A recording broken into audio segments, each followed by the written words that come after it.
Vulcan Soapbox.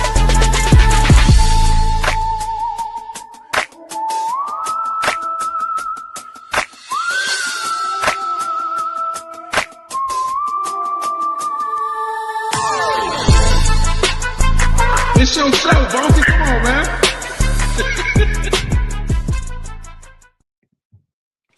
What's the deal, good people? Welcome to the Vulcan Soapbox. We are here to have a fun show today. The last two shows have been pretty serious. We were getting into some topics that people definitely have varying opinions on, and it can be very emotionally disturbing for some. And so it was real challenging, but we had a good time. We had a great time on the show, actually. But today is going to be a little bit more fun. It's going to be a little bit more random. I don't even know what necessarily we're going to be covering today. I don't know if anybody knows all the things we're going to be covering. People were able to send stuff in, and so we'll see how this goes. So, Enos, you ready? Yeah, let's go to the first video. I am ready. All right, fellas.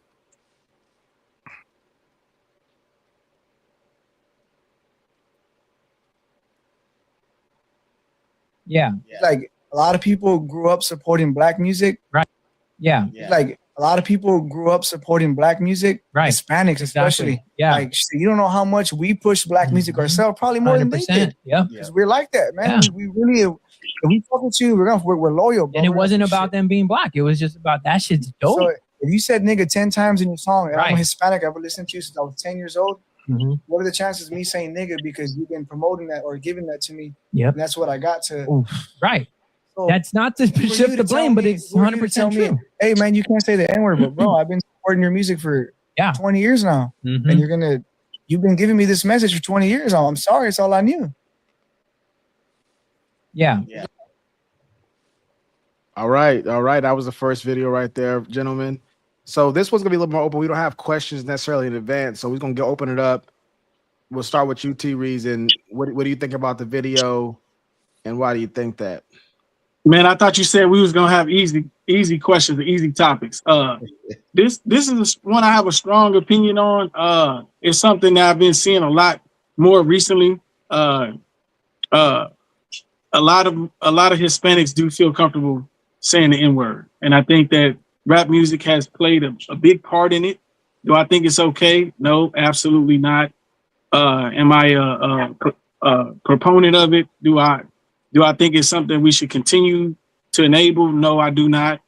But it's just one of those things that the culture has shaped and created space for and room for, and we're starting to see it happen a lot. It's being very common. It's a very common word they use in their day-to-day speak. And Let me step in there real quick just to give a little bit more context to the cultural phenomena we're seeing here.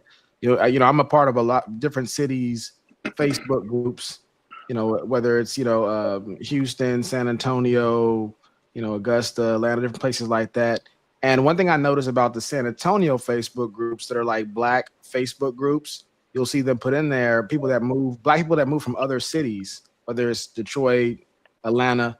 One of the things they often post on the Facebook pages for the black Facebook is they'll say things like, y'all just let anybody say anything out here. The Hispanic or Mexicans are entirely too comfortable using the N-word out here. And so that kind of echoes the point that you're making. And so a lot of black people feel uncomfortable about it. And they think that the black people that are allowing it to happen have, forgotten their way or are so used to it that they don't know their head from their tail anymore when it regards to the conversation. So, only facts you got. What you want to say anything about that? It's never happened to me.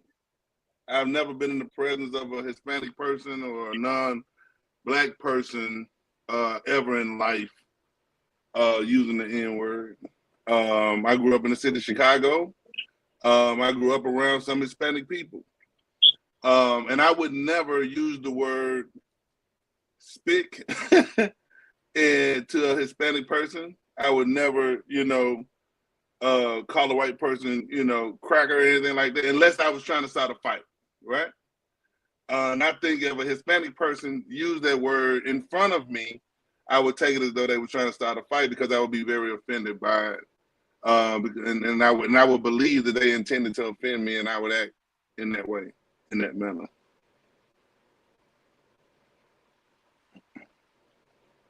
I Your can't hear mic's nobody. muted. Your mic's muted, Vulcan. Dane, I think it's contagious. Oh, that's funny, man. That's funny. Look, a boy becomes a man when he stops blaming others for his own mistakes. Man. I'm not there yet, man. Boys the Men, my favorite song, favorite group. I have a whole full-time job keeping myself straight, man. I can't do both. Yeah. So Enos, are you gonna be a part of the panel for this one, or? Okay, yeah. He must be with Chad and stuff. You know, people maybe backstage or something. You there? I don't have. He muted too. Yeah, I don't. Hello. Were you Yeah, gonna we be a can part hear of the you now. panel? Are you gonna be a part of the panel for the day, or? Yeah, today. This topic. You said yeah. You said yeah. You are. Or you said no. I couldn't make it out. Oh, you're probably having some difficulties. Go ahead. You're fine. No, I'm not going to be a part of this this particular topic. So I'm saying, are you gonna be a part of the panel? It depends. I haven't seen all the topics. It depends what interest. I was just putting things on, so I don't know yet. Oh, okay. Well, I'll just. Go ahead. Tell you talk. What you All right, think? Dan, go ahead, Dan. It's on you. Man, look, I don't know how old Only Facts is over there. He looked like he might be a little closer to my age, or else he just got a lot of mileage on him. But I'm 54. When I was growing up, pop culture was about, ebony and ivory go together in perfect harmony. That was Paul McCartney and Stevie Wonder and that sort of stuff. Michael Jackson, sang a lot, the Man in the Mirror and that kind of stuff. But, as hip hop went out west, that's when like the N-word came in to modern parlance. But when I was young, even people I knew, white people who used that word, they kind of whisper it. They would, or they'd look around before they'd say it or something, because even though they said it, they knew it was unacceptable behavior. But hip hop, like T Reason has said, and look, T Reason, don't start saying stuff this early that I'm agree with. Hip hop music has branded black culture as if the ghetto culture is black culture. And with that comes the N-word. And I understand, I've heard black people say, well, we taking the word back. Well, I know, but okay, so take the word back. But it makes it such a common part of the parlance, the language, because white people listen to hip hop too. And like I'm a big fan here. I'm gonna show my age now. I'm a big fan of Teddy Pendergrass now. And so like there's this song he has. It starts off says, "Looking back over the years, I guess I shed some tears." I call it belly rubbing music, right? And everything. Well, I've listened to that song so much that sometimes I'll be telling a story and I'll tell somebody, I'll say, but like years ago, I thought such and such, but looking back, and I have to catch myself to not roll off into a Teddy Pendergrass impersonation. Trust me, y'all don't want to see me impersonate Teddy, okay? Unless it was after the car wreck to put him in the wheelchair, because that's what I do best, to sit down. But so that's just an example that when hip hop music is so popular across the board with so many different demographics, and it's that boom, boom, boom, and it's the N-word, N-word, N-word, just like Teddy stuck in my head and becomes part of my parlance. Same thing for, non-black people. So I am of the mindset that it's inappropriate for people. I don't care what their ethnicity or race or whatever it is. It's just lowbrow language, as far as I'm concerned. Yeah, and so for me, I would definitely say I think that there's only one of two extremes. Either nobody should use the word or everybody should be able to use the word. And the reason is because, one, if we're going to be cerebral about this, be intelligent about it, then context is going to matter. How are they using the word? Any type of offensive word, whether it's calling somebody the B word, calling, a man, a certain word that he may not, one thing that was popular growing up was fool. What up, fool? I say that. To some people that was disrespectful. Some people it wasn't disrespectful. Depend upon who you were and how well they knew you. Some people, hey, I'm not a fool. Even some black people don't like being called the N-word. They don't like the word being used around them. And so either we're going to look at context and think about, okay, is this person saying this in a derogatory way? Are they using it in the hip hop usage of the word where it's more of a term of endearment some of the times, or it's a term to just refer to somebody else? You got to take it that way. Or just if it's offensive word, then nobody should be using the word, because it's going to be hard to really have a good reason why one group can use it and other groups can't use it. It's going to be really difficult to do, especially if people are calling the other group that. Like we talked about this before on the show, where I grew up, and T Reason can attest to this, and so can Enos. Black people call non-black people the N-word all the time. Well, that was a normal thing to do. And so if you're calling them that, they can't call you it back. And you're calling it to them as just a way of referencing them. Like, what up, Chief? What's up, man? Whatever. So if you're doing that, what, they can't say it back? They can't say it to themselves? That's offensive. So I'm not thinking if you're not gonna call them that, then maybe we can have a different kind of conversation. But if we're gonna be consistent, I think you gotta pick one way or the other. Me, I just picked to not really use the word unless I'm quoting somebody or something like that. I really don't use the word to try to be consistent. So that's my take on the usage of the word. And now that we've done that, now that everybody's on the panel's been able to speak, we just open up for conversation now at this point. So everybody, anyone want to speak, go ahead and go. If I could respond to what you just said. First, we got comments. Dang, do the honors, man. Can you read this? Me? Yeah. Look, that dude right there is the most Irish looking person you ever meet in your life, and he trying to quote some Teddy Pendergrass lyrics. I think I better let it go. Just another love TKO. See, right. I got to really think about it so I don't sing it in a rhythm. See, he trying to play me. Dude sitting in a lawnmower shed right now watching the stream. All right, but you just said the N-word. She might be responding to that. I'm wondering if someone did that with the N-word, used it while saying they never used it, would you feel okay about it? Or maybe she's referring to the video. She's referring to Stat. Stat, you want to address that? Okay. What happened? It said, but you just said the word. She said you said it. You said it when you said I would never say that. You said you did say it. So she's saying if it was reversed and a non-black person were to say I never used, but they actually said the word when they said I never use it. She said, would that be okay if it was reversed? I think what I said was, if I'm absolutely recalling correctly, I said I would not say it to them. Oh, pardon me. Yeah, I said I would not say it. I would not say the word to them. Right. Well, unless I was being offensive. So you don't only mind say it to be offensive. So real quickly, if they said it, I would take it offensive. So because it wasn't clear when you gave the example, which was if somebody said it around me, I would take it as they want to fight.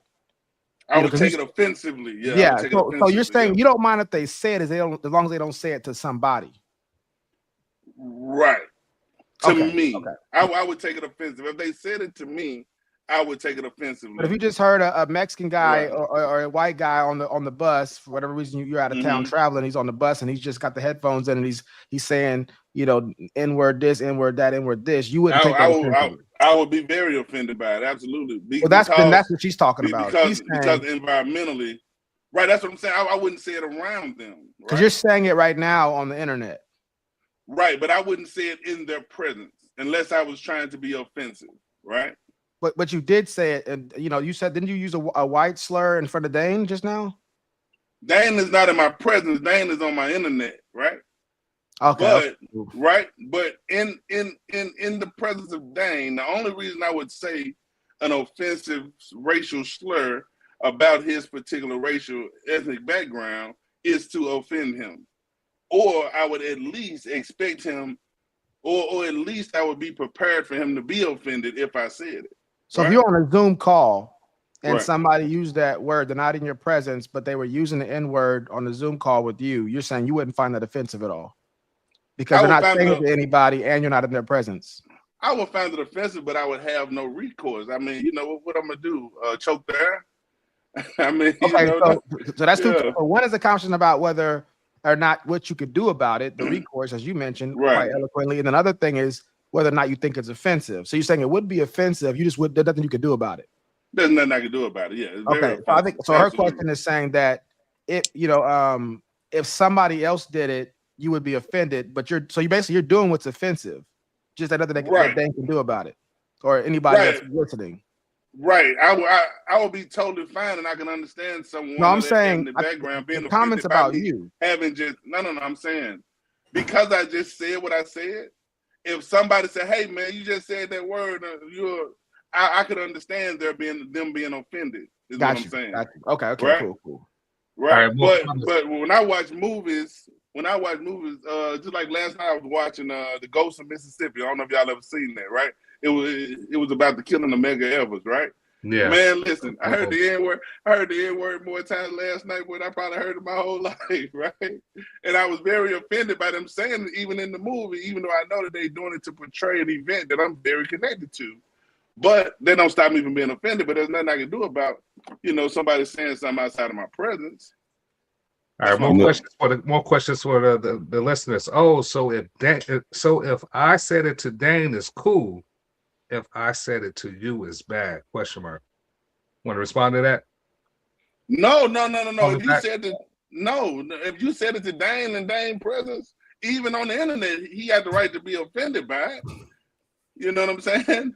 But I'm saying in his presence, I don't know what type of man that he is. But I would hope that you wouldn't say the N-word to me in my presence. Even I don't even let people I'm a black man. I don't even let black people say the N-word to me aggressively, and I limit the number of times that I allow them to. I will say, and I'm known to tell people, hey, you using that word just a little too much. You know what I'm saying? Call me Terry. I'm good. Go ahead.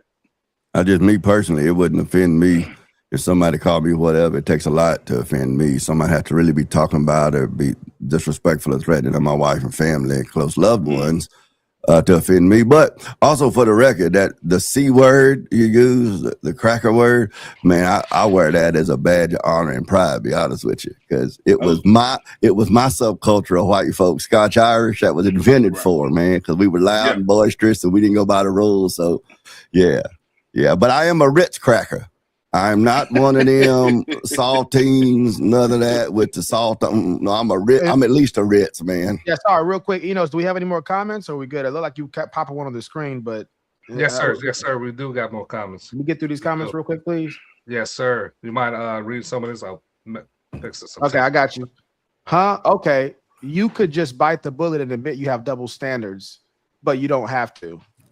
Oh no, I got double standards. I absolutely got double standards. I absolutely got double standards. I think everyone has double standards. If you say you don't have double standards, you're probably not a truth teller.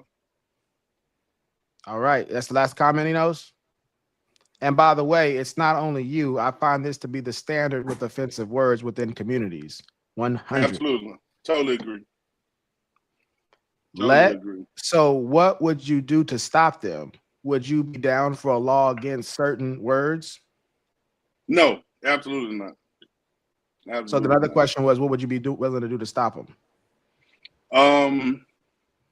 I believe that if you are offended, that you should act within your capacity and choice, and be willing to accept the consequences of your actions. So if that's you just speaking out against it, I believe either you stop something with your hands, you speak out against it, or you hate it in your heart. But to hate it in your heart is the weakest of faith. Got you. All right, we done with the comments, Enos? Yes, sir. Okay, so yeah, we're gonna open it up now. T. Reason, you haven't said something in a while. Go ahead. You got anything you want to say? Man, I got too much to say, man.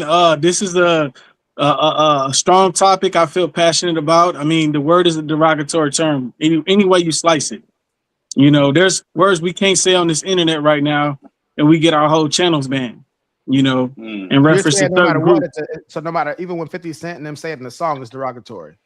I mean, it's so the history of the word is also something that I would argue too, and I feel like that's where you and I disagree. No matter how you slice it, I was trying to make sure I understood what you were saying. Oh, okay. So the word, it's still derogatory. So in reference to the video, in reference to the Hispanic culture saying it, in reference to the original video. So there's ways you can slice the word. It's not derogatory. You're saying that? Yeah. Yes. Okay, got you. Yes, because a certain group of people can say things about their own community and it won't be deemed as such. So, for example, let me give you an example. Go ahead. Let me give you an example. So, you would not call a woman the B word, but it's perfectly okay for her amongst her friends for them to all call each other the B word. And would you tell them that they need to stop using the B word, or otherwise I'm going to start using it towards them as well? Men do Is use that the your B word, stance? especially in hip hop parlance. We B words use. I think it was Corey Holcomb had a whole breakdown of how to do it. He was like, he said guys want to call that girl that word, but they don't know how to do it. You do it the wrong way, yeah, you're gonna be in trouble. So he was like, like, can you get my thing over there, out over there? It's right there. Just grab it right there. He said, if you do it like that, So you got to sneak the word in. Basically, is what you saying. You got to sneak the word in. But I still feel that you dodged my question, because my question is, would you feel okay to use that word with them, or would you feel like that's a word that they can no longer say because you can't say it? You see what I'm saying? Well, you as in me, or like you as in like the hypothetical? Any male. Do you think any male should be able to go around using the B word in reference to women? I think when we were in like middle school, high school, it started getting big. Because I never thought it was cool. I thought it was kind of feminine, actually. Men started calling each other the B word. Man, like they're friends, they're homeboys, bro. And that goes. Listen, Gay. that is looking. Pause. Listen, that is something I hear men call each other in friendship, right? Yeah. And I can tell by the tone in their voices they mean it from a deep point of affection and friendship. But I have never had I've never had a man or woman, as I remember, call me that word, and I would never take it as a point of friendship. I would stop them and I would say, hey, listen, that's not acceptable, right? It's also one of the most triggering words on the other side, just like the N-word. Absolutely, it's one of the most triggering words. Right. Now, but I do think reasons that Vulcan, in his opening response, he spoke to what you're asking him by saying in context, words are acceptable to certain people. I agree. You know I perfectly agree. And that was the first thing I thought of, the way that women call each other the B word. And gay men call women that all the time. Right. Men call women that, women call men that. Exactly. But there's a way that it can be offensive, and there's a way that it can be non-offensive. Sorry, just real quickly. So, I'm just gonna rely on you to just kind of interrupt as you see fit to get the comments. I don't want the comments to go too long, but I don't want to be the one having to stop. All right, I got more comments for Wicked Dream. Says being offended is dumb. Nothing happens. You don't get sick. You don't lose an arm. You don't get a tumor. The only thing is your feelings get hurt for a minute, then it goes away. Shout out to Wicked Dreams. No, I got the impression that Stat was saying his feelings will be hurt for way longer than that. That ain't gonna be in no. What I was saying was in my presence, I would take one of the three options. Because I'm offended, I would either stop it with my hands, speak out against it, or hate it in my heart. And I would be willing to accept the consequences, from it. But the person who is being offensive, they would have to, make a choice whether they wanted to continue offending me or not, Yeah. If I could respond there, it's interesting. Just jump in. Yeah. This is a free flow right here. Y'all can just jump in. Yeah, I want to be careful, like I ain't just steamrolling over top of people and everything, But when it comes to this, like you were saying it was kind of feminine. You thought to use the B word. I think you said that, Vulcan. Honestly, I think the whole issue of wanting to police the language of others when it comes to things, to language like this, I think that's at least as feminine, because that's kind of what women by and large want to do, and it's a good thing when they're dealing with children. Don't call each other names, don't push, don't shove, don't be mean, don't that kind of stuff. But I think once you reach a certain age of adulthood, when you encounter someone who says things to you that, say it like it is, hurts your feelings. I think about it like, Colin Powell said, you get mad and then you get over it. If it bothers you, Paul said, when I was a child, I thought as a child and reasoned as a child. But when I became a man, I put away childish things. I think especially for those of us of the XY chromosome demographic, that our duties in life involve a lot more for the culture and for civilization and the community that are far more significant and profound than this person over here arranged some phonetics together in such a way that it hurt my feelings. Because if for no other reason, I don't think men should be like that, because while we're wasting our time and our energy being hurt by that, then we're not working towards fulfilling our duties as men to provide and protect and to build and to create and pass on our legacy. So that's why I am very proud of the whole rich thing, because, I am Scotch Irish, and so it doesn't bother me. But people can call me anything as long as they're not like objectively or abjectly disrespecting or threatening my wife, my family, my close loved ones. Man, if they want to use whatever word they want, that's cool. I can make the decision whether or not I'm going to continue spending time around you. If it's somebody that's using words that bother me, and there are words that bother me, and and everything, I say, well, does this rise to the level that I need to get away from them to avoid, losing my mind and doing things to make my life worse? And if it does, and I just want to spend time around them. That sort of stuff, but I don't get all upset. It doesn't personally offend me. I go to bed that night and I think about it again. I'm certainly not going to try to take something to some hostile, violent level that might end me up, where I'm having to try to post back. I'm fat and old. I'm not going to do good in jail. Well, let me say this real quick. I want to respond to him too. I want to respond to what he just said too. So I would disagree with you to the point where, as the men of the society, right, we have a responsibility to create an environment that is not only protective of our family, but our society in general, right? We are charged with the security of our society, right? We have an agreement as men to have a tranquil society, right? That's how it come. I said I would not want to move to create a law to stop certain words, but we also have to remember that if you scream fire in a movie theater, that is a crime. Why is it a crime? Not. Because that's a common myth. That's a common myth, but it's not. Let's explore that logically. Let's explore that logically. Well, if there is a fire, it's my duty to yell fire. Hold on, fellas. Let me finish and then you can respond, right? So if you scream fire, hold on a second. Go ahead. If you scream fire and people get up and run and someone is hurt in that melee, you can be charged with a crime.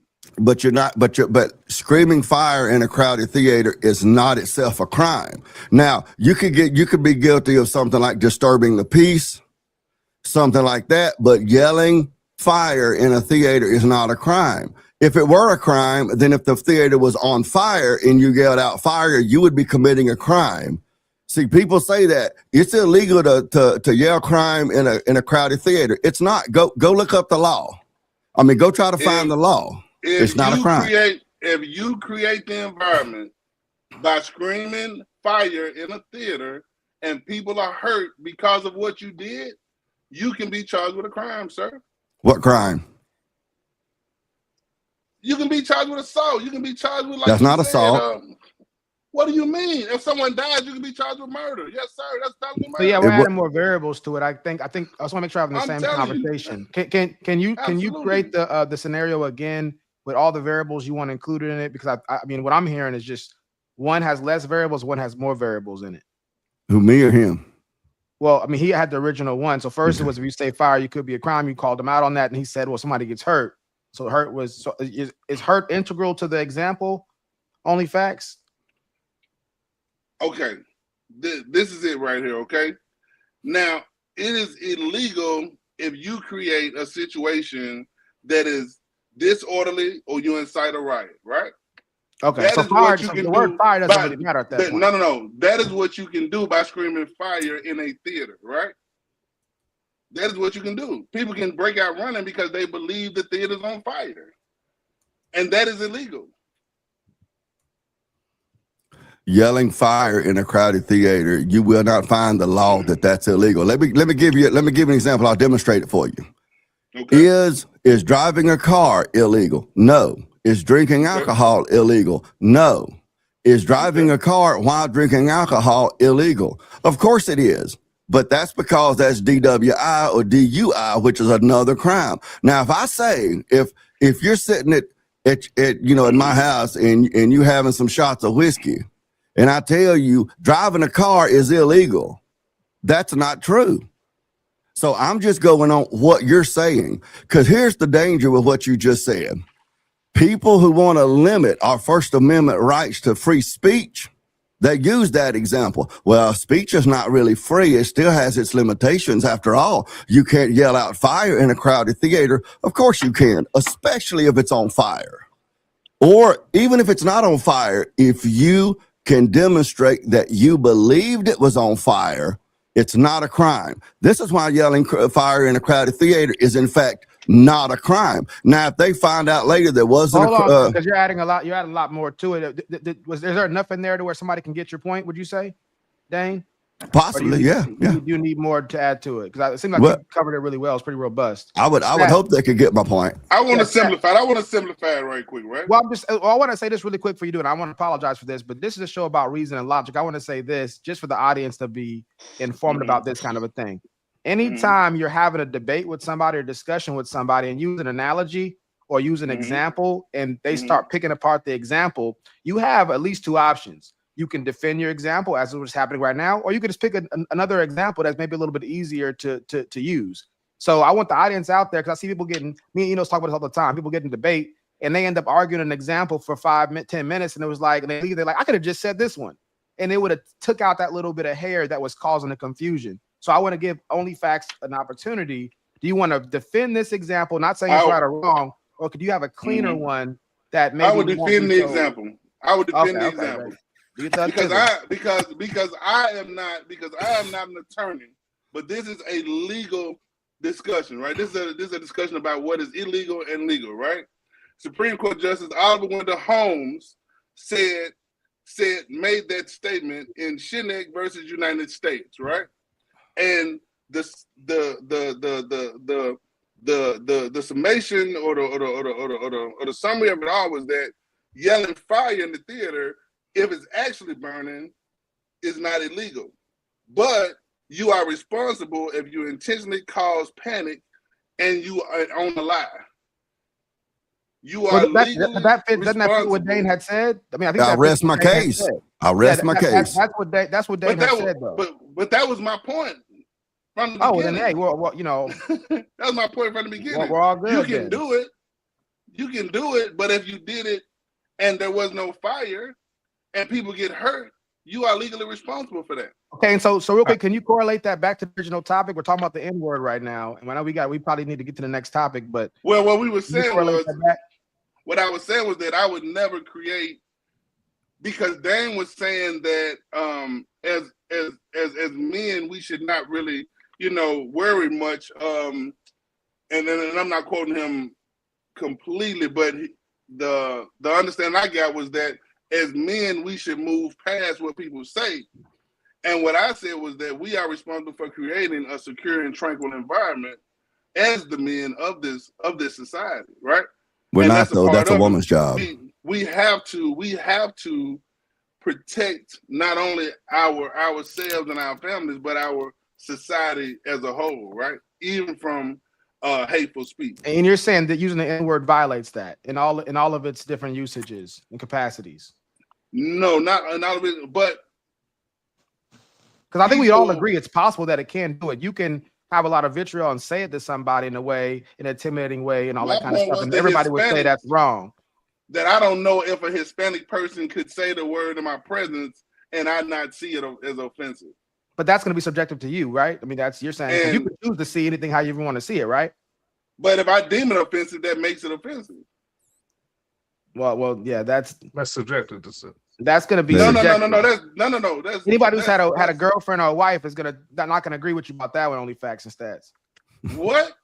Anybody who's had a wife or a girlfriend is not going to be able to agree with you on that one. You can tell me something is not offensive if I say it is. I mean, it's going to be to you. It is your word versus. Oh, sorry. Go ahead, Wicked. Hold on, Wicked Dreams. I'm gonna bring in Wicked Dreams and Uncle Tiger. What's up, man? How y'all doing? How y'all doing tonight, man? Everything good? I'm gonna just. Are y'all familiar? We could brief y'all what the topic is. What you might. Well, I mean, it started off at one thing, and then we kind of ended up in a whole other area. It seems. Hold on for a minute. Hold on. Look, I'm gonna say real quick, y'all. Don't be intimidated by that ink he got on his arm. He's a chef for a living, okay? He might look like a Hell's Angels Hey, or that means something. That's right. I but he's a cook in the chef. kitchen and I'll cook you here, Dan. Metal. I wouldn't mess with him. He's with sharp metal, man. Man, I got knives You tattooed about on to me, say homie. stuff, Vulcan? What He can handle the heat in the kitchen. That's what that tells you. I'll cook you twice. It's okay. Don't worry. There you go.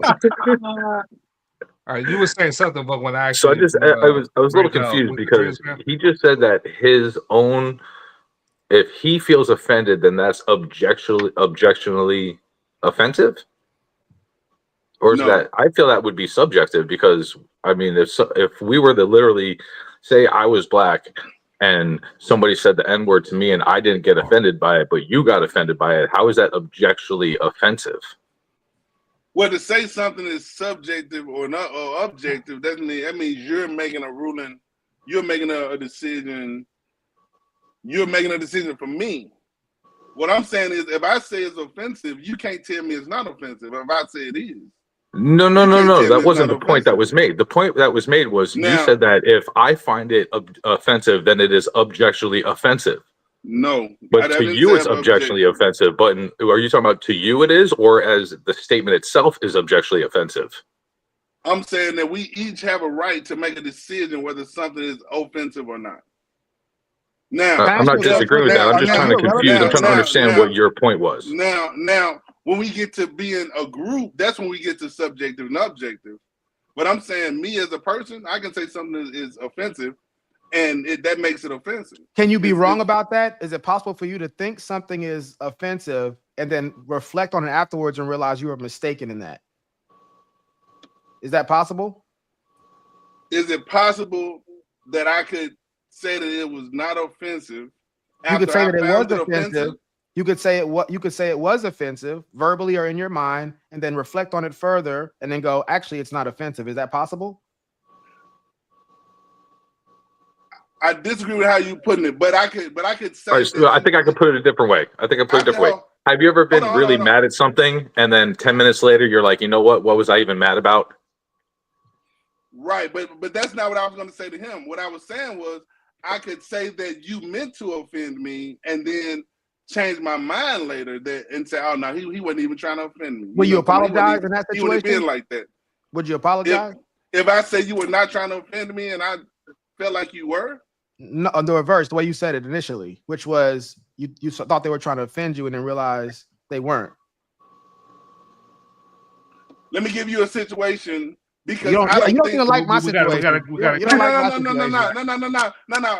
Every time I give you every time I throw your words back at you, you jump out of it.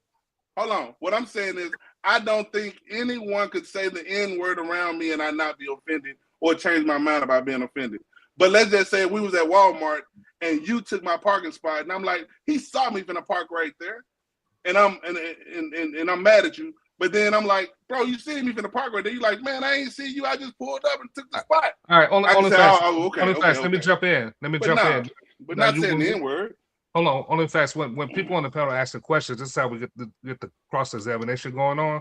So to be mindful of answering the questions when people on the panel actually specific questions. All right. So because you didn't answer what Vulcan originally asked, I just wanted to point that out. All right.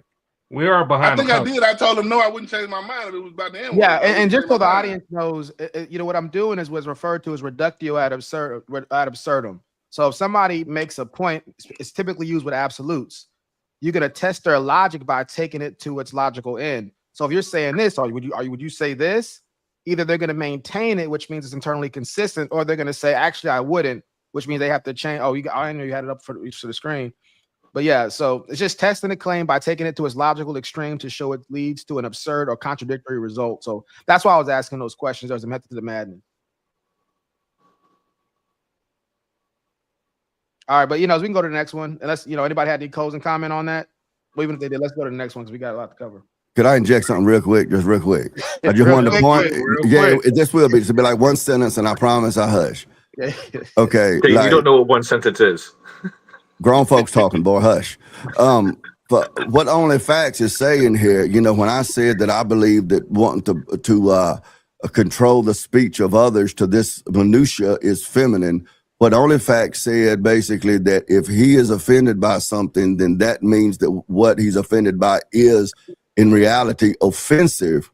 That comes from that feminine way of thinking that the feelings, which is what offended is, the feelings control reality. If I feel offended, then it's in fact offensive. Instead of if I feel offended, I might be wrong and reality may be different. That just really demonstrates that kind of a feminine female way of processing their environment. That's all. I'm gonna end with that this. goes to what? Hold on, I got something to say too. Hold on. All right, T-Reez and then Stat, you both got a minute, and then let's close it out. You know, you can just give them both a minute to close so we can go to the next one. Go ahead. Words carry weight. It's only a certain amount of personal attacks that a person is going to endure before they respond to those personal attacks. And if you avoid using derogatory terms, unless you fit into that demographic, avoid using them.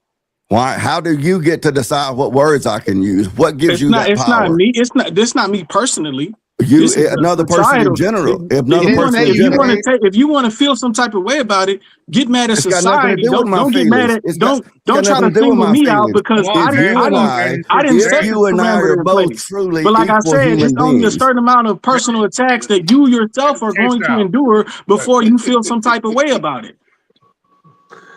Anybody on this panel, you start attacking them personally, you included in that game, even with your ignorance, even though you want to try to. Both of y'all, hold on. Well, let's go ahead and let OnlyFacts say his closing comment. You know, he wants to address that. Okay, Dane just made my point, right? We as individuals have the right to make whatever decision we want to be that we want to make, right? Now, your rights end where mine began, bro. All right? It's not feminine to be protective. It's rather masculine to be protective. I didn't say it was. Please don't straw man my argument. And to I didn't say it was. I didn't say it was. Sir, you will get time to speak. Go ahead. Come on, Flash. You got 1 minute. Come on. I'm done, man. Let's go. 20 seconds. All right, next topic, let's go. All right, let's go. Let's go next topic, y'all. He's straw man my argument, by the way. All right, mute your mic if you can, y'all. You guys remember Vernon Maxwell? He was a vet with Chris Webber and them too. He was kind of Vernon Maxwell. You guys remember Vernon Maxwell? He was a vet with Chris Webber and them too. He was kind of racist a little bit, Vernon Maxwell. Like, he called me white boy. Yeah, that's kind of racist. Not to me, I didn't care, but a lot of people think it's racist. First road trip, we were in Dallas, I'll never forget. He said, hey, white boy, I want orange juice and the newspaper in the morning. I said, no problem, got you. So about 2:33 in the morning, I bang on his door. Bam, bam, bam. You gotta go. Stop. You know, the music in the background. I don't know if you can hear the music, but it's playing music. We already got the main gist of it.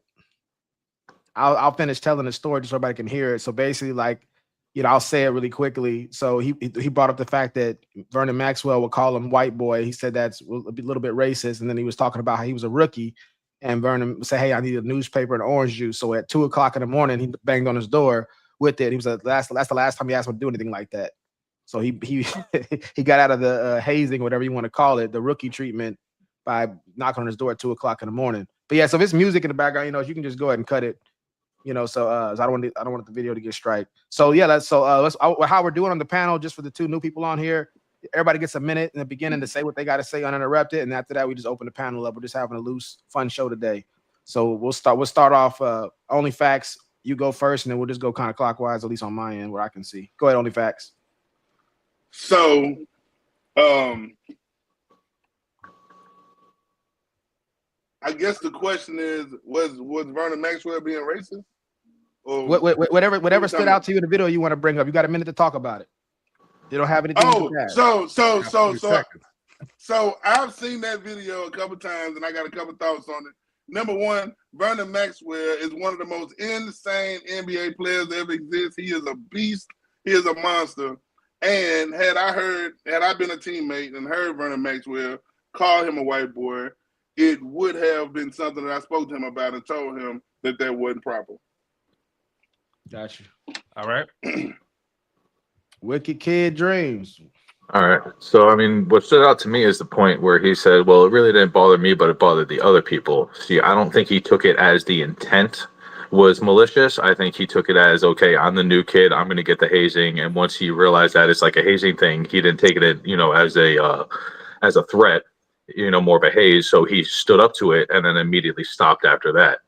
So I think it's really the intent of what it was. If it was maybe to keep going after that, I could say maybe he was trying to be racist towards him. It could have been.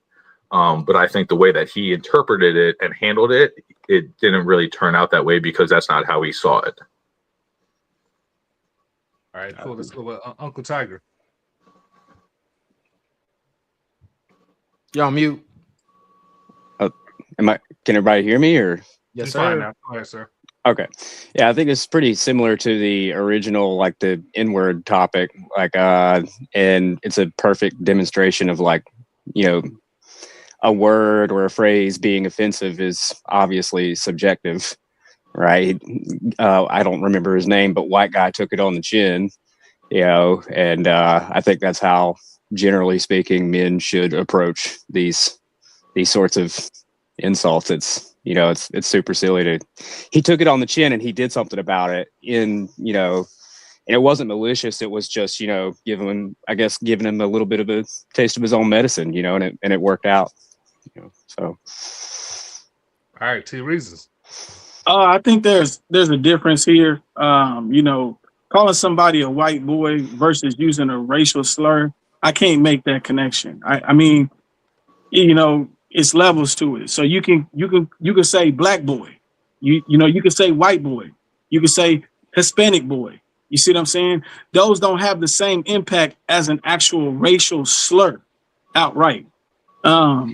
I think his way about going about handling the situation fit the scenario. I think he didn't over respond or overreact. I think he reacted the way he should have reacted. So two teammates can get along. I think in the end, it was a good thing to happen.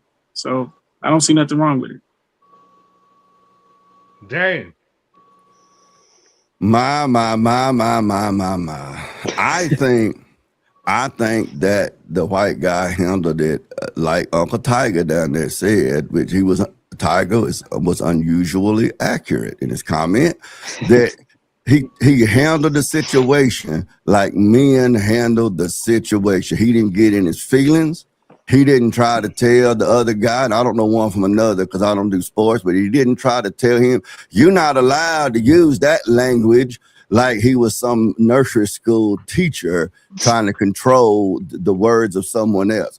He handled it like a man within the hierarchical structure.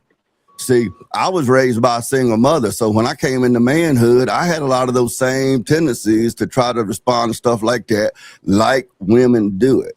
But I learned better because I had older men come alongside of me and mentor me into behaving like a man. There's a reason that there's not a building on the planet that's ever been built exclusively by a crew of women, because they're too busy trying to control the way. But that hurt my feelings. That did make me feel not very seen. I felt disrespected, and the building never gets built. Men just deal with it. They only concentrate on what's important, like you yell at fire in a crowded theater and people get hurt. Somebody uses certain language like that on you, it ain't hurting nobody. You move along and you build the building. All right, my guy, game. Let me bring in Just AI for sure. What's going on, sir?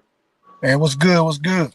All right, so the topic is, Vernon Maxwell's NBA player. He was playing with Jason Williams as a white NBA player, and White chocolate. White chocolate, yeah. Vernon Maxwell was a veteran NBA player. He was calling the rookie, the white NBA player, boy. So that's the topic. White boy.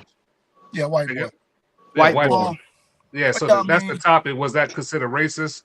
If you want to chime in, you can. If not, we can go to Vulcan. You got anything on that? Yeah. No, I mean, I don't think it's racist at all, to be honest. I mean, I guess kind of like Dane and see, that's Alan. What up, Alan? I didn't recognize you in the dark, man.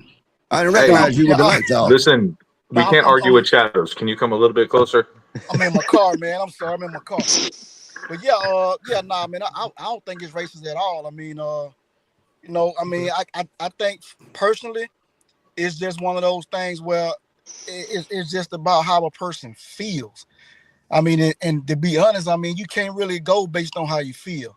I mean, I know people who they feel that the term you call somebody a boy, a black guy a boy, they feel like something wrong with that. You know what I'm saying? Like they feel like that's racist. But I mean, as far as it being racist, now I don't think it is at all. I mean, like I use the N-word, to be honest, I use it. But I've never used it in a derogatory way. If you understand what I'm saying. All You right, know, I mean, that's like I said with we intent. got a minute on there. We're gonna go to comments right quick, and then I'm gonna get Vulcan to chime in. Shout out to on the site said, "Boy was used as a racial term to show black men. I mean, to show black men they was lower than the white man." Shout out to on this on site 937. On site, what's up on site? What's up? What's up? All right, what's up, Vulcan? What's your thoughts on this? So yeah, I mean, the thing about it is, it really just everybody has their personal preferences. I would find it offensive if I heard it like Stat said, either way. And the reality is, sometimes people have, and they're within their subculture, within their small group context, certain things that they're allowed to do or not do. If somebody happens to hear it, they may take exception. I'll give a crazy example. I worked at places where somebody might be calling me the wrong name. I personally find that hilarious. So I'm not going to correct them. I'm going to keep on amping it up as far as I can go. I just, to me, it's hysterical. But the thing is that somebody else may find that offensive. And I've had situations like, what'd you call him? That is not his name. And I felt bad. Like, man, I kind of got them set up because I wanted to correct that earlier, you know, but at the expense of, you know, my humor. So the thing is that, you know, some people might find it offensive. So if somebody was around and say, I think part of it is if other people heard him calling him white boy, I think somebody should have said something about it, unless that's a part of their culture that they've already established. There's been white boys doing that they've been referencing that way. If somebody said to a black boy, that would be acceptable as well. To me, then it's okay. It's cool. We're gonna do it across the board because a lot of it. And this kind of, I'm gonna speak to something that Dane said. Dane said that he handled like a man. Perhaps we don't know if what made him conform physically or was in the hierarchy that he mentioned was fear. I don't know if that's really handled. Maybe he should have said something if it really bothered him. Now he said he didn't really bother him, but we don't know. He's on a black platform in a black sport, and so if anybody who's been the person who's kind of the coming into somebody else's culture, you got to deal with certain things. You got to put up with certain things, you know, racial or not. And so I don't really know. We don't know the internal working. I wouldn't want to put him in that situation because what is he going to fight? Vernon Maxwell? It's not the kind of guy you want to fight just by the rumors you hear about the guy. Oh yeah. So the thing is that, like, you know, he could have been being intimidated and couldn't do anything about it. We don't know. But I'm just saying that to Dane's point, I do like the way he handled it, but but it could have been the wrong way if he was in fact offended on some level. So that part I don't know. All right, let's get to the comments. Shout out to Lady. She said, "Oh, come on, let's be honest. Most men in the black community have a serious issue with the word boy, generally as well." She also says, "Nah, it seems like nobody wants to be honest here, seemingly. If the situation was reversed and the white man called the black NBA player boy, that's not the same. That's not the same statement. It's racist, period." That's not an equivalent statement. All right, go ahead, chime in, T Reasons. So what she's not understanding is there's a difference between saying black boy versus just saying the word boy by itself. Okay. So it's levels to the terminology that's being used. And I think that there's a big difference between white boy, black boy, and just pure boy. Well, hold on. Before we have two different conversations, can we just define what everybody thinks racism is? Because are we going to use the actual real definition or the new proprietary definition that some people use and some people don't use? So we're talking about terminology. You're going to racism. Racism is embedded in. It's a racist comment. Would that not have to do with racism? I mean, crickets. No, because it's kind of like it's all on a case by case basis. So a lot of these terms that are being used, you know, in one situation it's totally acceptable. In another situation, we can all understand this is not acceptable. We can all understand. I'm trying to find out before we even get to that point. Can we just define what the term is that we're actually using is? because I feel like I'm going to use a different term than you. I feel like you're using a proprietary term that has to do with what is it? What's the word that I'm looking for? Prejudice plus power, which is a lot of new definition that's being used. Yeah, that's all right. So that you made a bullshit coming statement. out of- Hold on, Oh, facts. Is that true? my Two bad, reasons. Is my that bad. true? What Wicked Dreams was saying. Is that true? There's some truth to that. There's some truth to that. Okay, see, now this is the problem, because to me and everybody else in the world, racism is discriminating someone based on their race, the color of their skin, Not or some everybody. kind of Not immutable everybody. characteristic. Not everybody. It's when it's something that's You look up the historical. Webster dictionary.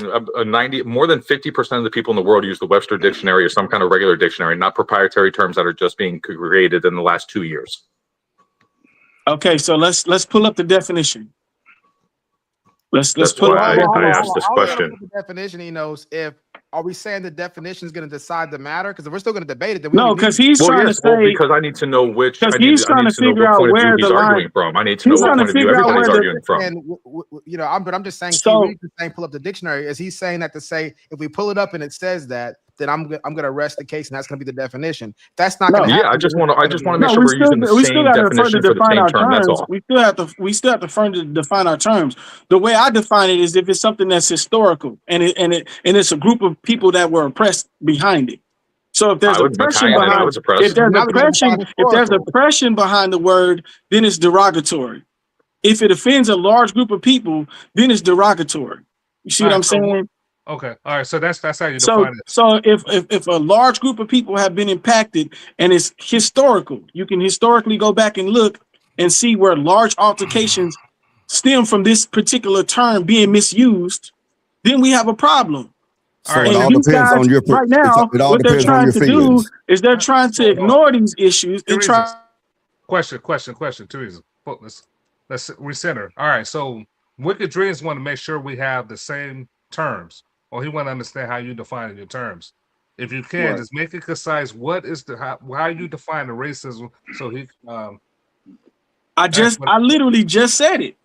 Well, hold Okay, on. 'Cause so this is what you're saying. I literally just said it. This is what you're saying because historical could be yesterday. So I mean, that's what I'm saying. Like, Yeah, now what's historical to you? I mean, I'm another way. Italian. I was historically discriminated against when Italians That's a immigrants stretch. came here Now first to America. you guys are stretching. That's What like do a you- I'm not joke. stretching You guys that. gotta be I wouldn't do that. logically- You obviously can't- don't know you what you're can't be talking about. So go logically ahead and serious look it to up, say and we'll yesterday give is you a minute to historical. actually educate yourself. Hold on. Sorry. Y'all Look, at the same time. Let's. All right.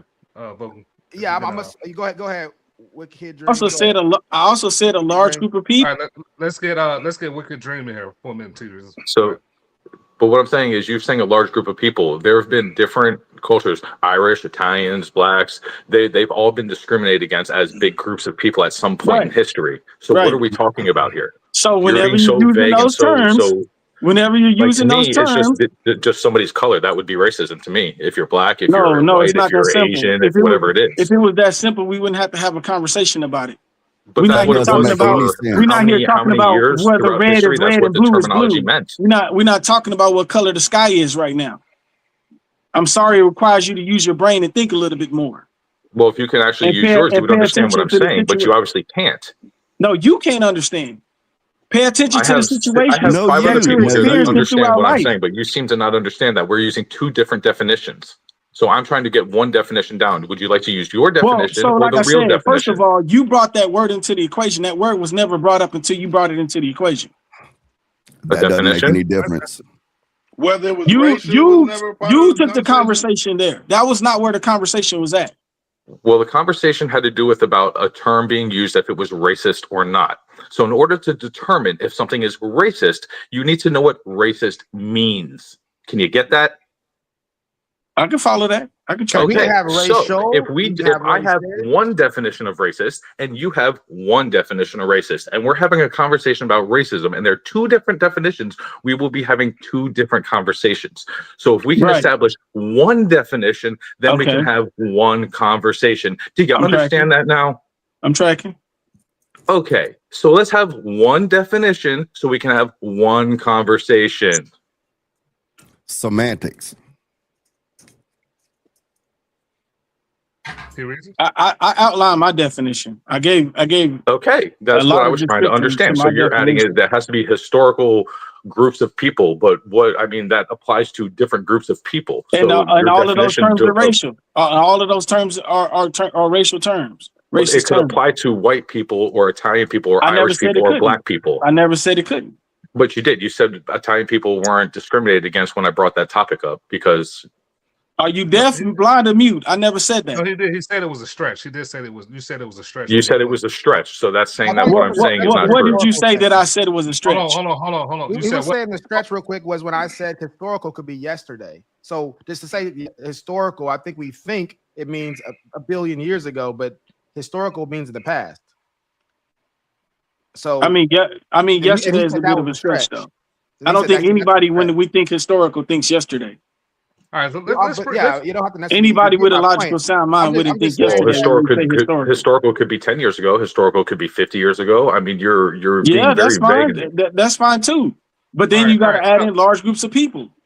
Fellas, what we're going to do? We're going to bring some other people in here. Let's bring only facts and stats in here. I'm gonna give you a minute, and then for what? For what? Everybody a minute. I'd like to hear you expound on. You said it was bull crap. The whole prejudice plus power or whatever it was. I'd like to hear you expound on. Let's get only facts. Remember that, gang. Go ahead. I will speak to that. So I don't agree with the new world definition that racism has to be prejudice plus power, right? I do believe that prejudice is a part of racism. If you're prejudiced, if you believe you have any kind of superiority, if you are intentionally oppressing any minority or marginalized group for any reason based on the fact that you feel that they are inferior, that's racism, right? And speaking to this situation, I do believe that this could be characterized as possibly a racist statement if you think about the makeup of the NBA, Jason Williams being a marginalized minority in the NBA, and Vernon Maxwell being a part of the majority and being superior in the fact that he was white chocolate is still chocolate, a career player. Exactly, man. You know, so white chocolate is still white chocolate, right? Still chocolate, right? All right. Let me bring but I don't. But I think it was more so a hazing situation than a racist situation. I don't think it was. All right. But I wasn't there. Let me bring some comments out. I'm gonna get you to chime in a little bit more. Shout out to Jason Rucker said, "Boys have to chill and be still." I just got one question before I go to Uncle Tiger. Only facts. Did you say that people that's in a superior position could practice racism, or just people that think they're superior? I didn't catch that. If you believe you're superior, you can practice racism. So people that think that, okay. Yeah, all right, I think when he was talking about prejudice, being superior. Yeah. All right, Uncle Tiger, man. Give us your thoughts, if you have any. You still muted, Tiger. I got him. Yeah, you muted. Yeah, I'm not the one muting. I don't even know how to do that, so I don't.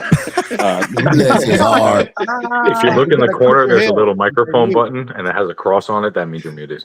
Y'all don't make fun of the little fella. I thought that meant you wanted to be baptized. My bad.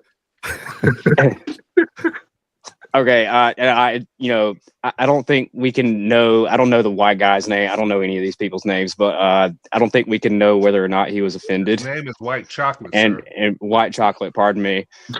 Perhaps White Chocolate was offended. I mean, who's to say? And according to other panelists, perhaps it is up to the person whether or not it's offensive. Right? I mean, isn't that? I want to say this too. It might be more offensive to be calling a man chocolate. That is, that just hit me right now. I would not want to be referred to as a delectable dessert.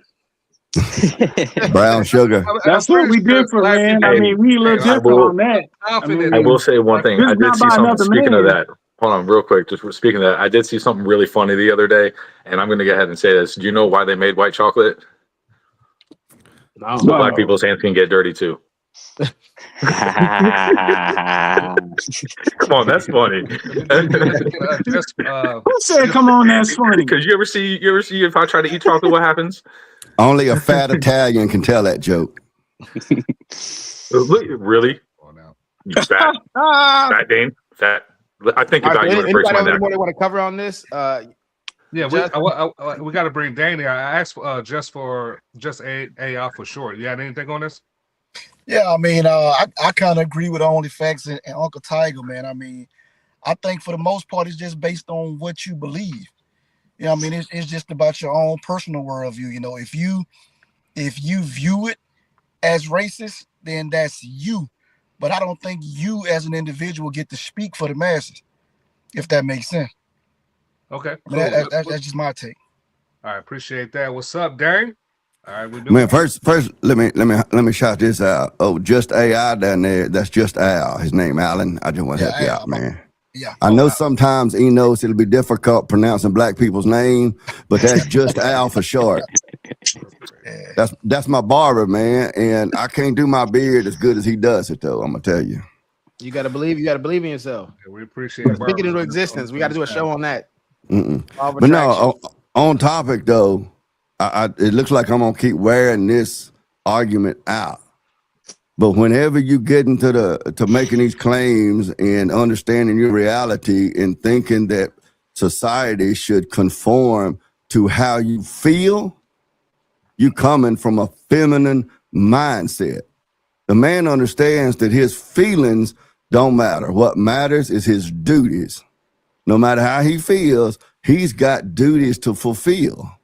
And that's the bottom line. So all of this stuff about, well, it's only racism if it hurts the feelings and has historically hurt the feelings of a large group of people that don't control reality. Well, it hurts my feelings, so you can't use this word or that word. Get over it. You don't get to control my feelings. If we are truly equal, if all men are created equal, then you don't get to tell me how to do something as simple as talk. You may not like this pink shirt. You don't get to tell me that I can't wear this pink shirt because it offends you. So you don't get to tell me when it comes to the minutia of my language. You know, Let me chime in for a minute, Dad. That just sounds like pure ignorance to me. Of course it would. Of course it would. That just sounds like pure ignorance. That's not an argument. You're ignoring actual. That's not an argument. Two reasons. I'm gonna give you a chance to speak. I just want to ask Dane something because I don't think anybody on this panel brought up their feelings. What is this? Is it anything that the panels, anybody on this platform said that you disagree with? Do you mind chiming in on that? Well, they did. There's been two reasons specifically, but OnlyFacts down there has even said things that basically amount to, if it offends me, if it hurts my feelings, if it makes me feel bad. That's what it boils down to. And how someone feels about what I said does not give them the authority or any sort of power to tell me that it's immoral or whatever for me to say it. Are they allowed to come to you and say, with respect, do you mind not referring to me as that? Certainly. Okay. And when they do that, they are acknowledging my equality as a man to man, as iron sharpens iron. I've said that multiple times on different podcasts, on this podcast. Iron sharpens iron. You come to me with respect. Hey, man, look, I know you got a right to say that. We both men, but that really bothers me for whatever reason. Can you refrain from saying that? He extends that respect. I extend that respect. But this stuff of you're doing something morally wrong because that offends a group of people, that offends me, or I don't like it, get over it. We grown. We didn't build civilization by walking around other men worried that we might hurt their feelings. When we got our feelings hurt, we got over it. And if we didn't, and if it was hurt bad enough, we would go to that person just like you suggested, Vulcan. That's how men are. All right, Dan. What I would say is... Hold on, we got a lot to cover. T. Reasons, I'm gonna give you the floor, please. But keep it concise, man. Please, 30 seconds, and we're gonna go to the next topic, please. Words have an effect. Things we say carry weight. Our words will always carry weight. You got to be very mindful of what you may say because you're gonna deal with the ramifications of what you say and the weight that it carries. And a lot of these, this other guy on the panel, he want to act as though he can say whatever he want without the reality of the situation. Is just blasphemy. It's just crazy to me to hear him say that. Who? Dang. Words say whatever he wants. Words carry weight. So what? So what? Words carry weight. So what? Get over it. Man up. Reach down there and give them a good squeeze and man up and move along and build something. That's manhood. Get over it. Words have weight. Wag your finger. What does that do? How does that help you? Get over it, man. This is man world. What I would Bottom line. What I would say is, all right, fellas, we better get to the next topic. What I would say in response, because my name only was facts. said, We're moving on. Facts. We're moving on. All right, bro. My name was said, bro. My name was said. He spoke about me. Yeah, but that was his closing statements. I'm gonna just go ahead. God damn, that's crazy, bro. Man, what the hell? We could say nigga all. We could say nigga all day, and we could kill each other all in our music, and they'll put it out. But as soon as we say something about Jewish people or something like that, you're Kanye. That's why Kanye just pushing the envelope, right? Oh, I could say nigga all day, but let me say something about you. Let me put on a swastika and just to see what they gonna do and what they do. They shut them down. You can't do that. But I can say nigga all day. We could say nigga. All right. All right, let's go to let's start with T reasons. Anything that set out with you, any disagreements? I got you. All right, let's go. Unmute yourself. Can you do Okay, I got it. He's absolutely right. This is kind of what I've been talking about. You know, if you say anything about that group of people, you know, you can have your whole account removed and your whole voice suppressed, but we can say the N-word all day and nobody bats an eye. So I think that that's something the media pushes, society pushes, and we see it happening every single day. We see what happened to Kanye. You know, we've seen his platform, and we've seen what he had to go through, and we know that to be a fact. We know it to be true. All right, Uncle Tiger. Yeah, there is no demographic of people in the United States that has the same level of institutional power as the Jews, for sure. And I mean, Kanye is a perfect example of what happens when you dare insult or offend them, right? So yeah, I mean it's obvious. Anybody can see it, and the fact that me and T Reason are agreeing on this is, you know, I mean, it just goes to show it's fact. It ain't hard to agree with me, man. Come on now. Sometimes it is, but not in in this case. Truth in any situation, man. Come on now. Okay. Even a broken clock is right twice a day. Yeah, right. I might got a reason, but you have a T reason is the question. Facts. All Facts, right, sir. Just Al for short. Talk to me, man. Yeah, man, that's a tough one, man. I kind of agree. I kind of do agree a little bit, man. But at the same time, I mean, when you think about, you know, I mean, I heard you mention Kanye West, but I think for me, the thing is, with the situation with Kanye West, you talk about dealing with private companies. So, you know, at these private owned companies that have these private policies, I mean, you know, whatever you say or whatever you do as a consequence, you know, these companies that, you know, own the majority of the stuff that you put out, I mean, they just had the right to pretty much do whatever they want to do. I mean, it's private owned companies. Yeah, you can't, I mean, if they have these policies where you can't say what you want to say, then, you know, go find another job. All right, so another person that agreed. Let's go with Wicked Dreams. All right. So I definitely see the point that's being made, that it's definitely you can definitely say that, and if you talk about the one group, you definitely get ostracized and pointed out. But what makes me think that happens is, do you ever think about maybe being the fact that the N-word is more celebrated in the Black community and in the culture, whereas in the Jewish culture takes more offense to things like that, so they try to stigmatize it, and being that it, you know, one is being more celebrated, that's why it seems to be okay and the other one seems not to be okay. Not saying that one is right, you know what I mean, that it's okay to say that the N-word all the time, constantly, because I think it's actually stupid and it's pointless, because you're just literally taking a word that was meant to insult somebody and just insulting each other. I understand it's to try to destigmatize it, but I just think it's stupid just to insult somebody and use something that's kind of derogatory towards another person, whatever the intent is. But irrelevant to that, I think that the reason he's saying that, oh, it's okay to do this is because one is more celebrated to where one is not more celebrated than the other one. I appreciate you. Shout out to let's go to the comments. On site said there's a big difference. The Jews fought for that power and we did the opposite. We made it cool. I made it a cool word to say for everyone. Shout out to On Site. All right, That's only pretty much what I was just saying. Well, I would Yes, say the Beastie Boys, Mac Miller, and Drake, right? I've never heard him say the word kike. Ever.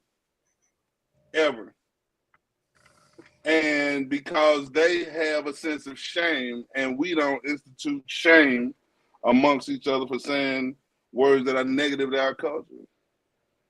And it's our fault. We allowed ourselves to talk about we saying the A and not the hard R and all of that bull. And we have degraded ourselves constantly throughout the years with this. And hey man, if I had my way, we'd kill it. All right, Dane, you up, sir? Man, oh man, you know, I guess what he said in the video is factually correct. But again, I think I've kicked this dead horse until it came back to life, and then I kicked him dead again. But I think the whole topic of nanner, you don't get to say that because that offends me and makes me feel bad. I just think it's just a senseless. Maybe in my 54 years, well, really probably the first 15, 20 years of my life, I dealt with so much bullying, like actual bullying, not like this feminized society today calls bullying. If you criticize somebody, they say, oh, you hurt my feelings, that's bullying. I mean, actual bullying, you know, where sometimes you take the long way to class to where I guess once I became a man, I mean, what you gonna do now to like bother me? And I'm still rocking, I'm still going along. And at the end of the day, I'm still gonna say what I want to say, do what I want to do. So, I mean, I'm still gonna be me. And, you know, maybe that, you know, my growing up years being the new kid in school about every other year. Now, I got more, it's gonna take a lot more to hurt my feelings and offend me than just calling me fat or old or stupid or whatever. How much more? I don't know, man. What I said earlier, you're going to have to like be extremely disrespectful or threaten my wife, my children, my family, close loved ones. And it wouldn't even then be right off the snap. And it wouldn't be, it hurts my feelings. It's going to be now you're becoming a threat. So I'm acting in defense of, you know, a vulnerable person or a weaker person, right, you know, but my feelings on my sleeve.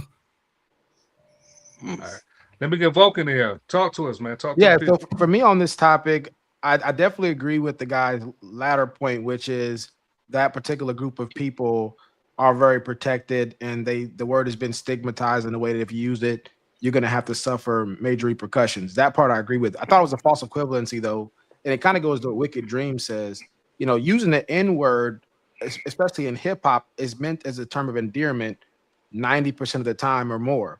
So the thing is that's one thing. What Kanye was doing at some point, I don't know how he started or I don't follow it that closely, but he was saying derogatory terms, talking about the Nazis and stuff like that, and attacking the group, the racial group itself, how he would verbalize it. I don't know what he was doing in his heart.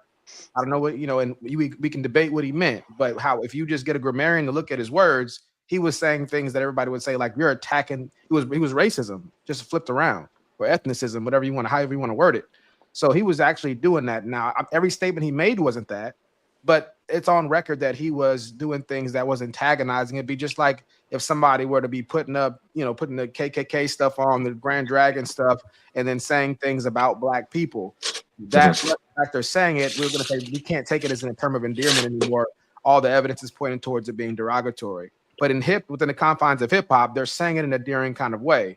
So yeah, you can say it, and it's not as offensive because you're not saying it in an offensive way. That's why it's a different thing. Where Kanye was purposely saying it to be derogatory. Even on Drink Champs, initially when he said it, he said they can't get rid of me, they can't do anything to me, and he was saying those things that was antagonizing the group. And then there are swift repercussions for it, which, as just Al for short was saying, they're within their rights to do, because if they own the businesses, they can, whoever businesses that are a part of that, they can say you no longer align with our values. So that's what I have to say about that topic. I think something I thought of, if I could throw it in real quick when you said that, Vulcan, and I guess it's touching on Wicked Dreams down there a little bit, but not too much on what he said, is in a way you could kind of, the point y'all making about, you know, the hip hop music in terms of endearment stuff, it's kind of like when you go to Walmart stuff and you see these gals walking around with these plunging necklines, you know, and all that kind of stuff. They're wanting to show off their body and get attention. But as soon as somebody like myself walks over and says, man, that's a nice rack you got, ma'am, she wanting to call security. So she walking around advertising these things, but it's like I learned back in middle school the hard way. Whether or not that's harassment or flirtation depends on her response to you. So it's kind of like whether or not that's racism, as T. Reason describes it, or whether or not that's a term of endearment. You know, sometimes it depends on how that's received, and sometimes you don't even know how it's going to be received until after it's being received. And one quick other thing, Vulcan, please don't use them words like a grammarian and what was the other one you used? Ethnicity or whatever. Because T Reason needs to take part in the conversation, and so you know he may not understand the words. So I'm just playing T Reason. Go ahead and smile, man. Would you guys say that it would come down to intent? Going after each other like that on a personal level, but if we're gonna hit zingers, I got something for you too, man. We can play that game too. About something that you said. I had a question. So when you're talking about it being masculine to not want to censor, sorry, my question is, are you saying it's not masculine to want to censor people, or it's not masculine to get offended by people saying things about you? Which one are you saying, both or one? Or which one? Neither really, but I'll try to clarify, because I know, and I ain't trying to glaze you up, but if you misunderstood, then it's probably I need to be clarified. You can't help how you feel, right? Nobody likes being rejected. Nobody likes being put down or stepped on or pushed around or nothing. You can't help being offended. I get offended about stuff all the time to one extent or another. But you can affect how that offense affects you and how you respond to it. See, like, I think it was Enos down there, or maybe it was you said, well, if some guy came to you and said, hey, man, you said such and such, he come at me man to man, iron sharpening iron, you can respond like that, or you can get all in your feelings and get upset and get mad and maybe get belligerent and possibly physically violent, and you end up with your emotions controlling you. Of course, it's okay to censor people sometimes, but this thing that I'm walking around and I have this bullet list of things that if somebody says this, I'm ticked off. And if I'm ticked off enough, like I've heard people before say on podcasts and stuff, no, go ahead and say it, but be prepared for the consequences. But that's just ignorance. That's just saying when I get offended, I'm going to be controlled by my emotions. And that is what the feminine mind does. When the man thinks, what's the most efficient, best outcome here? What's the goal? And he's going to push towards that goal despite his feelings. Okay. Well, so I want to address that part too. And we can open up. I don't want to dominate the conversation here, and we talked about this before, but part of my issue with the phrasing a little bit is we're making masculine a virtue. Masculine is a neutral thing and feminine is a neutral thing. There's, we consider good things about femininity, bad things about femininity, good things about masculinity. So we say masculine does this particular thing right here. If everything's in a good category, we've turned it into a virtue itself, basically. It's some kind of honorable office to hold. So I'm saying when you say masculine, how are you using the term? Well, wouldn't you consider masculinity to be the actions of masculinity to be virtuous? Yeah. Hang on, Vicky. Hang on, Vicky. Let me respond to that. To respond to that to Vulcan question. Ask the question again, Vulcan. I was saying that in some of these conversations, when somebody said that's not masculine or this is masculine, we're turning masculine into some type of virtuous way to be. It's just a description of typical male behavior. Yeah, that's a kind of a misunderstanding. That's kind of a misunderstanding. I may be misunderstanding you, but that's why I wanted to clarify. Because I see that a lot of times on the internet, people saying that. If I could hopefully quickly clarify that, Vulcan. There's nothing unvirtuous about being feminine. There's nothing unvirtuous about being masculine dependent upon the context it's used in. You know, a hammer is a very useful, necessary tool, but not if you're mixing up cake batter or you're trying to install a window pane that's been broken out of a window. There's that emotional, that empathetic, that sort of thing is a very virtuous feelings and emotions and behaviors within the context that it was created by God for, which is the nurturing and raising up of children and the cohesiveness in the home. Men create a legacy and pass it on, but the culture is passed on by the women to the children. When that femininity gets out of its cage and it gets out into the boardrooms and the city council rooms, and it becomes controlling the policies of adults in society, and it becomes that being controlled by their emotions, like the feminine mind is so well to do. Now it becomes an unhealthy procedure. Same thing. Now, masculinity in itself, you could make the argument, is not itself virtuous, but the things about masculinity that define masculinity are virtuous, or they can be virtuous within their proper roles. I appreciate so that context Boy, that matters. tap dancing was something Let's phenomenal, man. Let's try to keep our answers concise. Wicked Dream, you had a question, or you wanted to try? Yeah, I was pretty much tying into what Dane was pretty much kind of saying to tie it off was, I would say that the traits of masculinity would tie into virtues. So it would kind of make masculinity virtuous because the traits that you would have would be virtuous of what it takes to be a man, essentially. The response, Vulcan? Well, I see T. Reason shaking his head. You know, masculinity is neutral because you have masculine men that can respond in both ways. So for Dane to sit up in here and say that a masculine man is not going to respond in such a way. Have you ever seen boxing? Have you ever seen how boxers interact with each other? Did you know that a boxer who fights with emotions is the most dangerous one? That is the wildest to have. You never want to fight somebody who's fighting with emotion. That's the worst kind of boxer you could ever have. Well, it depends. It depends. That's still situational too, because you have emotional boxers that dominate the sport. So many of them is not a name. Who? You make these claims. Who? Tell me a successful boxing champion that got in the ring and got Muhammad Ali. That he did not box with feelings, fool. He didn't box with emotions. He boxed with technical moves. You didn't see the emotion. Just because you didn't see the emotion doesn't mean you wasn't boxing with emotion. If I didn't see it, that's you your didn't opinion. see it. That's if I your didn't opinion. See it, you didn't see it. No, yeah, I did That's see not it. an I argument. did see it. That's not an I did argument. see it. Give me an example. Give me an example of what he did. I've given you one. No, you didn't. I've given you Tell one. me what it is about Ali that was emotional. Everything that led up to the fight was emotional. Even during the fight, it was emotional. The conversations he had with people about the fighter he was going to engage with. Hold on. Stop. Okay, you see reasons. Hold on, Wicked Dreams. Hold on, Wicked Dreams. Hold on. Okay. You said that T Reasons don't know. How do you know they didn't fight with emotions either, Dan? How do you know that? I'm talking about what led him to be a champion was not, I'm in the ring and I'm upset. I'm angry. What about passion? It's emotion. It's more words. Passion is not an emotion. Passion means. Let me say this real quick, because he misspoke on the passion part, Dane. But I get his point.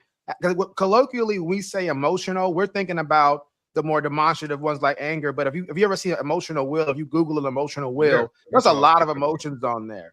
And so I think when we're talking about emotionalism, especially in the context of gender, we're focusing on anger and stuff like that. But there's a lot of emotions that we're not thinking about when we're having that conversation. This is why, and I know you know this, but for the audience, this is why Wicked Dreams down there was trying to cover semantics earlier with the definition of racism. So, I mean, it's important that we do establish the semantics of what I mean by emotionalism. And because to me, it seems obvious based on the content of my argument. When I'm saying emotion, I'm talking about where you got your feelings on your sleeve and you're getting upset and you're getting your feelings hurt and you want to have your say and you want to spurg out and rattle on and just give a piece of your mind because they don't hurt your feelings. That's what I'm talking about. When I say emotions, I'm talking about being controlled by and making decisions based on your feelings. T-Reason, now that he's defined it a little bit more, do you disagree with that? I still see fighters fight with emotion all the time. Okay, so I let me see ask you a question emotional then. fighters fight all the time and win all the time. So let me ask you a question then. If you have two fighters in the ring, you have one guy. T-Reasons, go ahead and respond. I just want to make sure we're There's clear. no way that he can say the only fighter that's going to win is the fighter who fights without emotion. T-Reason, I just want to ask you this real quick. You're saying the reasons that Dane just expressed, you're saying you have seen fighters fight with those specific emotions that he mentioned. I'm saying that fighters experience every type. That's yes or no. That's yes or no. You gotta come on, folks. No, you're not saying that. Then we can move on. Because like you don't know what emotion that they're fighting under. You're not the fighter in the ring. So you're not either. So that's why I want to ask you this question. Let me ask you a question to see if we can understand this then, right? So if you have two fighters in a ring, you have one fighter who's all up in his feelings. He's mad, he's upset, he's doing all the feelings that Dane had. Then you have the other guy who's not as in emotions. He's focusing on the fight, he's focusing on his breathing, where your strikes are, where he's striking, everything that he needs to focus on to win the fight, not his feelings because he got hit and I'm all upset because I got hit and I didn't block that shot. Now, who's gonna win that fight? That's not enough information. Even with that scenario, I've seen the other fighter win that fight. I've seen fighters fight with emotion, be wild, and still win. I've seen it happen many times. You talk like Deontay Wilder? That's a good example. That's another good example. That's another good prime example. Okay, maybe it's not an absolute kind of question. It's not an absolute. There's no absolute to that. They're right. So a majority of fighters who fight with their emotions win. I'm gonna go back to you with the James. I just want to say this. Maybe in the philosophical absolute that you may not think they're right. Would you say that they're generally right? Like they're right more. Majority could be 51-49. Yeah. So would you say at least 51%? Yeah, so it could be 51-49, but that's not a clear. That's not a clear indicator. That's not a clear enough indicator. Are you saying at least 51% or more? It's possible. Yeah, I can say that. I can see that as the thing. Yeah. Is that enough? I can see it favoring the more calm, cool, collected fighter, but I can see a hothead knock a calm, cool, collected fighter. No, I'm not denying that. I'm not denying that somebody in their emotions can fight. But if you have 10 guys fighting, I would say at least 8 to 9 of them who are focused on what the job is at hand and not on their emotions are going to win the fight. There's always going to be an outlier, but guess what? We don't make rules and base our judgments on the outlier. But 51-49 is not a clear advantage either.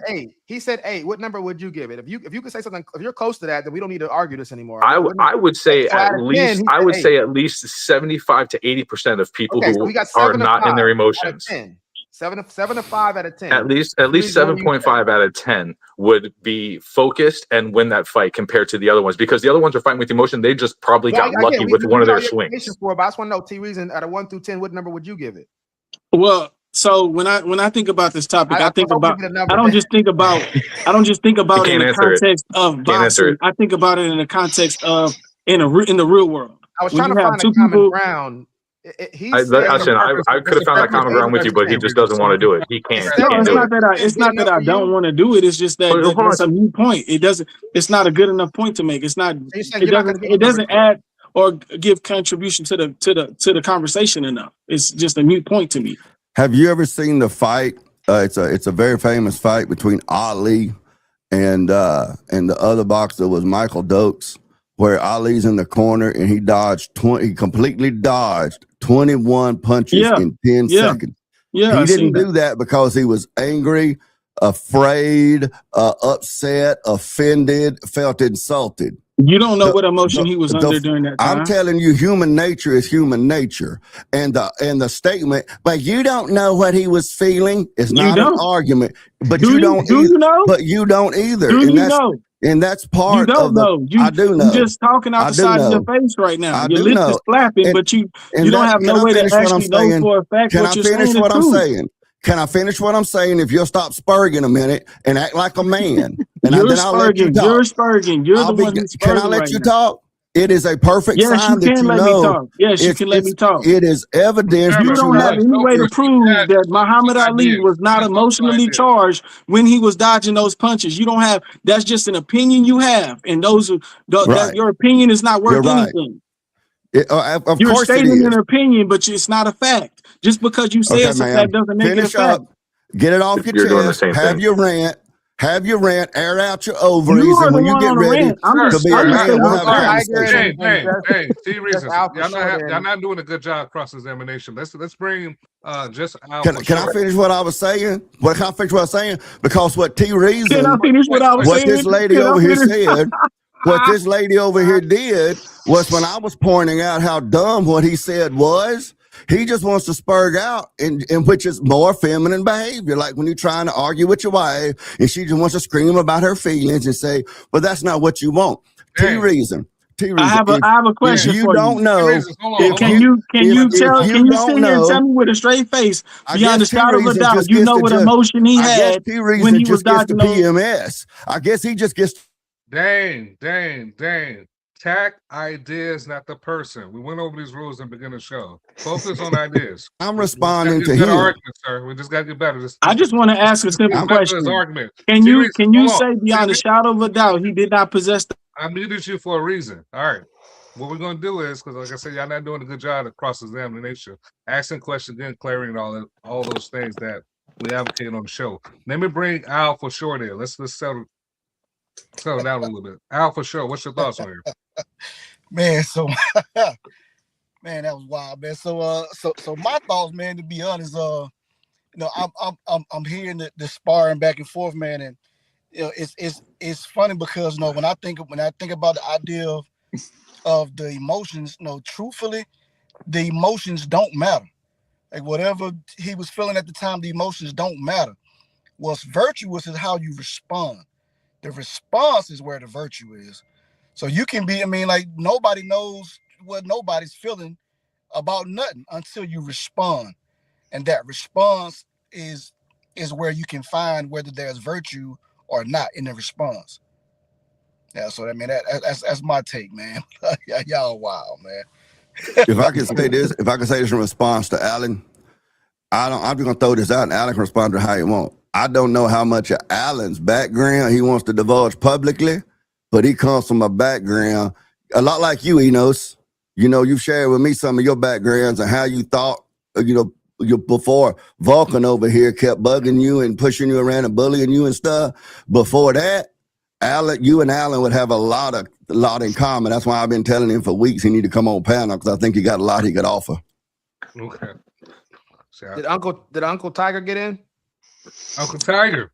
Man, I honestly, I don't even know what we're talking about anymore, to be honest. I don't.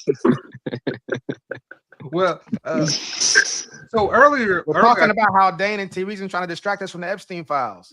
Oh, right. Okay. T Reason can't even spell Epstein. Release the files, man. I'm still trying to figure out. Save nobody.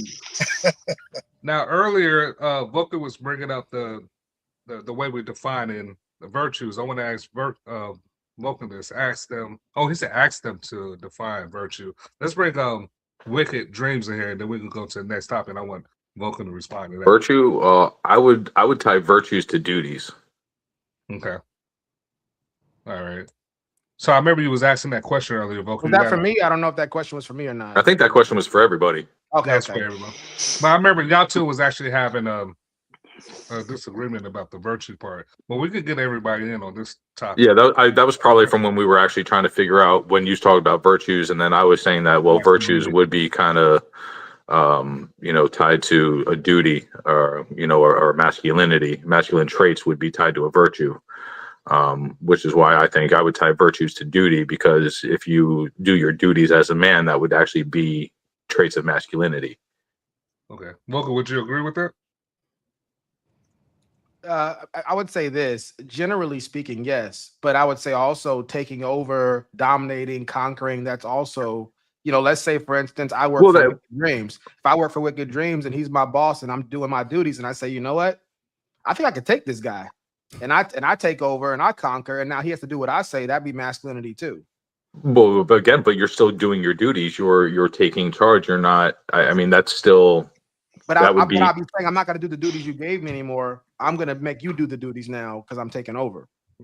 Well, I mean, that would still be part of your duties as a man. I mean, you'd still be trying to conquer.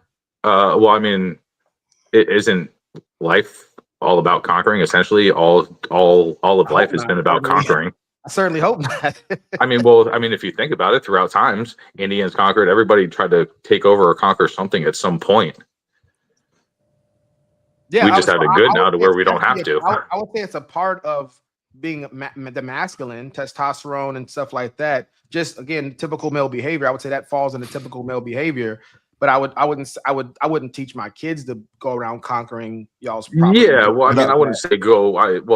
Okay, well, maybe we're speaking past each other here, and two different. Yeah, I think so. If I could, I think we're speaking past each other because if I could respond, I would agree with that. I mean, that would form all into like a bullying type. I wouldn't say conquering. I would consider that more as bullying somebody. But you would want to conquer. Like your family would want to conquer have the best outcome. So that would be a type of conquering. Conquer life essentially. If I could respond to you, I want to ask Wicked Dreams one more thing, Dan. So when the example, I think Vulcan said this, where your boss is telling you something to do, you say you could take that guy. You still maintain that as a virtue? Well, I mean, I would have to get more context, as in take him as in like what? Like you're just going to take over his job? Do you know how to do the job? I'm going to give you the duties, and I'm not going to do the duties you gave me anymore. But I mean, how is that going to work? If I own the company and I'm the boss, and you tell me no, you do it, I just say you're fired. How is that? You may not be the boss. You may not own the company. You may just be my manager. But I would still have if I'm the manager and you're the employee, I have the power over you to fire you. So I think about that Bane scene in Batman. Do you feel in charge? You know what I'm saying? Like, but I mean, it's still an employee-employer relationship. They still have power over you, because now if you were like a boss versus another boss, I could maybe relate to that a little bit more. But a boss to an employee, because you could be like, oh, well, I'm not going to do this, and be like, okay, well, you're fired, and then you can't do anything about that. You get what I'm saying? Because you're saying a man's job is to do his duties. You know what I'm saying? Or that's masculine behavior, to do your duties. And I would say generally that's what I would teach people. Like, hey, look, a man should do what he said he's going to do, should do his duties. But also a part of masculinity that's not a virtue, from my perspective, would be to just dominate you and conquer you. That would also be a masculine thing to do. That would fit within a realm of masculinity, historically speaking, from Genghis Khan to what the males will do. They will conquer things, but that wouldn't be a virtue. I would consider that a bad thing to do. But I think I understand what you're saying. I wouldn't think of that as masculinity. Yeah, I don't know if conquering would be like over somebody would be a masculine trait, because that would actually be a more feminine trait, actually, to usurp the authority set over you. Masculinity exists and operates when it's doing so in its virtuous state. Like I said earlier, it depends on the context and the details, operates within a hierarchy. So like in the example that you gave, Vulcan, if he's your boss, then the masculine minded person, whether they're a male or a female, but if they're masculine minded, they're going to work within that hierarchy.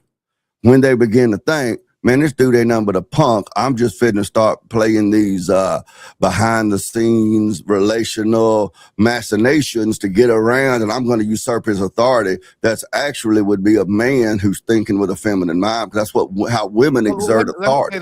I think that's a good place. I would definitely want to push back on that, and feel free to, if y'all get my point, jump in here. But I would actually say that if you were to put 100 men and 100 women in a room, women are going to be the ones that are going to be following the rules more. You talk to any. All right. So I guess I get this point. Would you agree as far as the woman is going to follow more of the rules?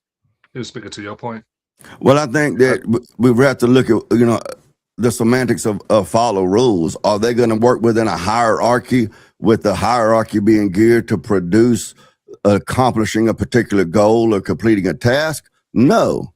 This is why there's not a building on the planet that's ever been built exclusively by women. Now, are they going to smile and go by the rules on the wall that says rule number 1? Yeah, they're going to do that, but that's because that plays into that social stigma of us in the group, and we're all in it together. I'm going to go by the rules. This is why the classroom education, this is why girls do better in academics than boys do, because they'll go in the classroom and they'll sit in their desk and they'll pay attention and they'll do their little worksheets and they'll go by the rules. But the whole time, the underpinnings of their mind is they're jockeying and they're positioning themselves for favor. They're not dealing within the hierarchy to accomplish a goal. So when that man steps out, he starts usurping the authority that's over him in the hierarchy. He's actually behaving femininely, because that's how the feminine mind exerts power, is through those social sort of cunning things, instead of by working within a system of hierarchy to produce and accomplish. All right, let me read some more comments. Shout out to On Site said that no, that's nothing to do with masculinity. Vocal, it was something that Vocal said earlier. On Site said C. Vocal was looking at it for emotions. Shout out to Deidre. Deidre. All right, appreciate that. Hey, this is what Aggression is not the definition of masculine. It's just appreciate. It's just men in general have a monopoly on force and aggression. The facts show that when men are in charge, or women are the weaker individuals, the disabled and elderly. All right, so look, let me ask you this. So, what I'm gonna just circle around, but I want to just bring Wicked Dream in here, just to keep it concise. When he says, All right, I'm back. When Dane says, when people want to, oh, you back? Okay. Yeah, I'm back. So yeah, I want to make this point. Oh, he's not back. He lied. God looking out for me. Yeah, God is looking out for me. So I just want to say this right quick, and this is going to be more nuanced. I don't know how much time we're going to spend on this, because it can go either ways in some context. But so I'll start from saying this, and I'll try to be 30 seconds or less, because I want to have a back and forth on this. But what I'm saying is right here. In ancient kingdoms, kings would castrate the men. Part of that was so they wouldn't sleep with the women, and also they don't want them trying to overthrow their kingdom. It's kind of widely understood, if you got women in the group and you got men in the group, who's more likely to attempt to overthrow you? It's going to be males. You know, and so my point is saying this right here: to conquer is a masculine thing. If you know, I'm anybody contending with that to conquer is a more masculine than feminine trait. And then Dane brought up building infrastructures. Yes, of course, when it comes to building strength and stuff like that, to build things up, yeah, that is more masculine as well. But that doesn't mean that conquering itself. All of us on here, if we had 5 women and 5 men and we had a lot of power, we're worried about those men trying to take over. We're not worried about the women trying to take over. But that has to do with physicality. Would you say that it's conquering that is the masculine, or would you say it is the attributes that give you the ability to conquer that are masculine? I would say that desire to be on top is the masculine. That desire to go, I want what he has the women, I want those women. But then that desire would give you the discipline, which would be a masculine trait, would give you all the masculine traits that you would have. I'm doing push-ups every day. So when I fight this guy, I win this fight, I take over this kingdom. But that's different than. Think about our favorite movies. Think about the one with Jet Li. Think about all the movies. How many what movies you seen women? What's the female version of the one? See, I think maybe just that would be an outcome of masculinity, but not masculinity itself. If I could throw out from the hormones in the body, it's coming from the hormones that male. No, but what I'm saying is, I think conquering would. So I think you would have to have certain traits to make you masculine, and then because of those traits, you are able to conquer. So that's just a side effect of being masculine, is being able to do that. Actually, let me say it this way: I'm saying the hormones in a male is going to make him more likely to want to take over and be on top than the hormones going through a female. Does somebody disagree with me on that? Well, I think that it's. Can I get agree or disagree from anybody? I think that it's important. Disagree with that essentially, because testosterone is more. Because I'll give you an example. Like, I have a 3-year-old son, and when I take him out to the playground, he's much rougher than the girls that are out there. So I was assuming that would tie into kind of what you're saying. That backs up his point, though. That backs up my point. Yes, but that's what I'm saying. I would kind of agree with that, but I would somewhat agree with it. Okay, so Dane, what about you? I think that an important detail here is your example has to do with one man seeing something someone else has and saying, I'm going to go conquer that. I'm going to go defeat him and take that from him. That is different than the example you used earlier, where you're saying that Wicked would be your manager or your boss, and you just being rebellious and saying, you ain't the boss of me, I'm going to do what I want. That mindset, you ain't the boss of me, I'm going to do what I want, comes from a feminine perspective, whereas to look over and say that person has resources that I need, and then I can use those resources to take care of my people, that would then be a more masculine process. But it seems like you're also looking at the physical manifestation of conquering, when women, they lack the physicality that we have because they can't use force like we use force. So because they can't conquer with these, they have to conquer with this. And they have to get into this and use character assassination and shame and peer pressure. So just because the little girls might sit in the room and go by the rules and smile and be pretty with bows in their hair does not mean that they're submitted to any sort of an authority or a hierarchy. Just ask Adam.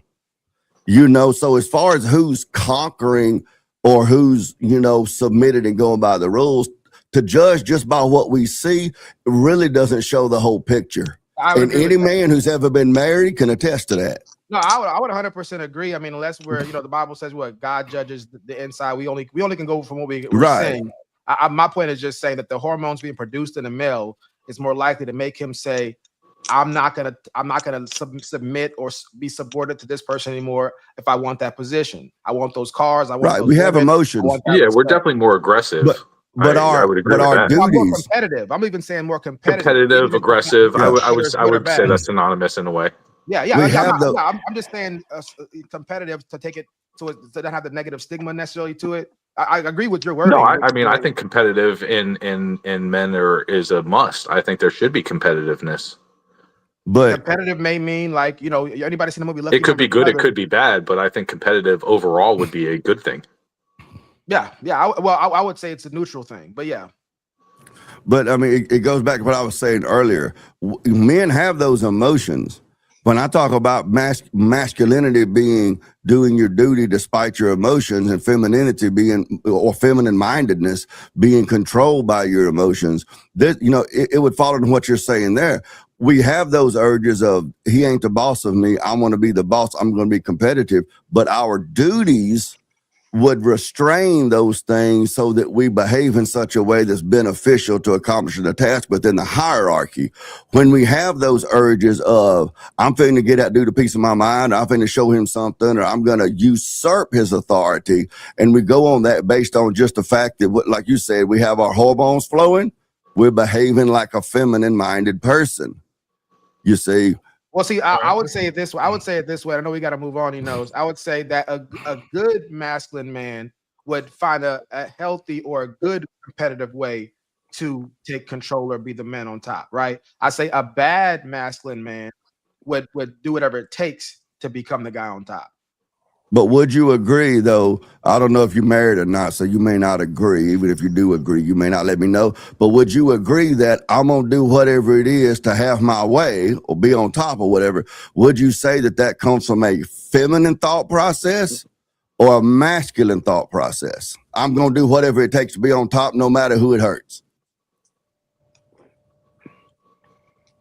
That's a tough one. I would want to still say it's masculine, but I would more so say it's evil. I mean, I would more so say to do whatever it takes would be evil. But here's the original lie. If you eat of this fruit, you can be like God. The woman believed that. Now, when she gave up her husband to eat, what's he thinking? I don't know. T-Reason would say there ain't no way for you to know. But it's reasonable to say or to think that Adam was thinking, well, this is the only woman on earth. If I make her mad, I ain't got no other woman. So I think I can find some common ground here. He looked at his feet and simped out and ate of the fruit. He's responsible for that. But if you eat of this fruit, you can be like God. That was the original lie that the woman believed. So when you say it's evil, yes, it's evil.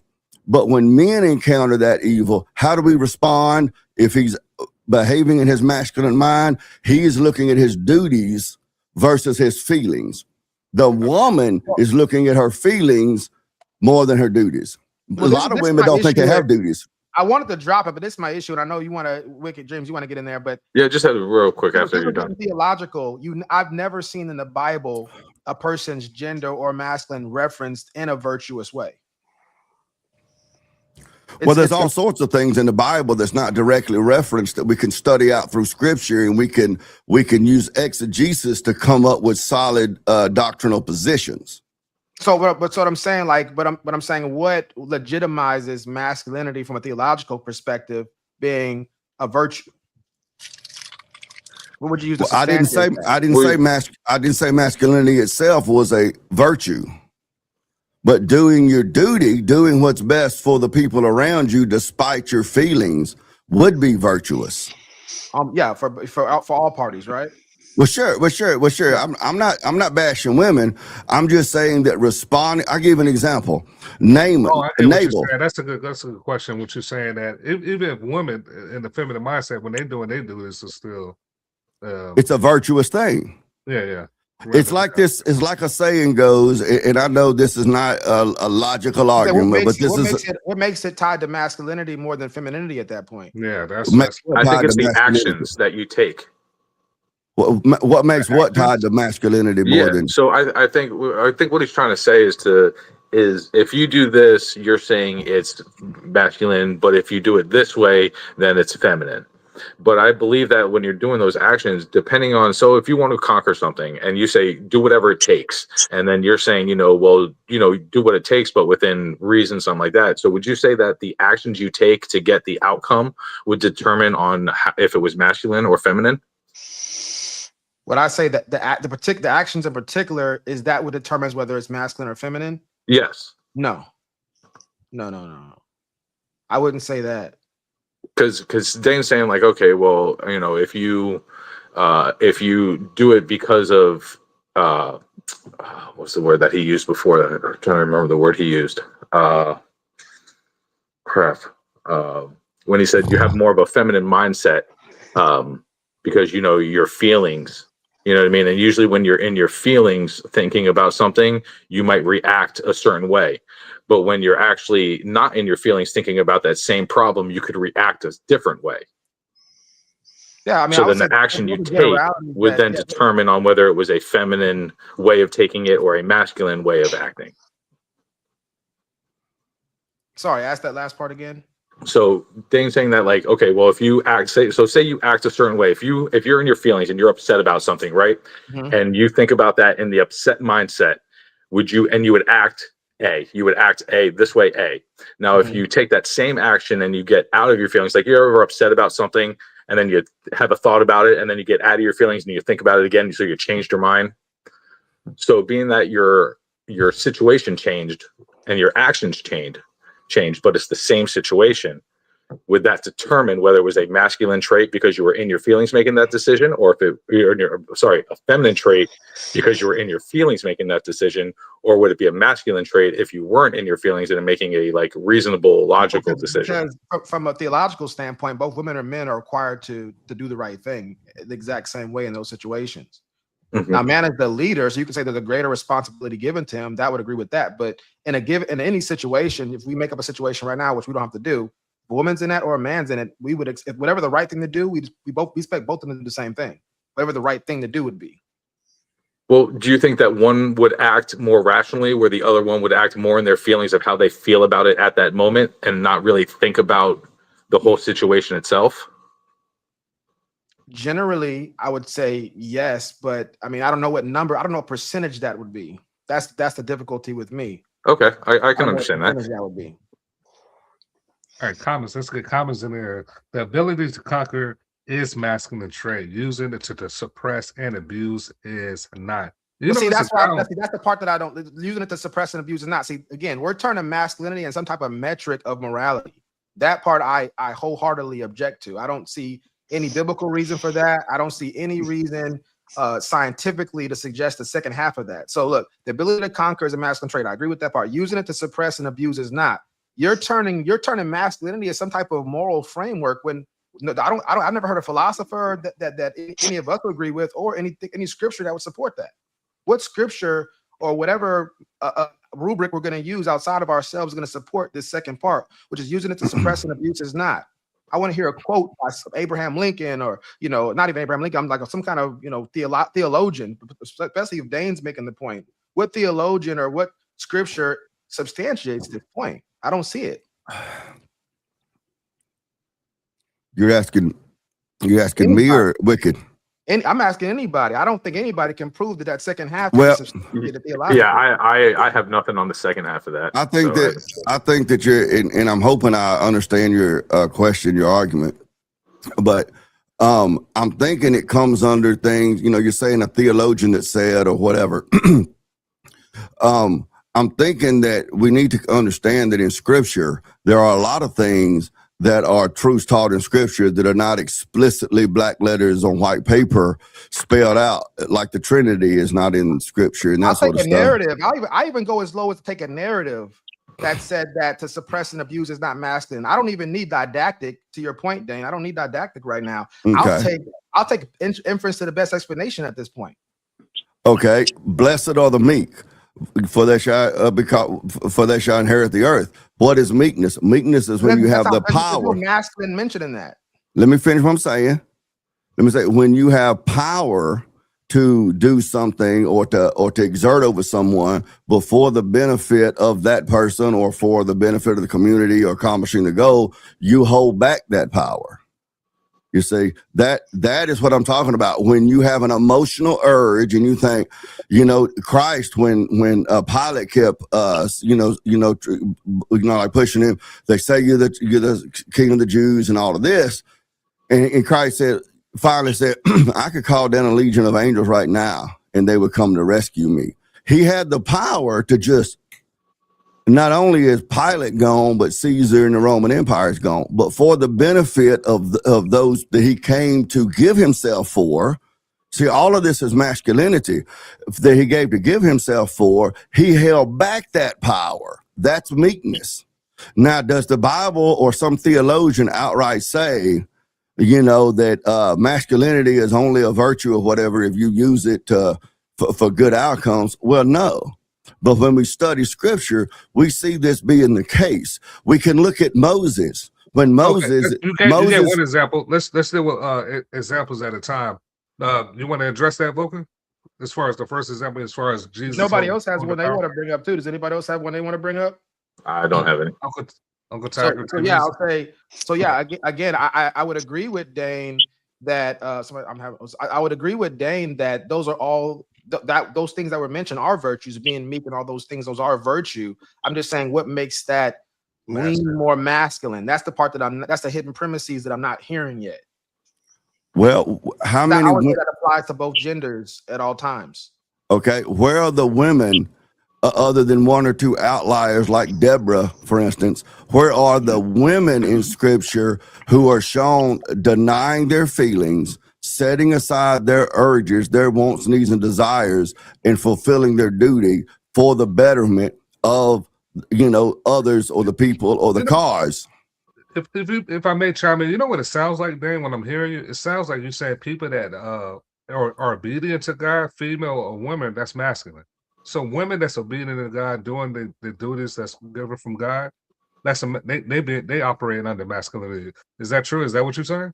Well, if they're doing their duty, power. Oh, sorry. Go ahead. Yeah, if they're doing their duties and they're submitted, under God or whatever, well, then that would also mean that they've submitted to their husband. You see, and in doing that, the argument could be made that they're behaving in a more masculine way because they've taken their place in the hierarchy: God over man, man over woman, woman over children. Okay, but that hierarchy is established by the prophet, priest, and king of the home, which would be the man, who also comes up underneath the prophet, priest, and king of the universe. But I mean, let me say this. Let me say this really quick. I think that the masculine part is vestigial. It's unnecessary. I think that you can communicate all the virtues you need to communicate, whether we want to say the fruits of the spirit. We have all the virtues lined out in the Scriptures. We don't need to add another word like masculine. I haven't added masculine as a virtue. I'm not saying we can't. Well, I'm talking about the second half of that. I'm not talking about. I'm talking about the second half of that comment. I'll bring it back up. You don't have to. I think everybody knows. No, we all know. I'm addressing that second half of that comment. That's one thing I'm addressing right now. I think that right there is a departure from Scripture. It's a departure from everything that we would need to use to help somebody understand how to be a virtuous person. When you start throwing a gender into that conversation, is A masculine wouldn't really suppress or abuse. Yes, the masculine will suppress and abuse if it's evil. If they're operating, and it has the strength to now do see, so, when you, and the competitive drive to do so. but So be, but the, so be watchful of the masculine whenever you see them exhibit those traits that would be abusive and suppressive, because that is a more dangerous typically than the feminine exhibiting those characteristics. I think the flaw that you're making in your logic here is, I think you're confusing or conflating male XY chromosome with masculine and female XX chromosome with feminine. Yes, there are men out there who have the physical power to be brutal and to misuse their masculine abilities. When they do that, you know, emotionally or whatever, they're operating from a feminine thinking. There are a lot of men out there who think and understand and behave in a very feminine way because they respond to their feelings, and their feelings rule the day. Well, if I am doing that, I don't want to do that. What I want to do is just say that second half is unsubstantiated. Maybe I misunderstood the second half. Maybe somebody could refresh my memory on what the second half is. Just give me a second. And I think this is really important to me, because I see, especially in a lot of red pill community, this whole thing is you acting feminine, you asking masculine. And again, masculine just means typical male behavior, typical, you know, like, so if we were to go to the Aborigines right now, I was just watching a video of a guy talking about this untouched country, this untouched people somewhere in like Peru or something like that. We can make certain predictions about what the male behavior would be over there without having been over there yet, and certain predictions about what the female behavior would be over there. That's what's considered masculine. That's what's considered feminine. It doesn't mean that the guys over there are ruling, you know, like in a gleeful, happy-go-lucky, you know, kumbaya kind of way. That part we don't know. That part can go either way with masculine or feminine. When I'm talking about the masculine and the feminine mindset, which then produces the masculine or the feminine behavior, I'm not talking about males or females or men and women necessarily. I'm going by the models of the woman who is the far more emotional person. They're far more neurotic than men, you know, as far as negative emotion goes, that sort of stuff, versus the more logical, the more stoic, masculine mind of men. So like what she says, they're using it to suppress and abuse is not. Men who use their masculine abilities to beat people down and suppress them and abuse them so that they can have more influence over them, that is a feminine behavior. And again, we can go back and we can look at the garden. You're saying feminine is bad because that's a bad thing. You just made equivalent doing the wrong thing a feminine trait. What I'm saying, if I can finish, when Satan said to Eve, if you eat of this fruit, if you do this thing, then you can have all of this power. You can be like God, which is an illegitimate seizure of power. When she did it and she said, okay, I'm going to eat the fruit, was that masculine or feminine? That was feminine. That would be my position. So when you take that into 2026 and you see someone behaving in a way where they want power, they want prestige, accomplishment, and they're doing it through illegitimate means to secure power, they're doing what the woman did. They're not doing what the man did. And I want Dane to get the last word on this topic so we can move on. But I want to say this right here. So what I'm saying is that when it says the ability to conquer is a masculine trait, that I agree with. Using it to suppress and abuse is not masculine or feminine. It is a sinful nature. Both women and men both have that propensity to do that type of thing. I think theologically, I'm right on that point. Again, that's a moot point, though. I'll give the floor to you, Dane. You got the last word. But that's a moot point, though. If your point is evil is common in men and women, that's a moot point that doesn't really address. Suppress and abuse is common in women. It's not again is a moot. Masculine. That again is a moot point. My point is not women are righteous or men are righteous or women are evil or men are evil, or masculinity is a virtue and femininity is a point. My point is about the processes that go on in the mind that people reason out, and then that those processes control how they behave, and whether or not they're facing their duties despite their emotions, or whether or not their emotions are ruling their behavior is how you come down on masculine or feminine. The woman, I'm just going on the scriptures, you know, like you were, she looked on the fruit and she saw that it was beautiful and good to eat.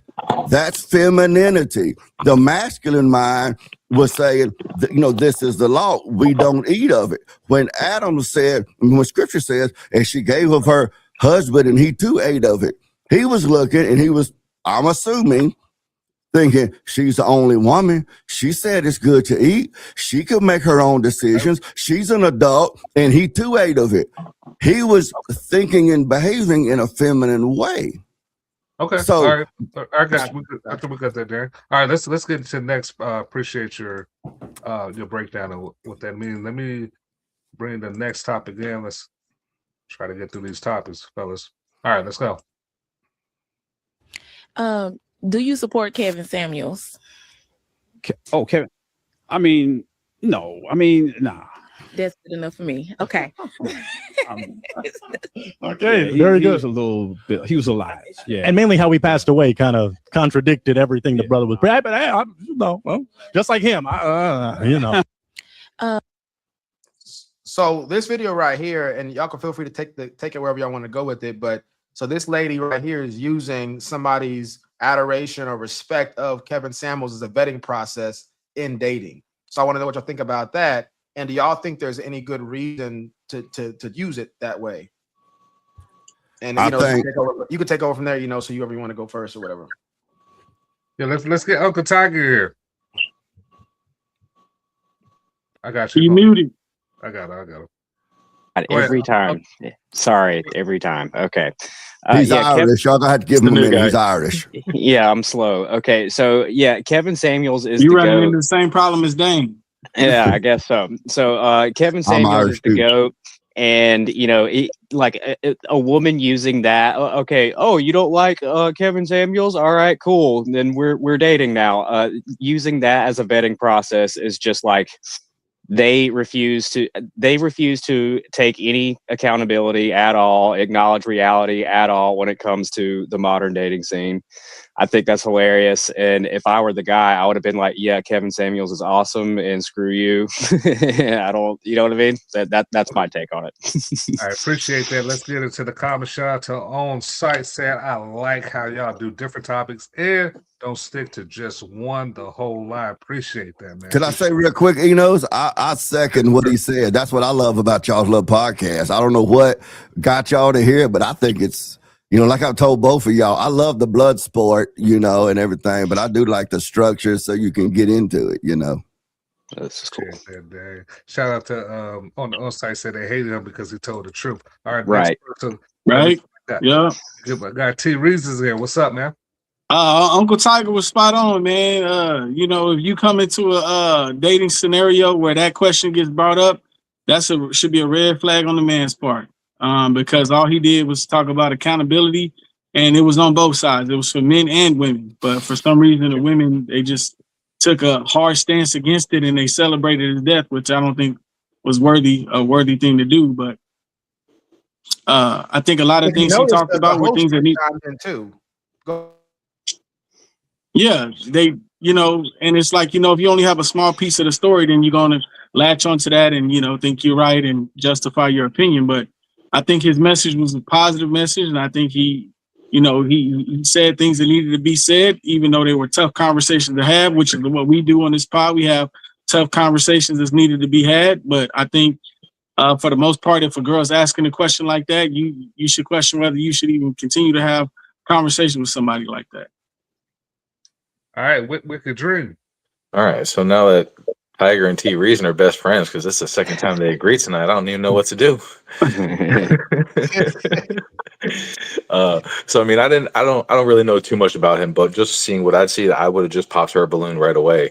Just for the plain fact of it's like, okay, I could agree with some things that somebody doesn't like, but it doesn't mean I agree with everything, and that could go for anybody for anything. You know what I mean? So it's like, just because you use the name of somebody, that's just pointless. It's like, so you're going to base me off of maybe a single opinion I might have about one thing that they said or whatever. Like, that's just retarded, in my opinion. I think she's just wasting her time, and he should just need to bye. All right, Dane. Look, You know, my mama was a hairdresser, she said, for 150 years. And when Elvis died, she knew a lady who stopped going to church because she blamed God that Elvis died. Ain't that crazy? But that's them Southern white women, I'm gonna be honest with you. They loved them some Elvis. I ain't stopped going to church, but when I heard the news that he died of a heart attack, I was like, man, we lost somebody. Because really, the things that the Godfather, rest in peace, said, because he came on the scene really hot and heavy during COVID. If he had not been a black man, they would have shut him down. They would have Nick Fuentes him, and I'm not Fuentes, supporter, but I'm just saying they would have canceled him. They would have put him under the jailhouse of social media. But because I won't go so far as to say God chose him, but because God chose him to bring the message, they couldn't shut him up. And so, and when I would DM him and try to explain to him is, man, the stuff you're talking about, because his stuff was centered around black women. Black women is black women. And I send him DMs and I'd be like, look here, Godfather, it ain't just black women. They all messed up. I lucked out. God loved me enough to give me a woman that was crazy enough to stay with me for over 3 decades. But I look around at the women out there that my sons have got to look at. Holy Jesus, man. But when they took him off, but he started his podcast back in the day trying to call black men to stand up. Yeah. And he said that when he got to seeing the experiences and the stories of this black men was when he started looking and going the direction he went. But I think Kevin Samuels, in the manosphere that some of us are in, like I think you, Vulcan, earlier used red pill. I ain't red pill, man. I think them guys are punks. But I understand it's hard to define these words, these genres.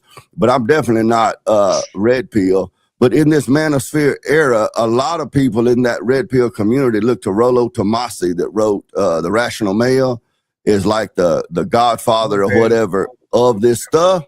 It was Kevin Samuels all day long. It was Kevin Samuels. All right, Vulcan.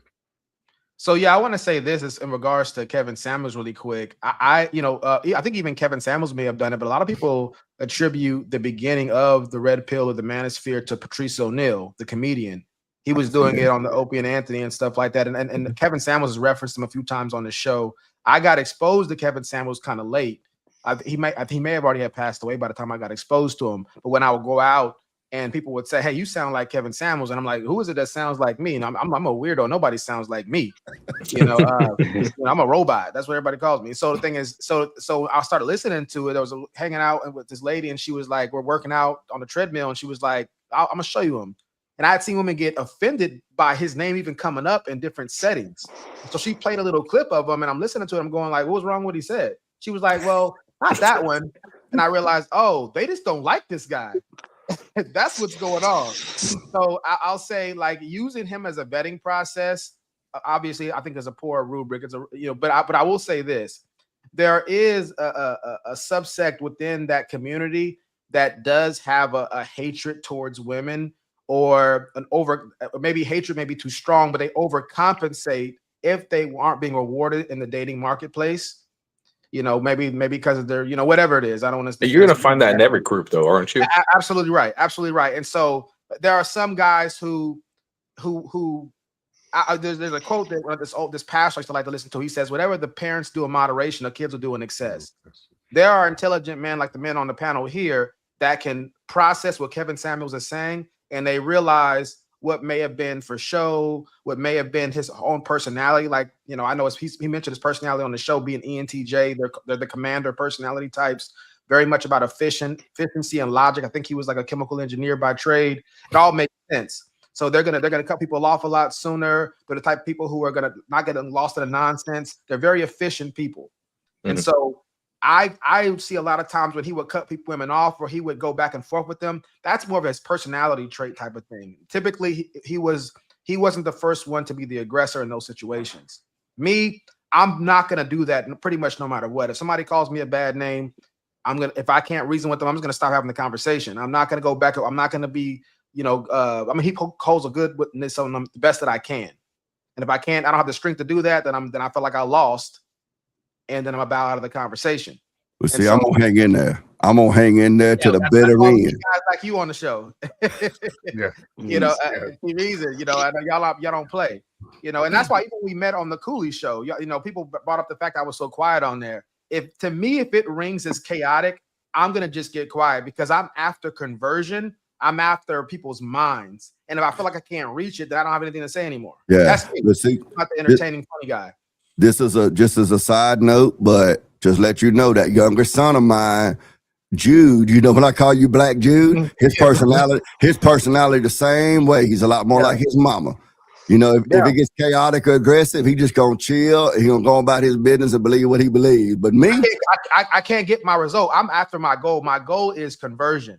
If anything is gonna if I feel like that's not gonna happen, then I have no my investment. I'm not getting the return on my investment. I get it. My goal when I'm engaging in a debate or argument or whatever is not to convert you or T Reason or whoever. My goal is the people listening. The audience hears those worldviews or those mindsets countered with logic and reason and stuff. I'm really looking for the chat or the people that watch this video in the days, weeks, and months, years to come than I am necessarily trying to convert T Reason, because I mean ain't nobody can help T Reason but God. I'm joking, T Reason. I'm joking, sure? man. Well, let me I'm interject joking. on that. Let me interject on that point because even that still makes my point, because when Dane does that or anybody starts to get into the back and forth of the blood sport, as it's called, right? To me, now you're getting into ad hominems. To me, it's confusing the audience, because now that's why this show's the Vulcan Soapbox, because even in jest, I don't want to give the audience out there a false impression that me saying, oh, Dane's wrong because he's white, that is in any way a good argument. That is a genetic fallacy. You see what I'm saying? So yeah, but I don't make ad hominems. Now I will tell somebody they're dumb or sometimes when you you joke on the Cooley show anyway. I don't think every audience member can tell the difference between when you know you're violating a law of logic for the sake of the joke and when you're violating the law of logic because you just lost your cool or you think it's okay to do. Yeah, but I don't think everybody understands that. But ad hom and insults are two different things. Yeah, I'm not violating the laws of logic. Though the violating the laws like an ad hom is what you just said. If I were to say to T Reason, the reason you said that is because you believe that is you younger than me. The reason that you are wrong is because you can't grow a full beard or something or whatever. That's an ad hominem. I'm not incorporating my insult, so to speak, for T Reason or anybody else as grounds for my argument. In the blood sport, you don't get to explain that though. I mean, I was on the show. I'm using that as an example because we all know it. I watched what happened on the show.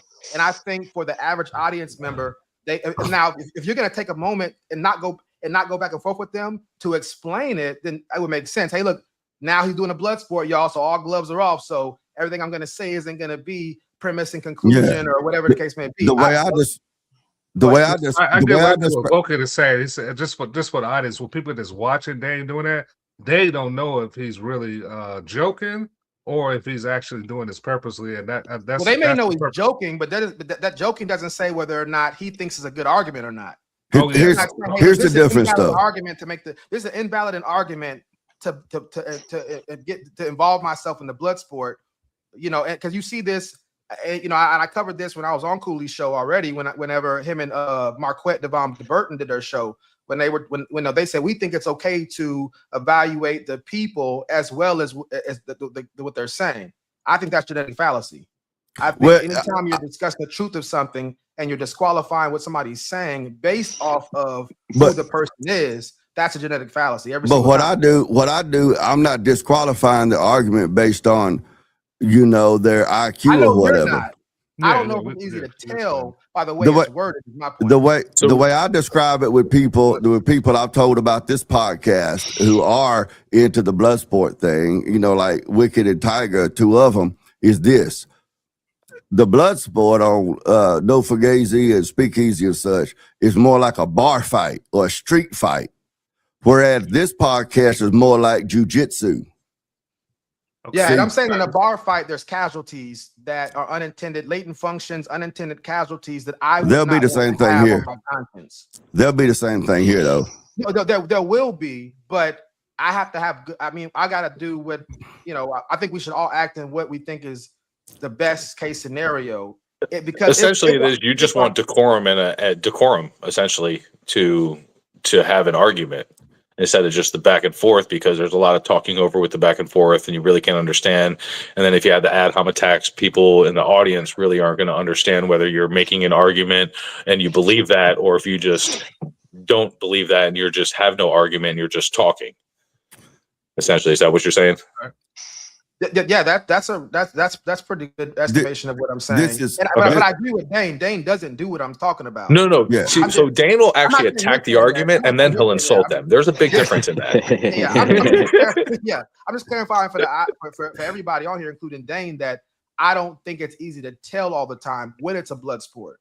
Let me throw this out real quick, and then I'll shut up. Hopefully, we got to get to comments, so keep it really concise. Really concise, okay.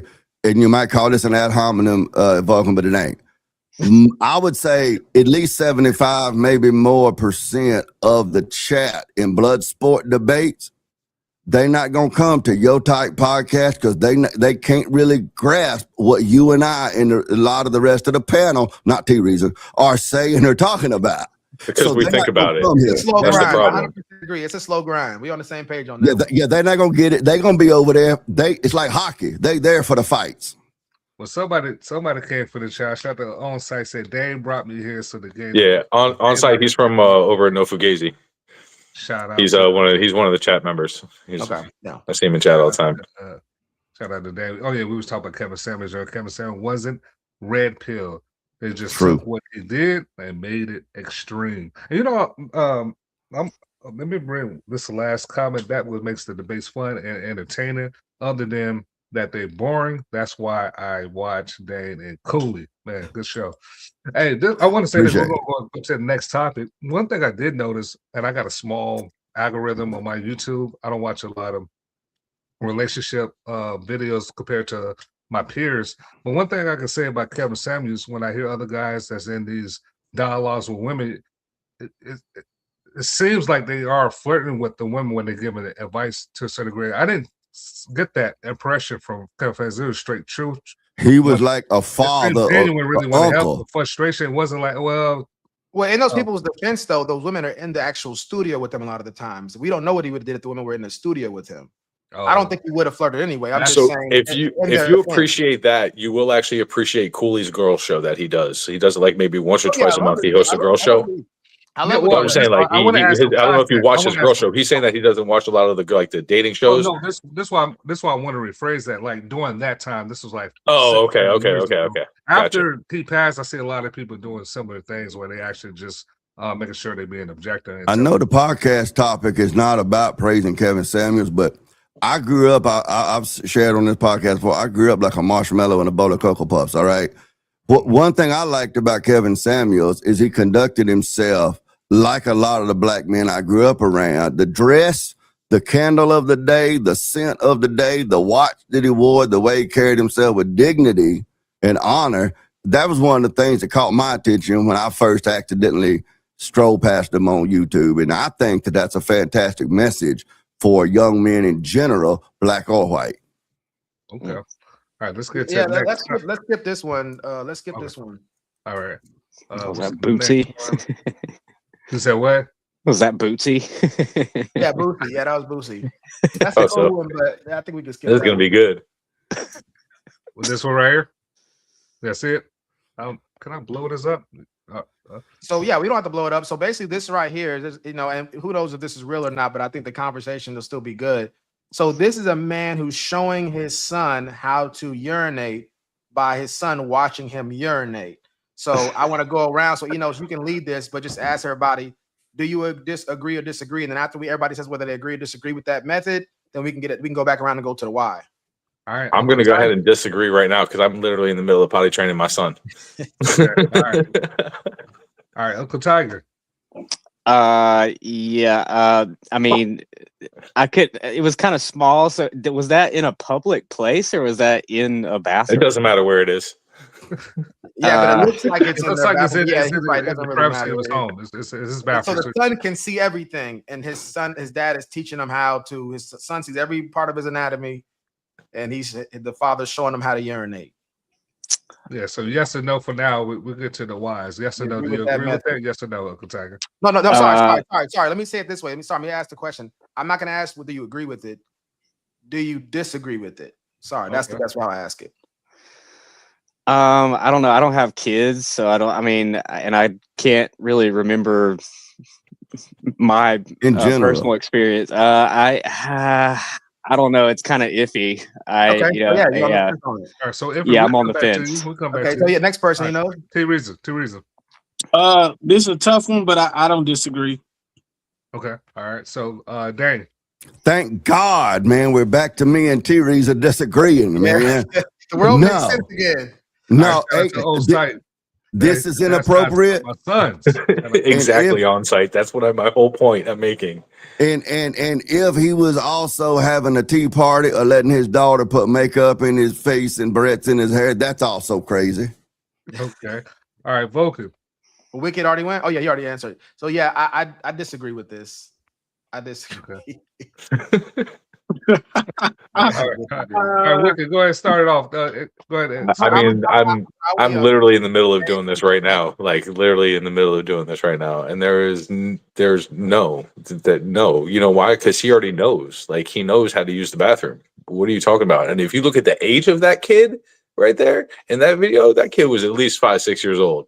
That kid is learning how to use the bathroom at 5-6 years old. That's a problem, especially with his father sitting there with his junk out. Like, hey, that's kind of something's not right there. It's just you can tell him, like, you know, you have a feeling in your body. You can tell him. You don't have to literally show him. That kid's never gonna forget that. That's what I'm saying. Like he's gonna remember this.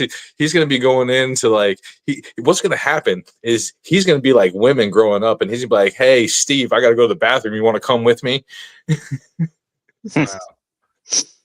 Hey, I see some of the comments. One of the comments says, "As a man, that's how you show up." I did this with all my kids. I could teach them without whipping. So I think we should let T-Reeza go just because he was the one who had the dissenting view here. Give him a minute to cook on this. Go ahead, T-Reeza's cook. Yeah, so first of all, parenting is very unique. I don't think we can overly critique how somebody else's parenting strategy works. I think learning is a process, and some people, you know, they're visual learning. We don't know what trials and tribulations that father's gone through to where he got to the point to where he said, "Let me just show him how to do it." You know what I mean? The bond between the son and the father is an irreplaceable bond. And, you know, many of us have seen our fathers without clothes on. So I don't think we are permanently scarred from seeing another man's genitalia. If that's the case, you know, you go to a public swimming pool, you're going to see a whole bunch of men, you know, taking their clothes off and putting their clothes on. You know, you go into a locker room, you play any sport, you're going to see men taking their clothes off and putting their clothes on. If anything, it teaches the son anatomy, and it teaches them proper form and decorum, and it teaches them about, you know, the way the anatomy works and what he may grow into at some point in time. So I think it's ridiculous to try to sit here and prejudge and say, well, in these social settings, we allow men to be naked around each other, but in these social settings, we don't. And there's nothing more intimate than a relationship between a father and a son. And I don't think we get to poke fun or make light of the situation because we don't know what that father's endured. We don't know if that son was pissing all over the seat, consistently pissing all over the seat, or making it uncomfortable for other women around, or where the father had to step in and say, let me make sure my son knows what he's doing. We don't know all those parameters. All we have is a snippet of a picture, and we're passing judgment. I do want to ask you express your point as far as, but I do want to ask one question when you said you don't think we should openly judge parents. Can you elaborate more on that? So in this case, this is one of those situations where I leave it up to the parent to make that determination, because that parent knows that child more than we know that child. Everything that you said could be done without my dick in my hand. Facebook language. That's your opinion. Sorry. That's your opinion. That's not my opinion. I mean, I could literally show him like, hey, okay, well, aim this way and not have to have my genitals in my hand, or, you know, use your little gut and push. You can literally tell him what to do without having to. Wicked. Okay, let me respond to that. That's your opinion. Let me hold on. Let me respond to that. Hold on. When he don't have an argument. Hold on. Let me respond to him. Let me respond to him, because you trying to jump in. I'll respond to you after. I'll cook you next. Let me talk to him first. Let's say you do all of that stuff and he still continues to get it wrong.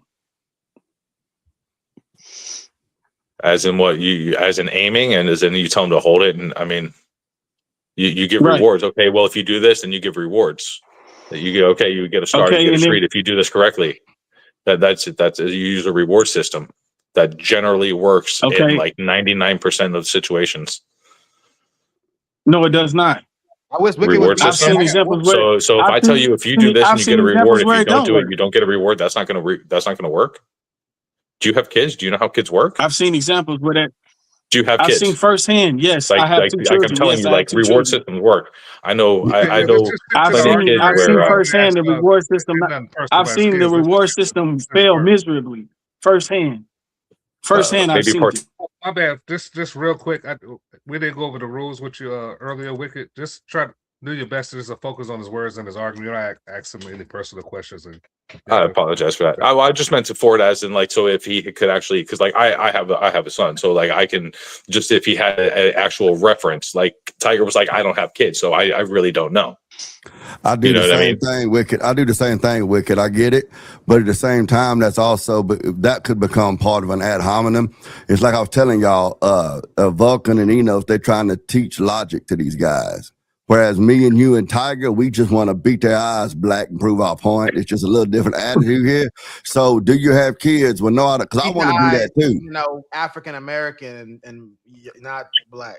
Okay, hold on a second. I really got to know who's got the fire alarm. Who's got the smoke detector going off right now? I've been hearing it for like the last 2 hours. It's somebody in the top. I got birds. Which one of y'all got the smoke detector going off? Yeah, it's somebody in the top for sure. I just said I have birds. It might be my birds chirping. Okay, I heard. Okay, well that makes sense then. Raise your hand for raisins. I want to add one thing that Dane said. Dane brought up a good point. It could lead to ad hominem at probably at worst, but sometimes even at best, what it could do, it could just be like a red herring or a distraction, because then it's because he may have a nephew. It don't might because you're asking specifically a child. It might be a nephew. You know what I'm saying? So then we get into the details of it that are distracted from the original conversation. You didn't do anything wrong. I get what you're saying. Anything wrong. I'm just clearing up for the It's audience. just a different format. I get it. It's a different goal. It's a different goal. Plus, that argument, and I use it too sometimes on people that ain't smart enough to refute it, Wicked. But that argument can also become, if you don't have a womb, then you don't have an argument about a smortion or whatever, and those sorts of stuff. And it's just that these two guys, they're trying to build let's teach folks how to think critically. That's their goal. And our goal recreationally is a little different. So I'm just pointing that out. we use our brain over here, Dane. You know what I'm saying? I'm still waiting on that. I'm still waiting on that. You know what you I'm saying? use your feeling. You use your feelings. We don't ahead. speak from Go all ahead. this emotion and stuff like that. You know? Here we go again. Cover that pretty well. Let's get into the next topic, fellas. Thank you. Can I respond to the little PPs? The little PP dude? I don't think I said my point either. Yeah, I didn't either. Eno's tired of hearing us talk. Yeah, he tired of hearing us talk. Yeah, I did. I was. No, I'm joking. Go ahead. Go ahead. Who's it? Vulcan or Dan? Go ahead. Dan, you want the last word? You can get the last word if you want. I was just gonna say just a couple things. I was giving you the opportunity to get the last word. Oh yeah, that'd be fine. Yeah, okay. I'm sorry. I'm public school student, so I'm a little slow. Go ahead. Yeah, I'll say my point and Dan get the last word on it. So for me, I think you can teach it just as well. And I get T Reason saying that maybe perhaps it doesn't work, but I can let the kid do it. So I'm looking at my child, which I looked at many times anyway, because he came out of the womb that way. I can watch him and direct them and pick him up and make him move his body a certain way to learn how to do it the right way. I don't got to show him myself. I don't think that's a sin. I'm not going that far with it. I'm not saying, I do get the range, and maybe in some places in, the Aborigines or whatever that's commonplace, but I don't think you need that to, like Wicked Dream says. I don't think that's necessary. I think there's better ways to do it. And you may not know the repercussions you could be having. I've seen certain things one time and I never forgot it, even at my age now, at 38 years old, about to be 39 years old. I still haven't forgot certain images that I've seen, and it might have been just a glimpse. That's how the human mind can be sometimes, especially for us Westerners who we have a certain way of looking at that kind of stuff. Hey. I got a few things, and I'm gonna try to distill it down because I know that Enos is ready to go on to the next topic.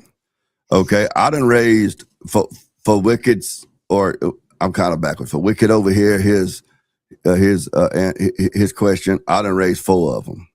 My oldest one will be 35 this year. My youngest one will he's about to turn 25. So I done did a lot of little boy potty training.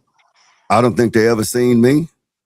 Not just because I think that's a little inappropriate, but I don't want to pull mine out and have no little 2-year-old laugh at me. That's number one, okay? I want to be laughing at me, talking about where's the rest of it. That's number one, okay? Number two, if your child is so, slow in the head that he can't understand verbal directions, the toilet bowl is a big hole to hit. If he can't hit a hole that big, you ain't never gonna have no grandchildren off of him, okay?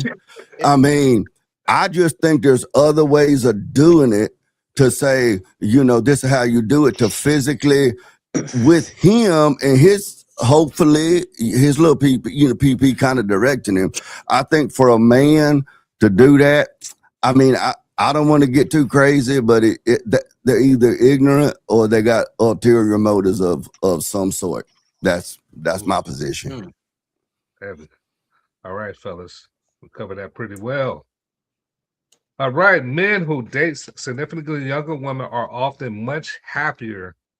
Multiple studies suggest. Several studies suggest that men who date younger women often report higher relationship satisfactions than men with partners closer to their own age or older. Oh, of course. So hold on real quickly. Before we do that one right there, there was another one, Enos, that goes along with that one. It's the one I texted you about. I think you might have thought I was talking about that one, but I'm gonna send it to you again just so you can know exactly which one I'm talking about. And because it couples with this one right here. So I just texted it to you right now. All right, just give me a sec. Yeah. So this right here is saying that men who date significantly younger women are often much happier. Multiple studies suggest. And then this other one right here is going to give us the flip side of that coin. All right, let's do this. Sorry about me talking out loud. I stopped your flow. All right, here we go, fellas. Scoot.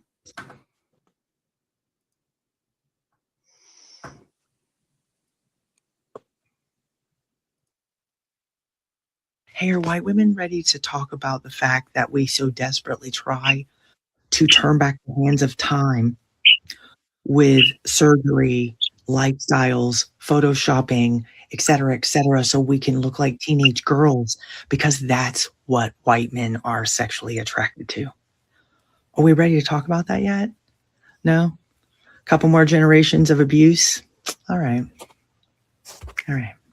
Hey, are white... All right, so you want to go first? How are we going to do this? Can I say that first off, that Miss Meth should not even be making a video like that? I'll put that in chat. Too. I said she need to worry about, those meth lesions on her face. What you talking about? Chat. That's funny. I didn't There even know ain't you said enough. that. Bro, I really didn't even know you said that. There ain't enough plastic in a Tupperware store to make that woman attractive. Oh man. Beauty's not in the eyes of the beholder. Ray Charles and Stevie Wonder agree that woman ain't attractive. Yeah. You don't have to feel that wrist or anything for that one, huh? Uncle Tiger, what you got? This is so tired, right? The age gap debate. Men find younger women attractive because youth, it resembles, fertility. And when older women, like the woman just now, have a problem with it, it's because they know that they're excluded and they don't like that. So it's all just cope. All right. Let's get Wicked Dreams there. Well, I mean, first off, it's just to go. Obviously, it's just the appeal of what looks better. Obviously, tighter looking skin looks better than saggy, wrinkly skin. Grayness isn't as attractive as, some kind of color. That goes for, mostly anything. It's also the baggage that women have as they get older that they just carry with them. If you have a woman who's been abused and takes out all those problems out on you because of the other guy, and then she's comparing you to all these other guys she's been through, it's a lot easier to get compared to one guy than it is compared to 15, 20 guys. Okay, all right. T reasons. Yeah, I think when people make videos like this, it's because something that they don't like is taking place, and they're trying to find a creative way to attack it. Obviously, she doesn't fit the type of demographic that men are typically looking for. So she's trying to attack other women and disarm them from doing something that she can no longer participate in for whatever reason. So I think we got to be very careful with these types of posts because it's just a strategic attack from her to try to make other women feel guilty about, putting on makeup or doing these different things. But the men are always going to be attracted to youth and fertility. Those are always going to be, things that men are attracted to.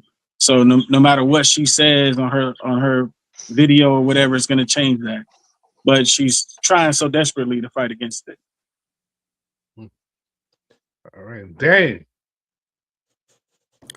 Well, I'm gonna try not to mention her unattractiveness again, but I will point out, and this may sound like a digression, but I will point out that she is an unattractive white woman who's trying to appeal to black people because of this idea amongst some white people in the culture that having black friends is somehow social clout or cool.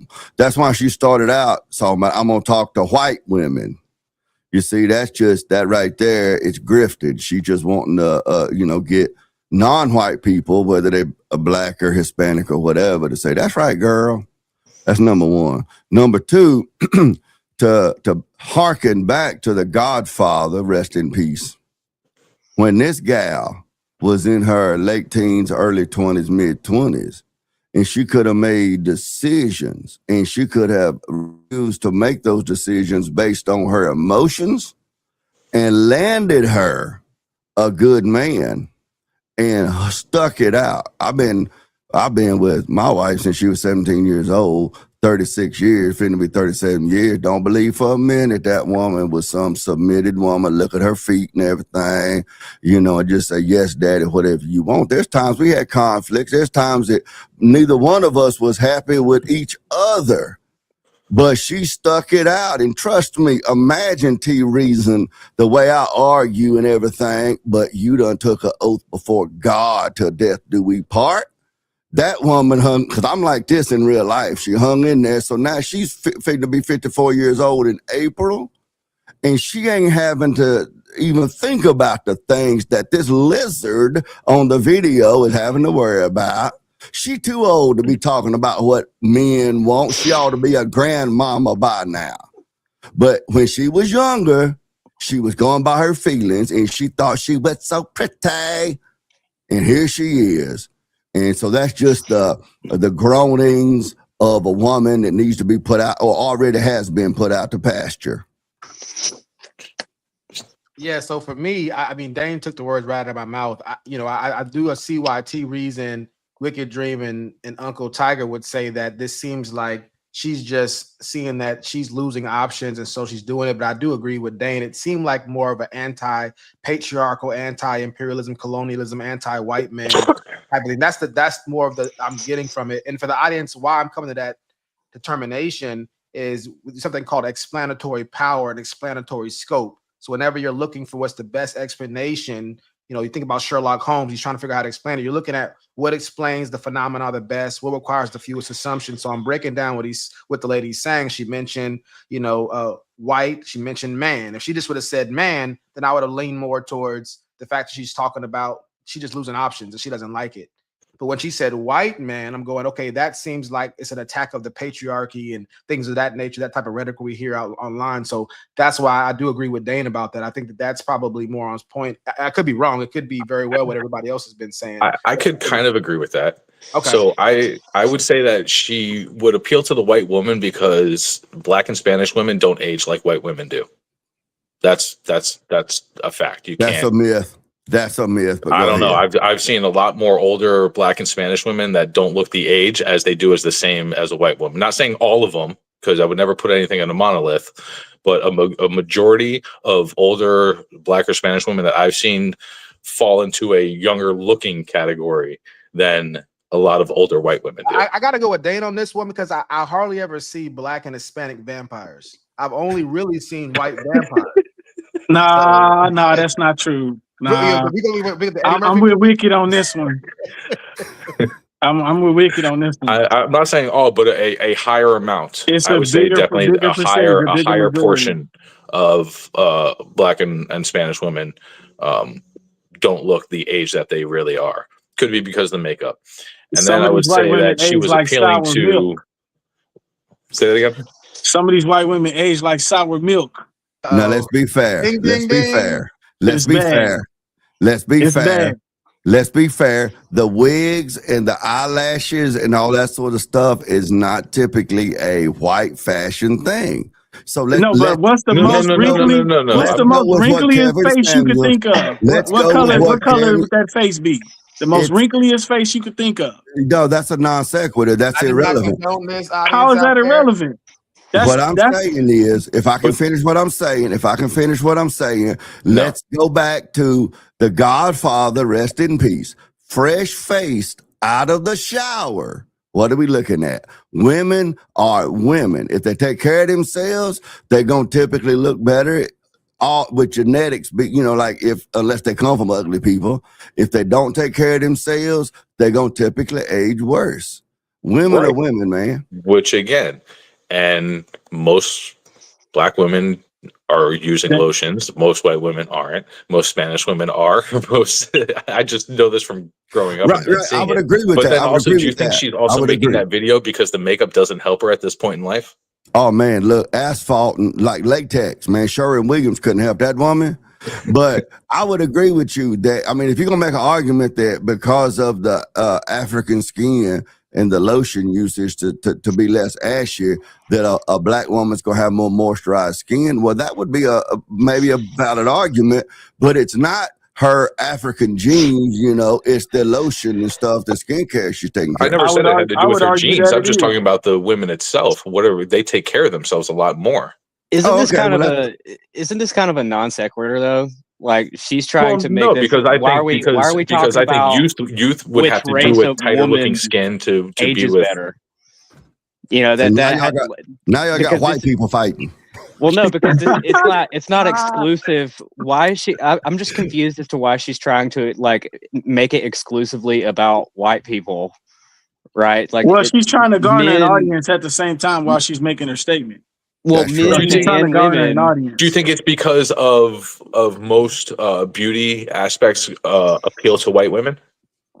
No, I just think that regardless of whether like when you see the commercials, when you see all these beauty commercials, nowadays it's more inclusive, but for the most time it was not inclusive. Scientifically, it has been shown that people are more likely to get on the same page based off a common enemy. And so that could be the ploy that she's utilizing right there. If the white man is enemy, that could be a good one too. Yeah. All right, let's have Uncle Tucker have the last word before we get to the next topic. Last word. Yeah, it's like she's trying to single out white men and white women when it's like men of all races find younger women attractive generally, and women of all races. Women of all yeah. I think she also said white men too, because I do see a lot of black guys with fat white women. That's true. Hey, big bones. Hold on now, define fat. Because hold on now. You like fat girls? We can all tell you like fat girls. It's okay. I like proportionately hourglass shaped women. Now, come on now. I'm you looking at the scale. I'm looking at the proportion. It's a totally different thing. That's true. Hold on now. Listen, when she's 5 feet tall and 200 pounds, that's not proportionate. Hold on now. I gotta still see the dimension now. I gotta come on, T-Reason, preach it, Hold on now. Where did it go? There is no 5 foot and 200 pounds that is any proportion. Well, I'm getting nobody's seen Shallow Hal on this panel at all. Yes, Shallow Hal is a great movie. Look, that's a great movie, man. That's exactly what I'm talking about. If I can say real quick, you know what I'm talking about. I done been through the gamut. If I can say real quick, when I met my wife, she 4'11". She weighed about 95 pounds, and she was shaped like an olive on a toothpick. So I done had the skinny, big hip woman. I done had the woman after 5 kids that got overweight, and she lost weight and everything. Okay.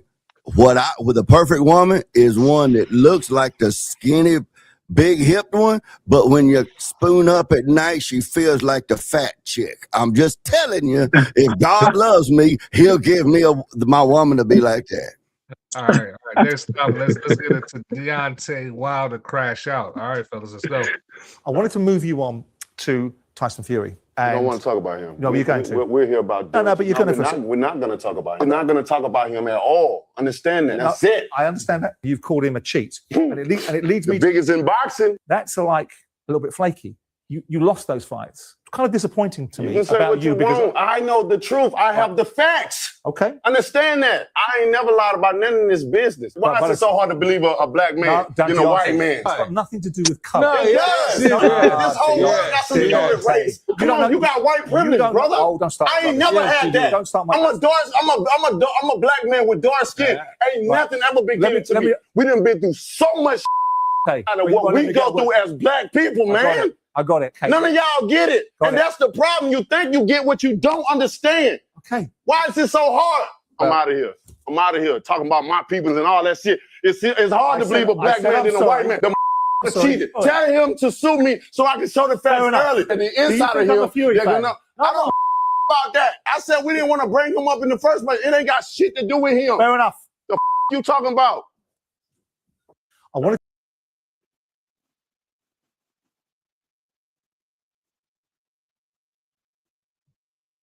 Dane, you're on mute. Oh, was I supposed to be saying something? I'm Nah, sorry. I'm making fun of Enos because he was on mute talking. Well, see, it's funny because I thought you were actually telling me when I was on mute. I was saying something to my wife because she brought me some chocolate here to my desk, and I thought maybe you'd say something. I missed it. I'm cool. White chocolate.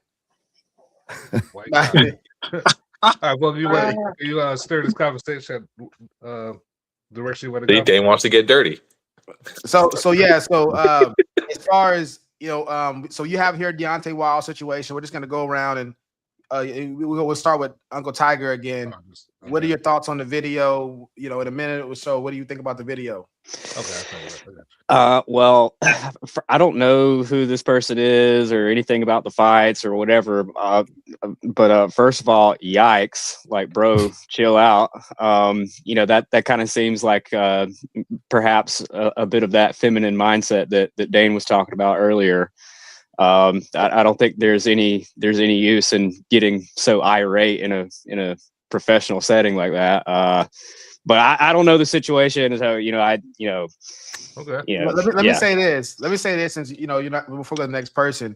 So what you're saying right there, about him being feminine and how he's acting. This reminds me of this comedian that was talking about football players, but this guy right here is a boxer, heavyweight boxer, and stuff like that. And he was saying like he saw a headline that said, a football player brutalizes so and so. He said what it should say is football player does football at the wrong time. He's a boxer, so he's an aggressive man. That's what he's gonna be.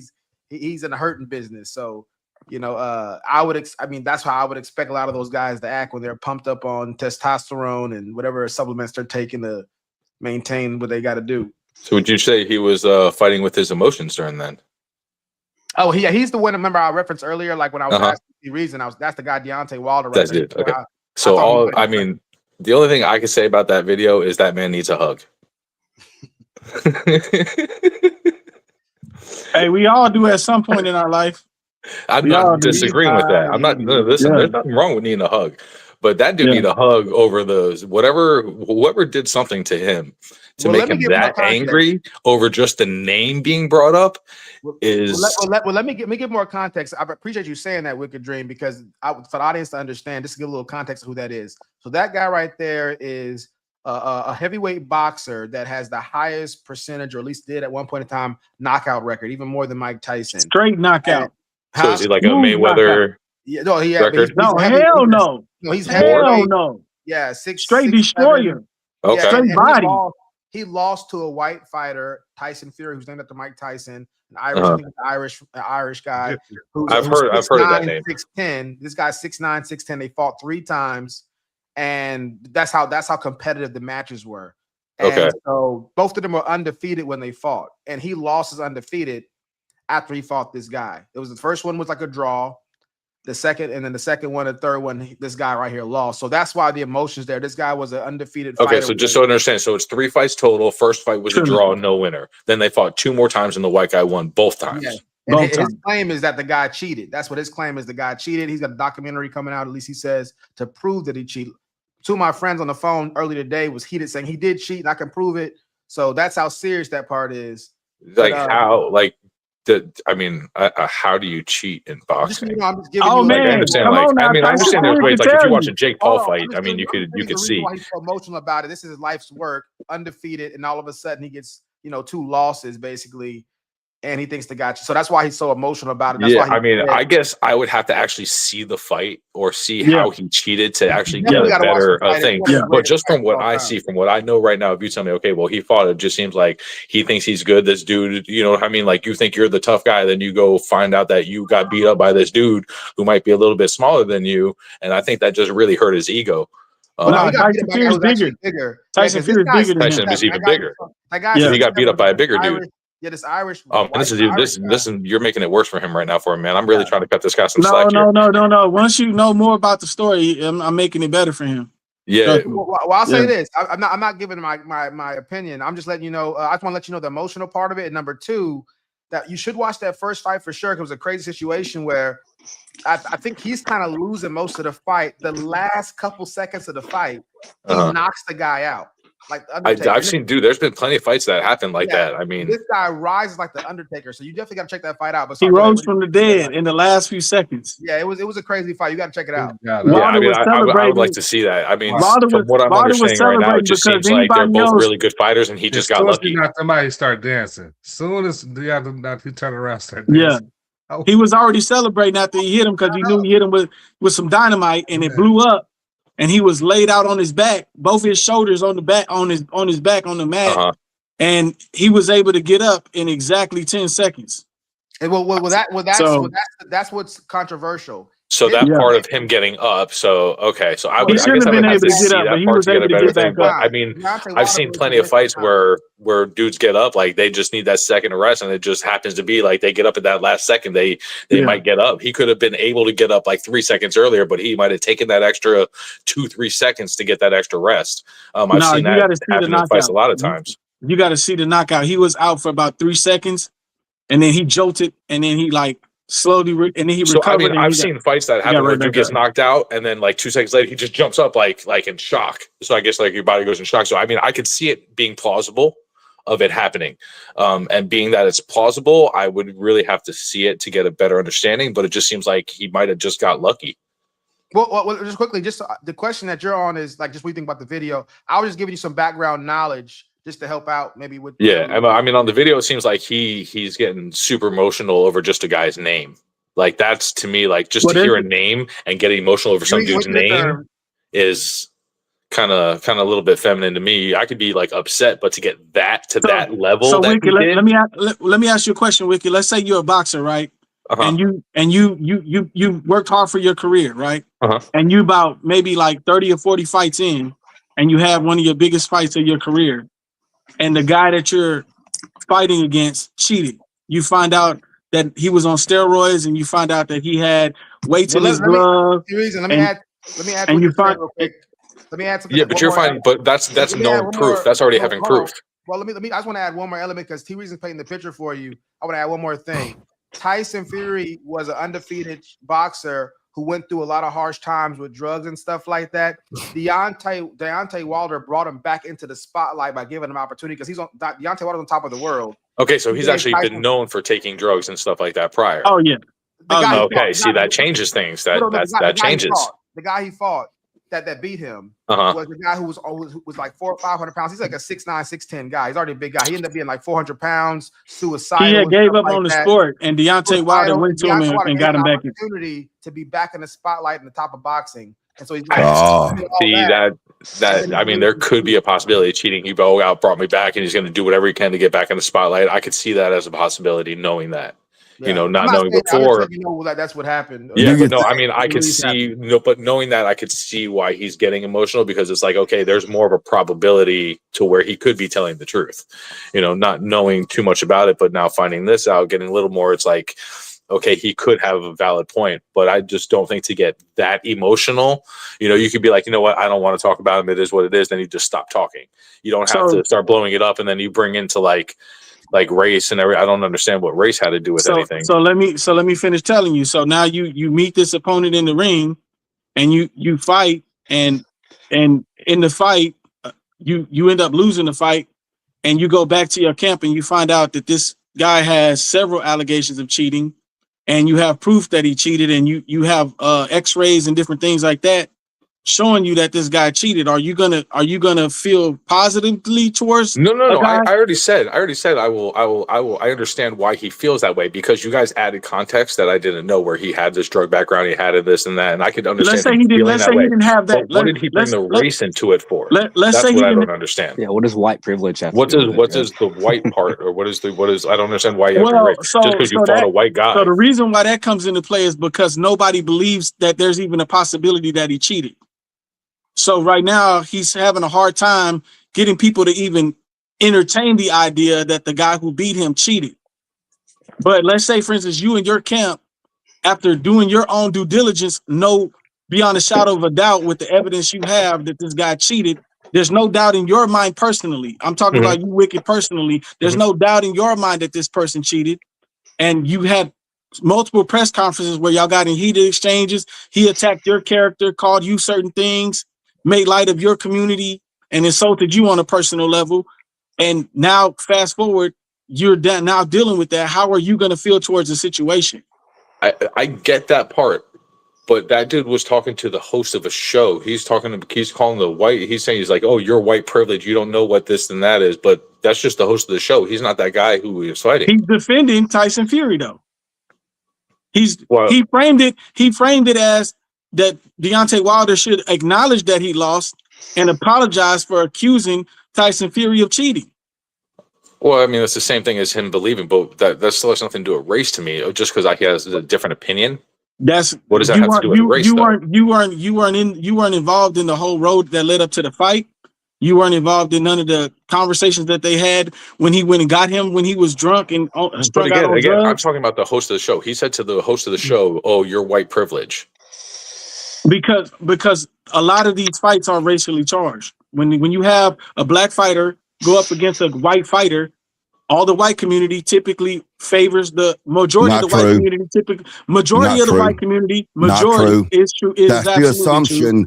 It is absolutely true. If we actually took a poll, we could prove that through a poll. Let him get in there. Okay, I understand what you're saying, but when you say the majority of the white community, point me to those white people. Because you're speaking about a community that you don't seem to have much of a very broad involvement with. Naturally, you're going to know and have more experiences, even though when I talk about, being raised like a marshmallow and a bowl of Cocoa Puffs compared to the average white guy. Yeah, I have a lot more firsthand experience in the black community, but compared to a black person like yourself, man, it ain't even close. So for you to say the majority of white people X, you're speaking from your assumptions and things that people around you, which you're typically going to be. Can I finish? And people who are typically, people who typically, because you're friends, you're going to kind of think similarly. They're going to kind of agree and support that. But so when you say the majority of the white community, you're just throwing that out to support your argument, but you don't have any actual objective reason to believe that. No, I'm not. Well, then where's your evidence about the opinions of white people when it comes to a white boxer and some sort of a question of like this in the That's been a history of boxing ever since boxing has been in existence. Where? You name to me one fighter. You name to me one fighter where the other race is their greatest fan base. Name to me one example. You give me an example. You give me an example that disproves my claim. You said that 97%. Name one example that disproves my claim. Logically speaking, it is impossible to disprove anything. That's how logic works. Like what you said earlier when you said you know exactly what Muhammad Ali was feeling when he dodged 20 punches. You made the claim. That is not provable. You cannot prove what Muhammad Ali was feeling. You made the claim. Fellas, all right. Dang, finish your point. Okay. You made the claim. I'm sorry. Hold on, Dan. Right, That's okay. I understand it can get kind of He hectic should be muted. sometimes. You need to mute this guy because I was still making my point. You made the claim that 99% or 90% or whatever percent it was of white people Never gave a percentage. Whatever okay, the majority of. If you stop being pedantic, I can make my point. No, you just wrong. You just wrong. You just wrong. Oh my God, T. When you do this, T. Reason, you're showing how weak your argument is. No, I'm you not. made the claim that the majority You're or hearing whatever. things I didn't say. The You're hearing things majority. I didn't say. You Man, put it words ain't in even my this bad. It ain't even this bad arguing with my wife. Hold on, Dan. You're gonna get Teresa. You're gonna get a chance to speak. Dan, go ahead and finish making your. You made the argument that some portion, the majority or whatever, of white people are going to do X or believe X or defend whatever. So that's your claim to defend and objectively prove. It's not my claim to prove otherwise. I have the negative. Logically speaking, I cannot prove a negative, but you made the affirmative claim, so it's your job to provide evidence outside of, well, I think, and all of my friends agree that this is true. You need to show me how you actually ground that most white people or whatever believe X, Y, You can go Z. look at the fan base of the crowd that was in Your attendance job. there. Your job to go look at it. Your job to go look at it. Wait. You can go look at any of the comments in the hold on, videos. You can go look at any. Hold on, T Reasons. I want you to respond to what Dane is saying as far as bring Vulcan back here. As far as making the claim and able to prove your claim, and then I bring you in Uncle Tiger. Okay. So, all right. So go ahead, T Reasons. It's on you as far as the claim is. Typically, in these situations, when you have two fighters fight, the black fighter has majority of the black fan base, and the white fighter has majority of the white fan base. And every single post that I've ever seen on this topic, you have white men in the comments that are coming to Tyson Fury's aid, saying you're a sore loser, you lost. And that has been consistent. You're saying that to prove what? You're saying that that has been consistent throughout the totality of their trilogy of their fight. And if you did a poll on the fans in the crowd, majority of the fans that were there for Tyson Fury were white. Majority of the fans in the crowd that were there for Tyson Fury were black. And this is going to be in any fight. Okay. It doesn't matter if it's Tyson Fury or Usyk or any of the other great fighters that exist. It What happens. about Mike Tyson? You don't think Mike Tyson had a bunch of white fans? Like a I think he whole bunch did. of white I fans? think he did. But So that whenever proves your you point have wrong. him Thank go you. up Appreciate against, that. but whenever you Keep have him go up against a white fighter, that white fighter is going to have a predominantly white fan base. No way. No way. Not If I against. can If you put Tyson in the ring against a white dude, white guys are hoping that white guy gets name knocked me a out. fighter. Name me a fighter he fought that had a white fighter that had a predominantly black fan base. Name me one. I'm waiting. Hold on a second. Hold on, real quick. Your point was to name a black fighter that has a white fan base. I did that. So stop moving the goalposts and contend with my argument. The majority of his fan base. The majority. What's the majority of Mike Tyson's fan base? You said crickets. Crickets. How is it crickets? If you let me What's speak, the majority of Mike Tyson's fan base? The majority. How about close your mouth? Okay, let me speak. You close This your how it mouth works. because you can't even answer the question. I asked the question. How You can failed you to ask answer. me a question and then open your mouth and talk? No, and expect because me you're to trying answer to your tell me question? what to do. You don't get to tell me what to do, You're being sir. absolutely absurd right now. You can't ask me a question and continue to talk, you idiot. You don't get to tell. I'm sorry, you don't get to dictate terms.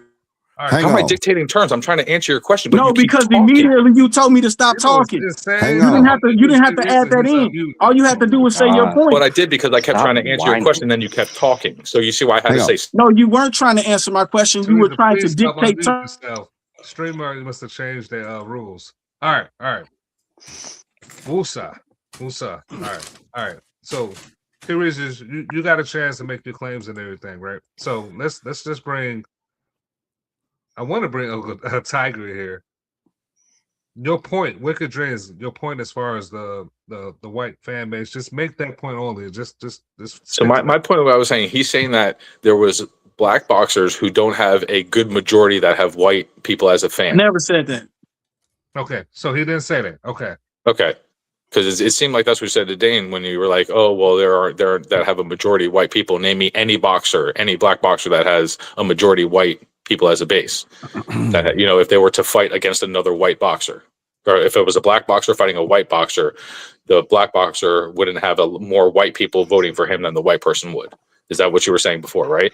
No, what I'm saying is, when you look at both sides. So let's say you got a white fighter going up against a black fighter, right? You gave the example of Mike Tyson.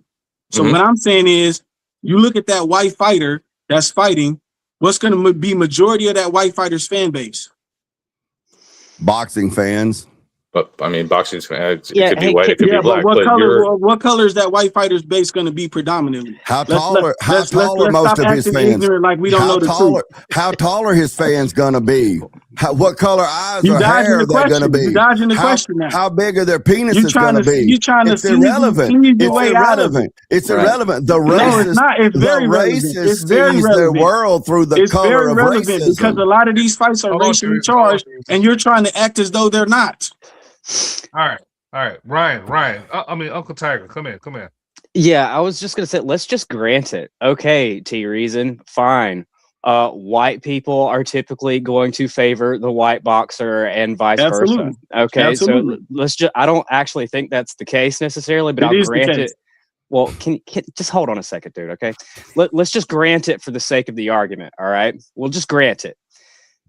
I think that most white people, if let's say perhaps they favored the white boxer, the white boxer that we're talking about with what's the black guy's name? Doesn't matter. I think that white people would be more inclined to believe that he was cheated, that the white boxer cheated, if when the host of the show asked him the question and the black boxer had responded like, you know, with an intelligent response, like, you know, not crashing out, I think more white people would be inclined to believe him if that were the case. But when you fly off the handle, it just kind of makes it look like you're immature.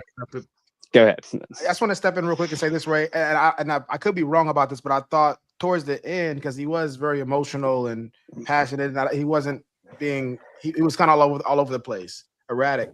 But I think he did mention, I guess, you know, when people go on these interviews, they may say, hey, look, don't ask me certain questions. I think he alluded to or said that was one of the questions that he wasn't supposed to ask about. And so that if that's the case, maybe I missed that part. Yeah, then that would be unfair. He said it at the very beginning. He said, we're not going to talk about that. Don't bring him up. Yeah. Okay, it's fair. Then maybe the interviewer, the host, should have he already knew. No. I mean, I heard him say. So he already knew it was a hot button. He already knew it was going to open up a can of worms. Hold on, T-Reason. I want to add one more part, and I'm gonna give it back to y'all to finish, you know, hashing this thing out. But I want to say this. This is my take on the two sides of it. One is there is this historical thing, especially within boxing, about pitting the race against each other to get your best fights. Some of that's more nationality than race. Some of it's more ethnicity than race. Some of it's more coast than race. You know, and so there's a lot of other elements in it that aren't just racial. There is this thing historically about the Great White Hope. You see that with Rocky was part of the play. With Rocky, part of the play. You know, you see that happen in the real world as well. I was thinking that too. It doesn't mean that all their fans are white or anything like that. But that is like a generalization that promoters will play to get the most money. Okay. You know, so I will give T-Reason that there is something there to it. Now, to Dane's point, he's saying, okay, like you don't know what the percentage of their fans really are, and we don't know that. But there is a play that promoters make to make the most money, which means if we can have a racial element to it, Conor McGregor and Floyd Mayweather, even though Conor McGregor's not even a boxer. But couldn't you add a racial element to everything if you wanted to? It doesn't make it that the actual point. They do money makers. That's a good point, Wicked Dreams. Money makers. Some truth to that. Let's get to the comments. So you're trying to dilute the original conversation by saying that, and it doesn't. It's a moot point at this point. All right, hold on. Because we're talking about specifically to boxing. Hold on, comments up. Ryan's favorite 3 out of 4 fights at least are black. He knows them all. You cannot, 100. You cannot assume that white people just get tribalistic and support other white people just because POC do that. What is POC? What does she mean? People of color. Well, color. Okay. All right. Okay, this is lit. So now she's trying to say that only people of color do it, but white people don't do it. That's asinine statement. That's crazy to think. That's not what she's saying. That's not what she said. If I could clarify a little bit, because you probably saw Leah on stream last week. She's a white chick. What she's saying is not only people of color do it. What she's saying is she knows people like her husband, boyfriend, or whatever, and other white people who are big fans of black boxers. She's saying, so white people don't just support boxers because they're white, even though, and then she's stepping into what she thinks of as your experience, which would naturally and reasonably involve more black people. So you're drawing your conclusion based on your anecdotal life experiences of it being less white people, more brown and black people. So when she says, even though people of color, many people you have more involvements with, probably do that. That's what she's saying. She's not saying that only black people do it. I'm basing it on the history of boxing, and I'm not basing it on my own personal opinion. I'm basing it on what I've seen throughout boxing before black fighters were even allowed to fight. It's been that way. Your question was, so she's saying only people of color do that. All I'm clarifying is that's not what she's saying. So I'm trying to clarify what she was saying. That's all. Yeah, I hope that's not what she was trying to say. No, that's not what she was saying. It's definitely not. No. All right, she got more comments.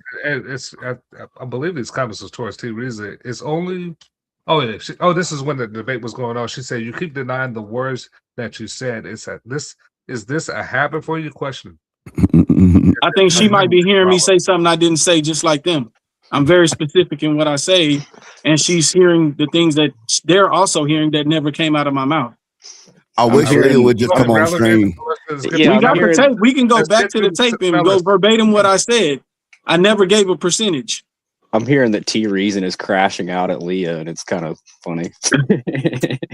Yeah, because she going. She. Well, I mean, when you say majority, you're kind of giving a percentage. All right, well, somebody finish comment. It's only relevant to those who wish to race bait about it. Last comment. She also says reading comprehension is important. I said you can't assume that because of your admitted just now experience of black people around you do that. Stop hearing racism everywhere. All right. Stop denying things that are blatantly racist. All right, guys. Hey, before this next talk comes up, I got to get out of here. I got to wake up in 5 hours, get ready for work and stuff. I really appreciate the night, guys. Yes, sir. Dane, thanks for having me up. Vulcan, Enos, T Reason, and Tiger. Appreciate the convo, and hopefully I'll come back up next stream as long as I'm not working, man. It was fun. Sure. So definitely had a good conversation with you guys tonight. I appreciate everything, man. You're a chef. You don't work. You're a chef. Yeah, Mr. Man, I sit at home all day long. Why you got tits? Yikes. Have a great night, guys. Appreciate everything.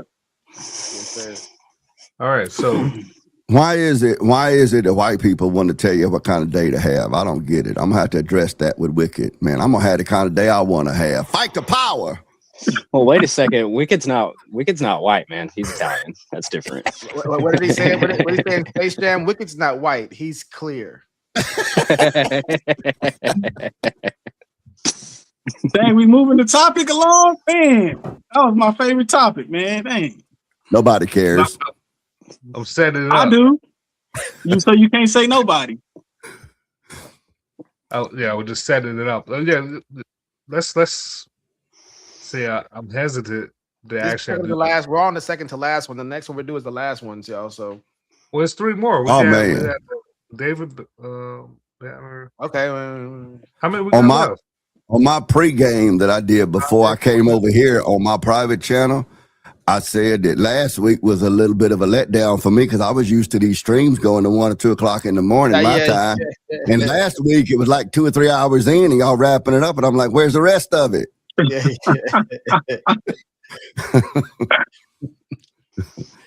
All right, Edos, what we got, man? You what we doing? Yeah, the reason you have more you want to say while waiting on? Does he have time to talk while you waiting on? Yeah, I don't know. I just think that that's an element of boxing that we don't have on podcasts or forums like that. There's a lot of footage on that fight, on the 3 fights. And these guys have some serious bad blood between the two of them. And I think that the host capitalized on that whenever he asked that question. He knew it was going to get a reaction from Deontay Wilder. You know, he's the one who had the to this day moment, you know, and he was trying to get his to this day. Yeah, boxing. And he was trying to get his to this day moment, and he got that, you know. Boxing is in. I'm sorry, go ahead. I mean, that's pretty much what I had to say. Boxing is inherently and historically, and this is not even arguable, it's inherently an extremely corrupt sport from its foundation. Boxing is. All sports have gambling and crookedness. All business have crookedness.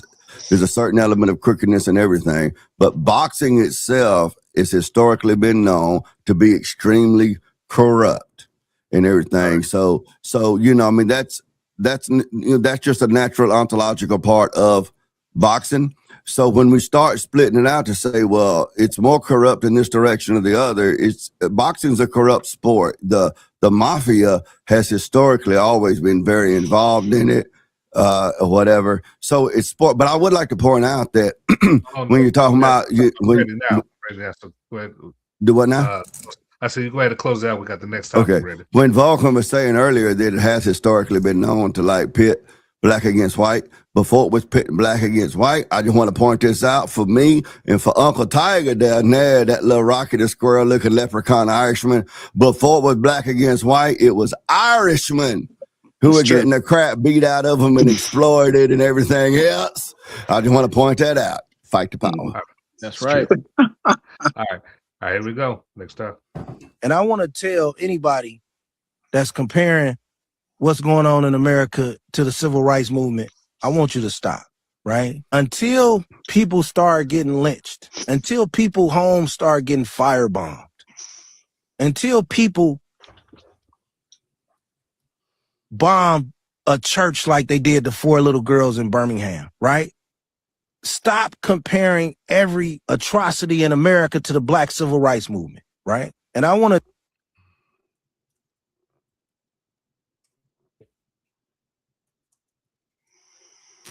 All right, fellas. All right. Let's start with Uncle Tiger. Agree or disagree? I would need a little bit more, but I think vaguely, yeah, I would say I agree with that. Yeah. All right, dang, agree or disagree? I'm not even completely sure what his point is, but I think that based on the part that I do understand, I'm gonna like preliminarily say disagree, but maybe as we talk, I can learn more about it. Kind of like the Nipsey Hussle thing last week. Maybe I can learn more about it and have a fuller opinion. Okay, 2 reasons. There's elements I agree with, and there's elements I disagree with. I understand where he's going with it, and I know what he's trying to say, but I also understand why it's done. So I think I can see both sides of that. Okay, Vulcan. And I'm explaining too, not just sound like I'm giving my explanation a little bit too. Yeah, just a little bit. If you got a little bit now, you can. Well, yeah, I would say like my issue with what he was saying is I think I didn't think he used the wrong word, compare. You can compare any two things. You can't even really determine if you can compare two things if you don't even attempt in your mind to try to compare two things. Comparing is just putting them, side by side and looking at them. You may realize it's a poor comparison. But even to make that determination at something's not analogous, you got to at least look at the two of them. And so I think even and the reason why that's important, it's not a semantic thing too, because people go out there and say, because you can be having a conversation with somebody and people will object to an analogy before they even heard why you're comparing the two. You can't compare that. And you're like, well, hold on. I can't compare them. You don't even know why I'm comparing them yet. And so like, as far as the wording, I think there's a better wording to use. I think what he should say is there is no comparison, or the two are not analogous, or they're not similar enough to be useful in a productive conversation. I think that would be more intellectually productive, because to say you can't compare the two, I think that just lets people know that anytime somebody attempts to compare, right or wrong, that before they even get a chance to explain their point, the person's already not listening or already dismissing what they're saying. And that happens in romantic relationships. That happens at the job. You can't compare those two. And it's like, well, I can compare them. I can be wrong about my comparison or why I'm saying they're analogous and why I'm saying they're not. But to my point, I think he used the poor wording for it, and I think that leads to more difficulty, more turbulence in the conversation, basically, because people are going to be irrational about it. Now, if his point is to say they're different in specific ways, then obviously they are. So obviously, anytime you're comparing two things that are not the same thing, there's going to be differences. The question is, why are they comparing it, and are they able to substantiate whatever the parallel that they're trying to make?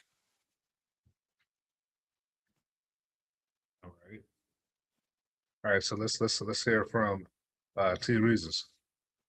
Yeah, so I understand what he's trying to say. He's saying it's an extreme situation, and we devaluing the situation by bringing up other situations and making the comparison, because now people are going to equate what they're experiencing to the experiences that these people that experience some of the worst atrocities that ever take place on Earth have experienced. So it kind of devalues that aspect of it.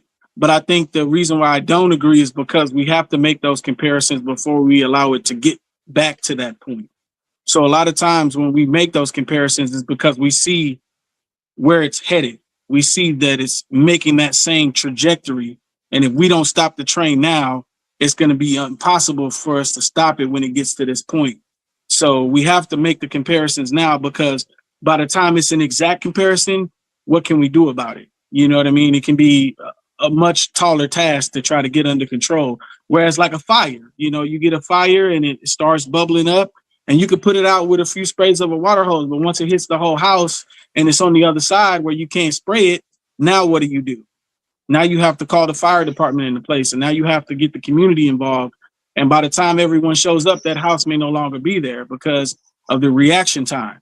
So you want to stop the fire before it gets big enough to where you can't put it out. Okay. All right. I want to get to the comments. Shout out to Lex. She said, "Stop being a victim. It's 2026, the year of our Lord, not 1856 for love." Imagine who you become. Imagine who you could become if you decide to take control of your own destiny and didn't see yourself as a perpetual victim, constantly harmed and held down by people generations removed from the sin of slavery. My grandparents, even great-grandparents, never owned slaves. In fact, half of my family were here before the white man. So you want to talk about oppression or being held back? Question mark. That's all for the comments. Let me go ahead and bring Uncle Tiger in here.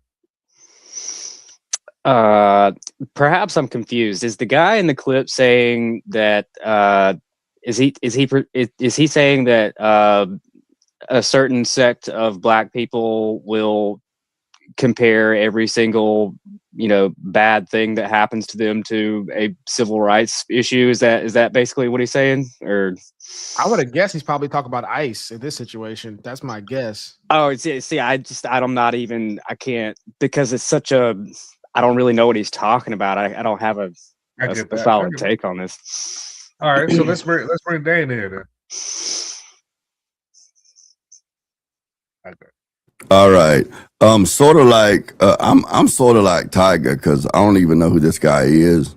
Yeah. But I know that if I could do some recall back to the discussion about feminine and masculine, I know that the masculine perspective, the masculine mind is about accomplishing things, whether it's conquering, my camera's the other way, this guy over here. Yeah, this guy. Yeah, the Vulcan was saying, whether it's conquering, you could say is accomplishing the task, reaching the goal, is the masculine thing to do, and so I'm not sure what the masculine aspect of it is to completely, because anybody who's been in any long-term relationship with a female will know there's two things that are built into a female's ovaries: calendars, because they never forget anything, and radar, because they don't lose nothing.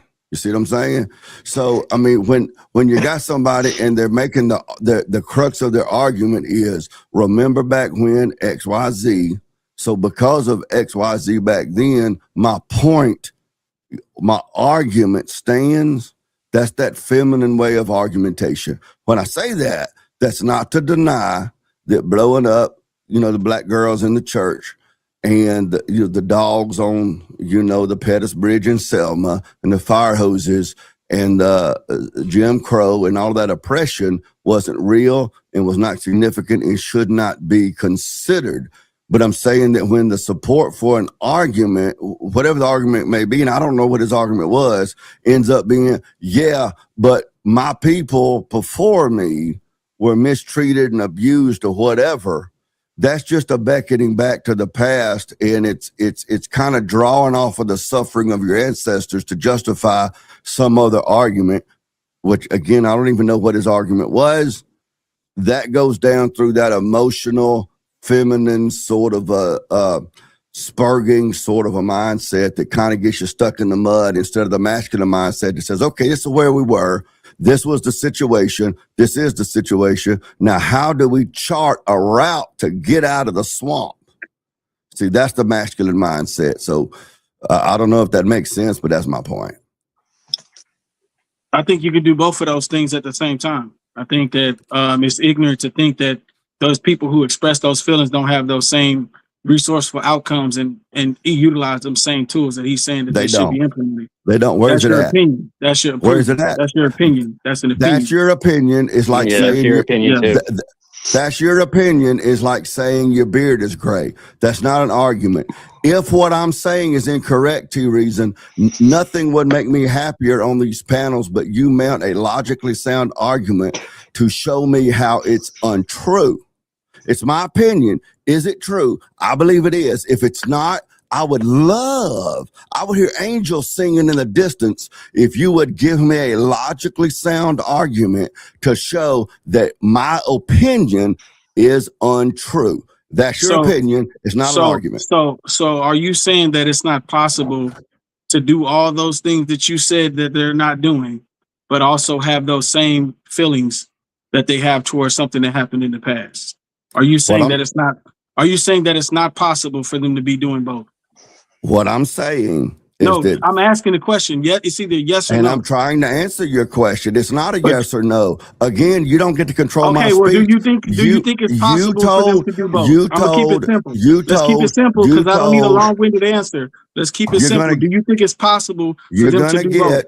You're gonna get whatever I give you. You told Tiger earlier. You don't have to give me anything. You told Tiger earlier that he don't get to control how you talk or your speech or what you say. But I'm asking a yes or no question. He was asking a yes or no question. No, he was not. And you said to him he didn't get to control your speech when you don't get to control my speech. He told me to stop talking. You can have the whole podcast, T-Reason. Say what you want to say. I mean, what you do, T-Reason, when you get into your ovaries and the spurging is you turn people off and people stop listening to you. But carry on. Fellas, y'all was talking over each other. I mean, y'all already stopped. I was muted. And I do want to get to one of these comments.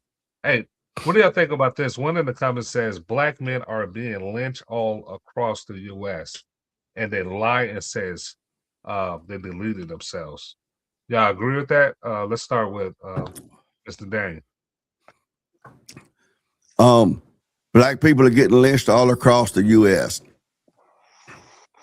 I don't. What now? What was the rest of themselves? They're lying if what? They are lying, saying that they are deleting themselves. Oh, I mean, I don't know. Sorry about that.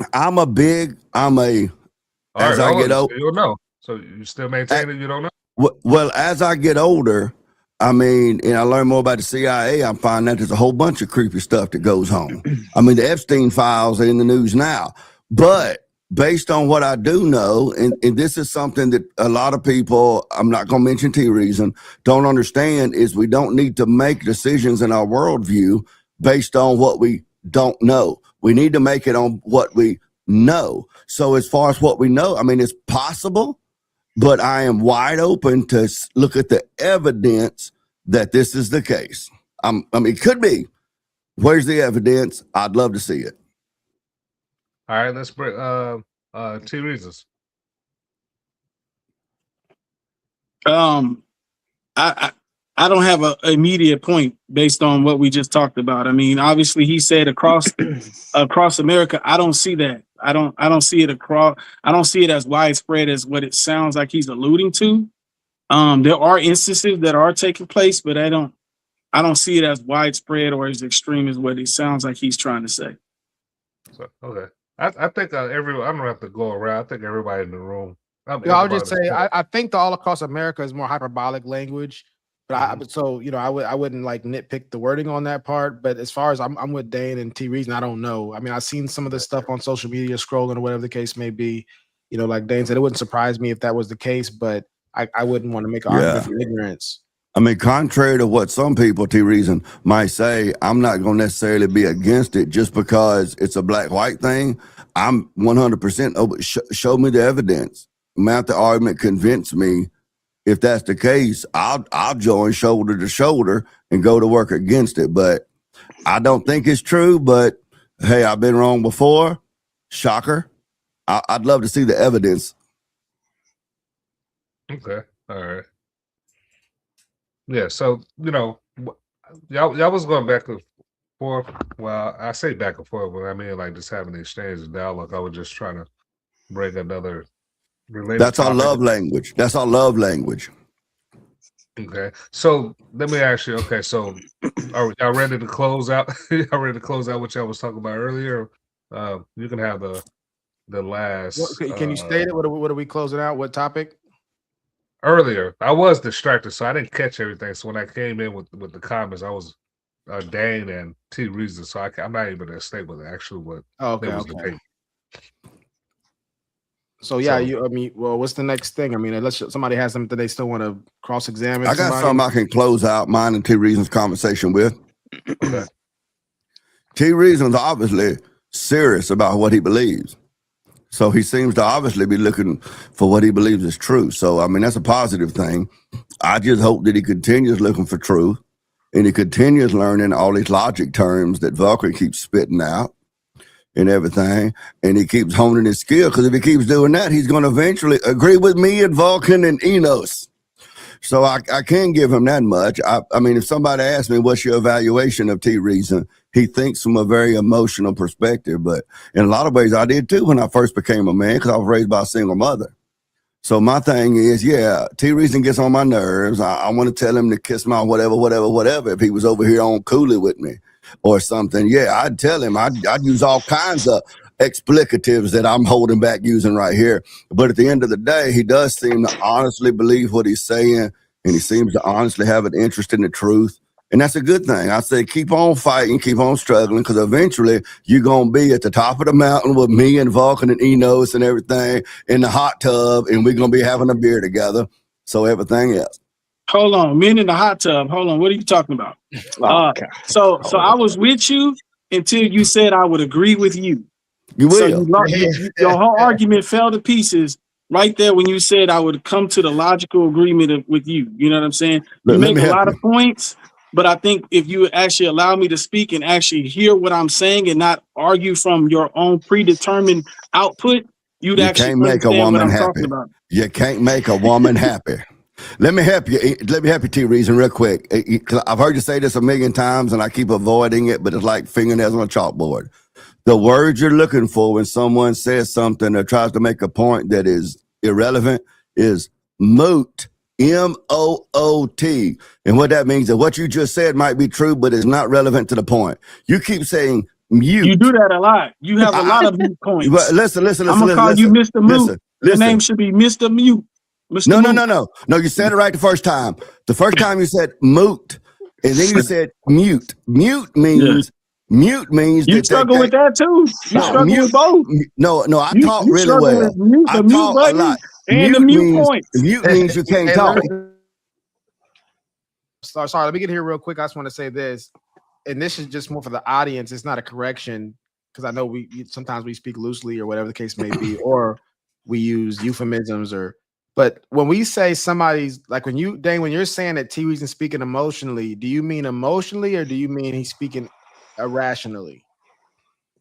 Because, and the reason why I'm saying that, let me say for the audience, for just trying to people understand, a lot of people I see on the in the internet spaces, especially on podcasts, they will contrast speaking logically or rationally with speaking emotionally. And to me, I get what they're saying. I don't want to, but I would say the opposite of speaking logically or rationally would be speaking irrationally or illogically. The opposite of speaking emotionally would be speaking stoic. So I'm just saying that would be how I would parse it out, technically speaking. But that doesn't mean that's how you're using the term. So if you don't mind, kind of clarifying that. If I could clarify that. And I will give a preface of that of reminding everybody I'm Scotch Irish, and there's a lot of similarities in Scotch Irish and what people think of as a black culture. Okay, the black culture is criticized a lot of time as being real emotional and sporadic. So are the Scotch Irish. Okay, again, we're cousins. But when I refer to someone who's speaking emotionally, I don't mean they're getting loud or animated or expressive or whatever. What I mean is that the things they're speaking are rooted and founded in how they feel. Like me, I'll get loud, I'll carry on, y'all see that. But the words, wasn't it Chris Tucker in Rush Hour? Do you understand the words coming out of my mouth? Yeah, the words that are coming out of my mouth are based in logic, which would be stoic, as you said, but sometimes my delivery might be really animated and loud and carried on, and people sometimes say, oh, you're getting all emotional. Well, I'm getting emotional in my delivery, but the foundations of my argument are not based in emotion. At least for the best I understand, they're not. Yeah, and the reason why I think that's an important distinction to be made, and I wish it was made more on the shows, just for everybody to understand why I would say that, is because if you misdiagnose it, and that's not what Dane's doing, but when people are misdiagnosed in these debates, and especially with the ones when it's like a man and a bunch of women, whether it's Fresh and Fit or any of these shows where they bring women on, they say, you speaking emotionally, y'all emotion, men are logical. And I'm going in my head like, if the issue is to help them understand it better, it would be better to say irrational, because that's actually pointing to what's going on. So then irrational, what do you mean? Well, what you said, your conclusion that doesn't, isn't followed by, or doesn't follow from your premises.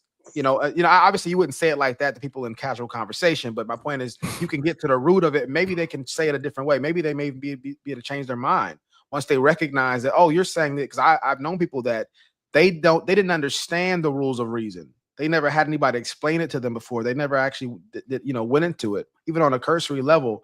And so once they get exposed to it, they're going, oh, that's what you mean.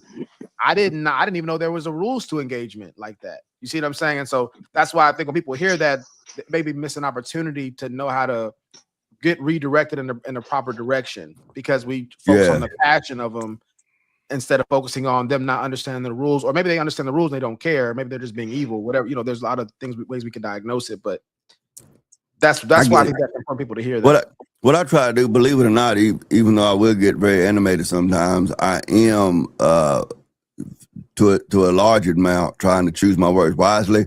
So that's why I try to say, like, you're speaking from your emotions, or you're thinking emotionally. And not just, that's not to say you won't find a video somewhere of me misspeaking, but I strive to not say you're just being emotional or something like that. So, I know that's a nuance and everything, but I get what you're saying, and I agree for the most part. All right, fellas, let's get to the last topic, man. Appreciate y'all patience. Let's get to the last topic. Anton Daniels does kiss the behind of white men. He doesn't call out white men because white men are some of his base, and he knows that. He said he's a hardcore Republican / conservative. We know what that means. All right. And if he goes against that side or says anything bad about that side, he's going to lose a percentage of his base. We seen the way that this dude almost cried tears for Charlie Kirk. What black person in their right mind would cry tears or look like they about to cry tears for Charlie Kirk? Charlie Kirk wouldn't show us no compassion. Charlie Kirk didn't show George Floyd. Charlie Kirk didn't show any, Black Death compassion. He didn't care about. He didn't have any empathy or sympathy towards Black Death. So what are we doing? But yet we're supposed to come out and have empathy or sympathy for him.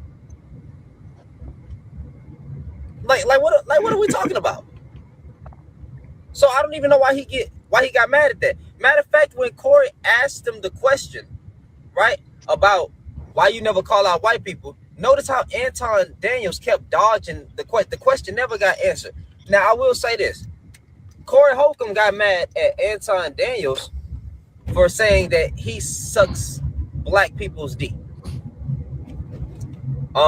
I guess if you go hard for black folks, even though I'm not saying Corey Holcomb go hard for black folks, because he don't even go hard for black women. He don't like black women. You know, in order to go hard for black folks, you got to go hard for both sides. But whatever.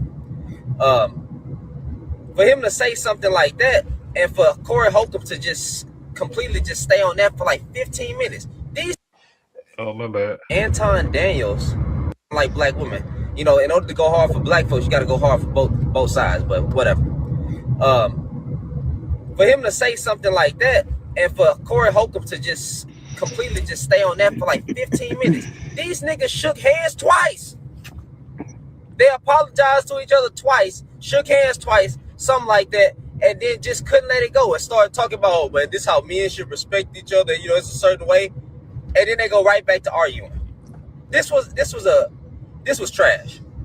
They couldn't even answer, like we could never even get the answer out of Anton, because Anton kept deflecting. Anton don't want to answer that question because Anton knows it's true. That's just the God honest truth. To the Anton Daniels, this was trash.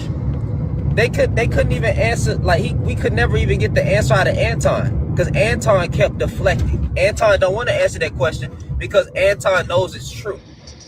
That's just the God honest truth. So Anton knows that he goes hard for white conservative men. Won't go hard for his own though. Well, he'll go hard for black men. Won't go hard for no. All right, so y'all get the gist. Y'all get the gist of what he's saying. All right, first question I want to ask the panel is: crying for Charlie Kirk, is that? Yeah. So he said a black person crying for Charlie Kirk, that's a problem. So I would like to go around. You could lead it, you know, it's just on, you know, but go around and say like you agree with disagree and you know why. All right, agree or disagree. Let's start with Uncle Tiger. If black people like Charlie Kirk and are upset by his death, I mean, what's the problem?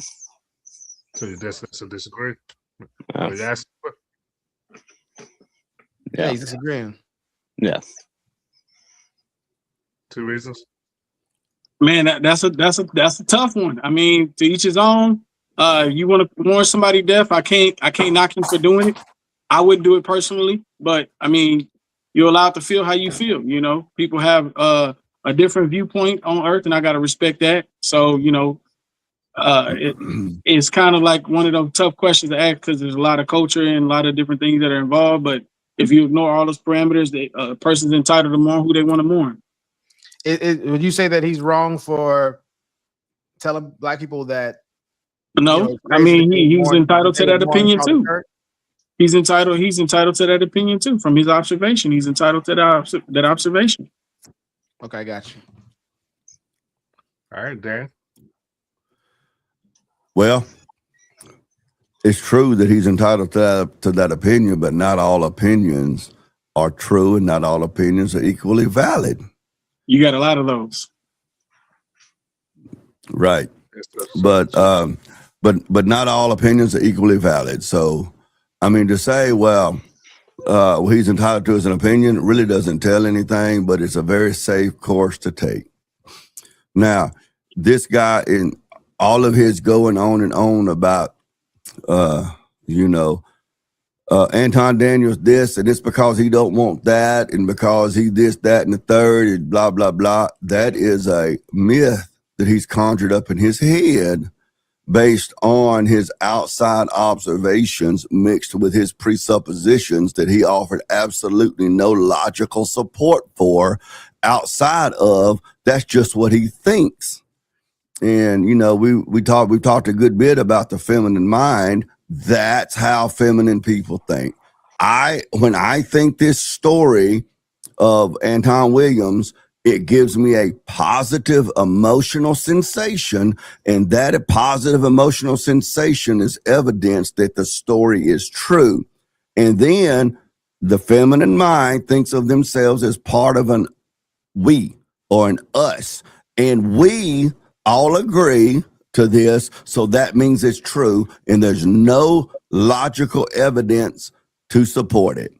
So that's where I'm at with it. That's the way he thinks, whatever, but no, it was just a whole bunch of complaining and whining and claims that the guy offered no support for, and he's making claims that he cannot logically support. All right. Anything else you want to add to that, Uncle Tiger, before we go to team? I just had a question for Dane. I just want to know if he sees that in the conservative Republican side or in the MAGA side. I just want to see if he sees that same hypocrisy. Well, okay, this is what you would call a mute point, but hypocrisy and inconsistency is something that's ontologically a part of the human nature. So do I see the same sort of operation on the right? Because I can't speak for MAGA because I'm not, well, I guess I can speak for MAGA, but I'm not a MAGA person. And I'm so far right, I don't know if you'd even consider me right because I'm so far past right. But sure. And you could go to my channels, whether it's YouTube or Facebook or whatever, and you'll see me calling out people on the right who are unprincipled, and all they want to do is win the fight, and truth be damned. And that's a lot of the contentions between me and you, because you seem to want to be right based upon the we and the us. And that's different. I call out people on the right. I've got relatives and friends I've had since childhood who won't talk to me anymore because of Trump and other reasons. And that's fine. That's fine because I'm standing on truth. So when you ask me, do I see that same stuff on the right or in MAGA? Well, sure, because they're all humans. So what? That's what you would call a mute point. It doesn't matter. Sure. So, human beings are selfish and they're dishonest and unprincipled. So what? It sounds as though you justifying the behavior, though. I don't care what it sounds like to you. What I care about is what you can logically prove is the case. So are you justifying the behavior by saying it's a human dynamic? That would be for you. You've laid the claim that you think I'm I'm justifying the behavior. Opinion. I'm not going to assume. Not up to me. It's not. I'm asking you for clarification. It's not up to me. It's not up to me to prove on your stance. It's not up. Is that to hard me. for you to do? It's not. Okay, go ahead, ma'am. Finish your spurs. I'm trying to answer your question. Did he just freeze? Oh, I think he froze. Yeah, it did. I think we had a system overload. That question was too real for Dane. I'm trying to answer you, but you won't shut your pie hole long enough for me to answer. I was quiet. You had plenty of chance to talk. You've been running your yap for this whole time. I want to struggling things now. real quick, and I apologize. I had to take a little break, but I want to address. I'm kind of going backwards real quick, and I'm gonna let y'all get back to it. One thing was, T. Region, you mentioned everybody's entitled to their opinion, and Dane already hit it really well. But I want to say this: I think that quote is often attributed to Benjamin Franklin, and his quote was, everybody's entitled to their own opinion as long as they can logically back it up. And so I would just want to, this is not an attack on what you're saying, T. Reason, but I just want the audience to know and all of us to understand too, that just because something is or is not an opinion doesn't mean they don't have to justify it still. You still have to explain how you arrived at that opinion. Opinion doesn't absolve somebody from being able to say, oh, I don't have to explain it because it's just my opinion. You would still need to be explained, especially if you're making a claim about the world. And so that's something I think that everybody needs to recognize. I had another point I was going to make, but I don't remember it now. So y'all two can get back to it. Okay. Oh yeah, sorry. I remember now. Also, the hypocrisy fallacy, everybody out there. So the hypocrisy fallacy is, but I hope this is going to help out a little bit, Dane, because you brought up human beings being hypocritical and stuff. That's part of human nature. So one thing that you'll see happen a lot of times on the internet debates is somebody will disqualify something as being true or somebody's point because somebody doesn't live up to whatever standard that they're talking about. That is a fallacy. It'd be like me. It'd be like me saying, "Hey, look, Dane, how you gonna tell people, not to wear hats and you got a hat on?" You see what I'm saying? Now the thing is, he may be He probably would. He might be acting inconsistent with that, but that doesn't mean that what he's saying is untrue. And so people sometimes get wrapped up in that fallacy a lot of times. And if you're doing so, it means that you are being unfair in the conversation. You're being immoral in the conversation. And then I'll give it back. To kind of spring off of what you said, Vulcan, when you were saying, like, you know, it amounts to what you back up as far as your opinion, you know, quoting, you said Benjamin Franklin. That's the point that I'm trying to make, is that when you T-Reason, you know, make a claim, and then when I come against that claim and challenge it, when you ask a question, well, are you saying this or are you saying that? Or in this situation, when you try to claim that I have a certain motivation and I say I don't, it's not up to me to answer questions that will then make your argument. It's up to you to give the evidence that you base that argument on to show that you're not just shooting in the dark hoping to hit something. So when you ask me, are you saying such and such and such and such? There's nothing that compels me to answer that question, because that would be me giving you the evidence that you should already have before you make the claim. That's an opinion. That's an opinion again. And logic, man. That's logic. Your opinion. That's your opinion is not an Tiger argument. wants to get in there. Uncle Tiger, he wants to get in there. Go. What you got, Uncle Tiger? Oh no, I was just saying that's definitely not an opinion. That's how argumentation works. It's not an opinion. I mean, but because in order for us to have dialogue, I have to be able to ask him questions. So I'm cross-referencing him to find out. If you make a claim, you have to support it. No, because the claim. So hold on. So anything I say, he tries to say that it's a claim, but then the way that I further prove my claim is by asking him a question. So I can prove my claim by asking him questions, because the fact that he can't even answer the question shows that he knows what I'm saying is truthful and to be factual anyway. And he's Where's your avoiding the evidence of question that? because he knows he's going to prove my point. It doesn't, but okay. It does. Because if you think it's not going to prove my point, you should have no problem answering the question. Well, let's you answered every other question for every other topic, but now all of a sudden I ask a question, you don't want to answer it. Well, let's have Uncle Tiger respond to that. You're saying I make a claim and then I ask a leading question, and because someone refuses to ask your leading question, like it's like you're saying you won't deign to fall into this trap that you've set, right? No, and because no, he's I'm not. refusing to do that, you're saying, well, It shouldn't be a trap. It should be no trap. trap. If what I'm saying is wrong, it should be no. Hold on, let him finish real quick. T-Reason. Yeah, what you're doing, you're laying these trap questions, and Dane's refusing to step into these trap questions, and you're saying, see, he won't answer the trap question. That means I'm right, and that's just absurd. No, that's not what I'm saying. That's literally what you're saying. No, it's not what I'm saying. That's the way you take it. That's the way you take it. But the way I'm taking it is, if my point doesn't stand, then answer the question. But what you're saying is he doesn't have to answer the question because it might allude to proving my question. No, do you understand? That's the opposite of what I said. Go ahead, Dave. Do you understand that the Western legal criminal civil rights, rights system is based on, in large part, that a man is innocent until proven guilty? That applied here. It's up to you to prove that the other person is guilty. That concept was birthed out of centuries of philosophical development, that produced that standard that it's up to the accuser, which is you, or my camera's not flipped, you, to prove the case. It's not up to me to. Let me give you an example. Was Charlie Kirk white? That's an answer that's a question that would be fair to answer. Did Charlie Kirk work for TPUSA? Was he on the right? Was he a Christian? Was he these positions? That would be standard. Why do you think he would have said such and such if he wasn't racist or whatever? That's a question that would be asked in order for me to provide you information to support your argument. Do you see what I'm saying? So to say, well, it's not, I don't have to answer your question. Because you asked the question, do you want to answer that, or was it more rhetorical? Who you talking to, Vulcan? You said, do you see what I'm saying? And then you went back no, to that your was point again.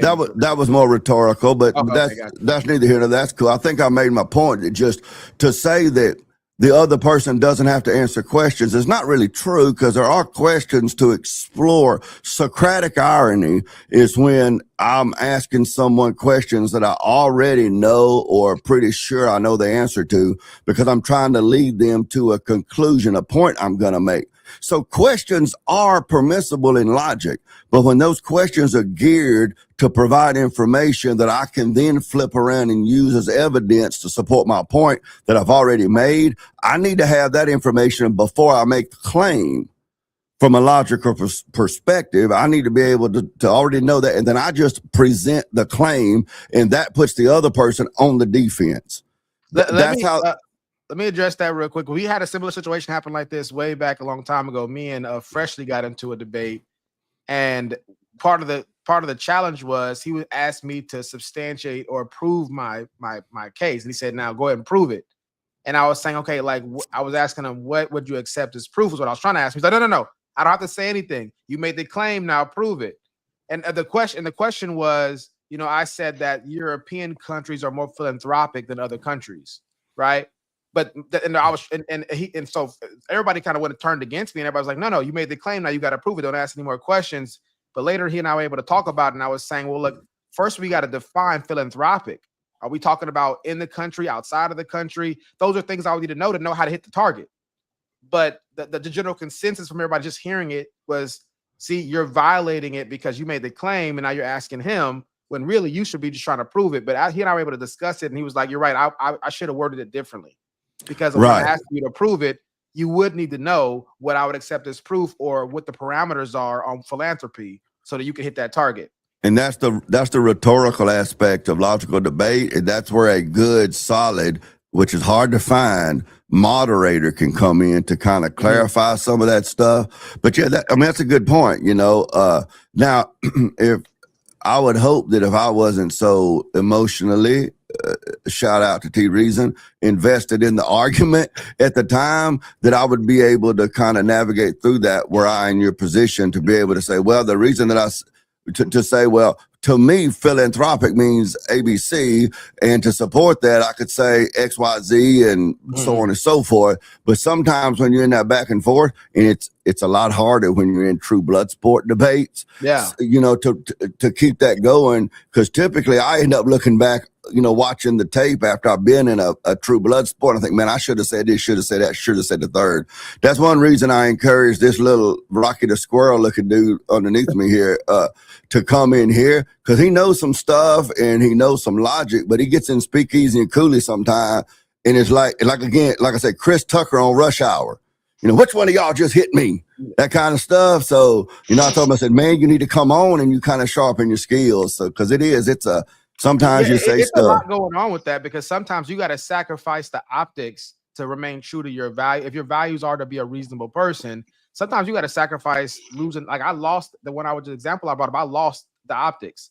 Everybody left thinking you made a claim, and then you were asking him questions. No, you shouldn't need to ask him questions. You should just be to back up your claim. And I had to take the L. I really only ever talked to the guy I was arguing with, and he later on said, yeah, you're right. We probably should have clarified what we mean by philanthropy so you wouldn't know what to do. But the thing is that I lost everybody else. I just lost. An advantage you have, though, is I'm assuming you knew the guy a little bit more than just on the panel.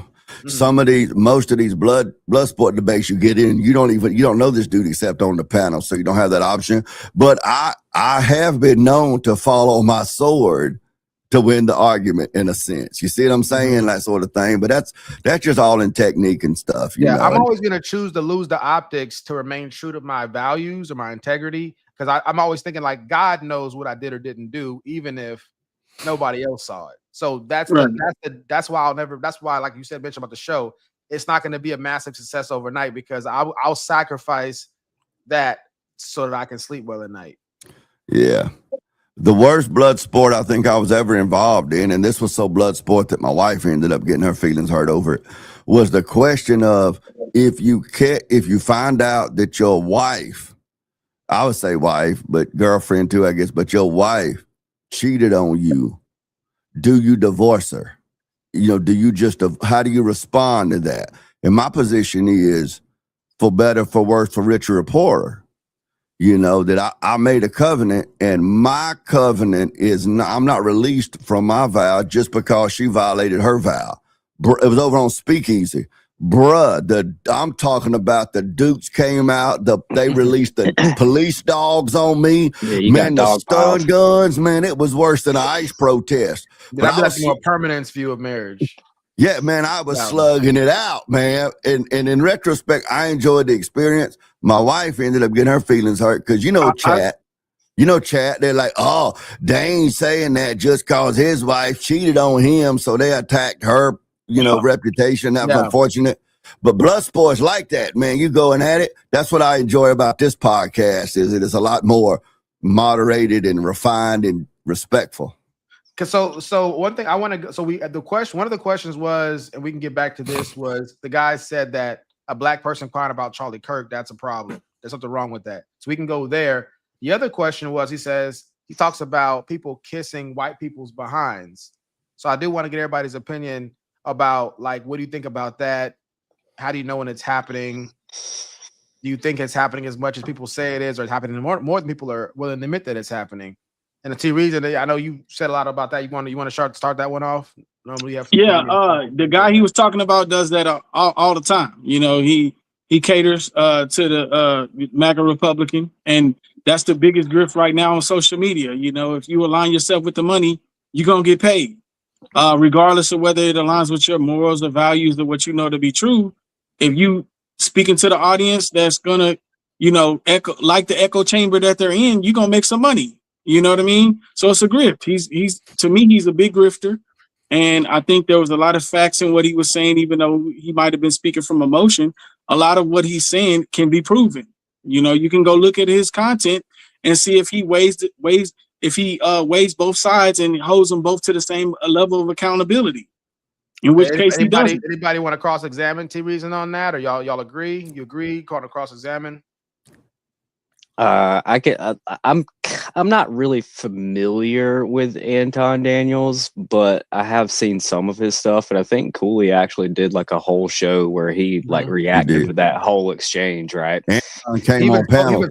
Anton actually called in for that, and I haven't seen a whole lot of his stuff, and I'll say this, T Reason, to be fair, there is this sort of sense of like, perhaps you could call it a tokenism, where like, and it is true. I'm not even gonna let white people eat it up when there's a black guy who is a conservative. It's like, oh my God, yeah, see, a black guy agrees with us. That affirms our position. Right there.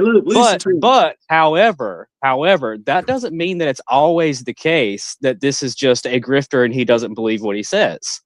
Right? Maybe he really does believe that, and even if it is the case that he's grifting a little, I mean, what is being an influencer? What is being a commentator? Right? Like, essentially, a part of it is you're trying to make money. Everybody's trying to make money, right? I don't think that discounts or discredits, invalidates anything he says or does, and I don't think it's because he's like a puppet for the white man. Perhaps he really and truly believes it. Well, I mean, why does that? I want to say something real quick here, because we discussed this a few different times on the show, and I think the last two times we kind of discussed it, I was the moderator, so I wasn't able to really get involved with it. But what I want to understand is this: from a business standpoint, I'm just curious, T Reason, if you wanted somebody to champion your message, let's say you're a Republican, you want somebody to champion your message, would you pick somebody that already believes what you believe, or would you pick somebody who doesn't believe what you believe, and you're going to pay him to say what he doesn't believe in your favor? Which one would be a better business move for you? Obviously, the person that believes in what I represent, what I'm saying. Yeah, and so when people call these people grifters, like whether it's Candace Owens or Anton Daniels or whoever it is, I'm thinking, like, to me, it doesn't even make business sense that they're doing this to make money. Not saying it doesn't exist. I'm just saying, to me, that would be more of an exception, because it just makes more sense that the person is saying what they actually believe. I think you don't realize how deceptive people can be. I agree with how deceptive people can be, but like, so if I'm deceptive enough and I know there's money to be made, then I'm going to appeal to a broader audience and say whatever I got to say, so my views go up and my what is it? Whenever they make a donation, my Super super chats, whatever that is. I get it. I get the scheme. I get why people think that, because obviously it's a very to me it seems more like a conspiracy kind of mindset, because it just seems, because I like this the lady Nora Vincent, who became a man for like a year and a half to do an experiment, right? She ended up doing assisted suicide because of that. Like, that's how much of it was for her to pretend to be somebody else for only a year and a half. Candace Owens, Anton Daniels, Larry Elder, Thomas, so whoever you want to name, who's considered the white butt kissers, you know, the mental load psychologically to fake your beliefs to everybody for that many years, that's just so statistically unlikely. No, some people can handle it. Some people put on a mask every day they wake up. Some people are great deceivers. Yeah, that would be an exception to the rule, though, right? That doesn't mean everybody. Well, you got to think about how many influencer grifters there are. There's not that many. There's not that many. What do you mean? Of course, there's a cubic shit ton of influencers here. What are you I'm talking about the ones who are grifting and are not being true to their own ideals. They're just doing it for the money. That's a unique subset of human beings. If I could, well, then that's the point. If I could interject a question, let's just say that Anton Daniels is 100% grifter. Okay, Sambo, Uncle Tom, whatever you want to call him. Okay, his arguments that he presents, are they true or untrue? And what's the objective moral argument to show that they are true or untrue? Because he's just kissing white people's butt. He's just a grifter. That is the definition of an ad hominem. So me personally, I don't care if he's kissing white people's butt or not. I'm interested in whether or not the arguments he makes are logically sound and true or not. So that's my question. Yeah. Sometimes they are, sometimes they not. Sometimes they are, but sometimes they're not. It just depends on what it is. I interject, Dave. I want to ask this question real quick. Is there a test of falsifiability for this? Like, is there a way to determine when somebody is saying things opposite of what they actually believe to get paid? Is there a way to test that? Yeah. How would you test that? You hook them up to a lie detector test. Anything else? Rhythm. I mean, outside of that, no. Kind of answer. Rhythm. Outside of that, no. But that's the only one that I could think of that could actually prove some merit. But they're gonna deny it in any other circumstance. Then or push come to shove, one day they may come out and say the truth. You know what? I was only doing this for views or likes or monetary gain. They may eventually let the cat out the bag. Okay, let's say Anton Daniels wakes up tomorrow and he completely flips and says everything that you want him to say, everything that you agree with. Is he still a grifter? Would that make him a grifter too? Or would you be okay with that? If he genuinely felt that, he wouldn't be a grifter. But if he was only saying it to appease me, then he's grifting again. It's the Do you double have an grift. example of something that he says that is what made you think that he was a grifter? I don't watch him that you much. don't have to, it don't have to be verbatim. I'm not trying to like. It's not a gotcha moment. It don't have to be verbatim, but just no. I watch him sporadically. Like I don't know his content very well, but I've seen anybody. where. Let's move him out the picture. Like anybody, Candace Owens, Larry Elder. I mean, whoever you would think that's a clear cut case of a grifter. Do you have an approximation of what they're saying where you go, that's definitely grift? Not right off the top of my head. Not that just jumps out right away. But I know if I looked into it long enough, I could come up with a whole bunch of them. It's a pretty rare thing because it's not even something that's popping in immediately into your mind. It's something that's pretty. It's not something that's rare, but it's not something I fixate on the front of my mind to where I can just call it out right away. Okay. But when she had that, when she was on stage with T.I. and they went back and forth, you know, that one pops out and that one sticks out in my head a lot because she couldn't denounce what he was asking her. She kept sidestepping it. So, you know, that was a pretty big. She was the most rational one on the stage on that one. Nah, I think T.I. got her good. I think he got her real good. I thought T.I. embarrassed himself. No, he roasted her. He even went to like, you on some booze. He even started. She did. She certainly did. She certainly did. I think she lost that debate. But do you see how dangerous that is, though? Like when you can just say that somebody's entire career is them grifting. I don't mean every aspect of it. I mean like they're a grifter. Like you just can't believe that they believe what they're saying. You see, Right. it's like if somebody were to call you, somebody call somebody. I won't use you. I say call somebody. Well, her homosexual. career started when she had when she was in college. She had a racial issue, and the NAACP or someone had to come to her aid because of that. So she had what's the relevance. You talking about Candace Owens? Relevance? Are you bringing that up though? Because she had a literal black issue where she was being racially discriminated against, and then Irrelevant. That's a then she mute. creates a whole platform. point. Then she creates a whole platform saying that the very thing she had to stand up against don't exist. Not true. Yeah, that's not how it happened. That's Okay, not. so how that's did it happen? historically untrue.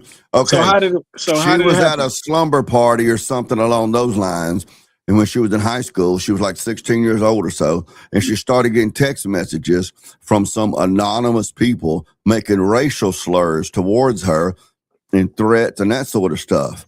As it turns out, one of her high school,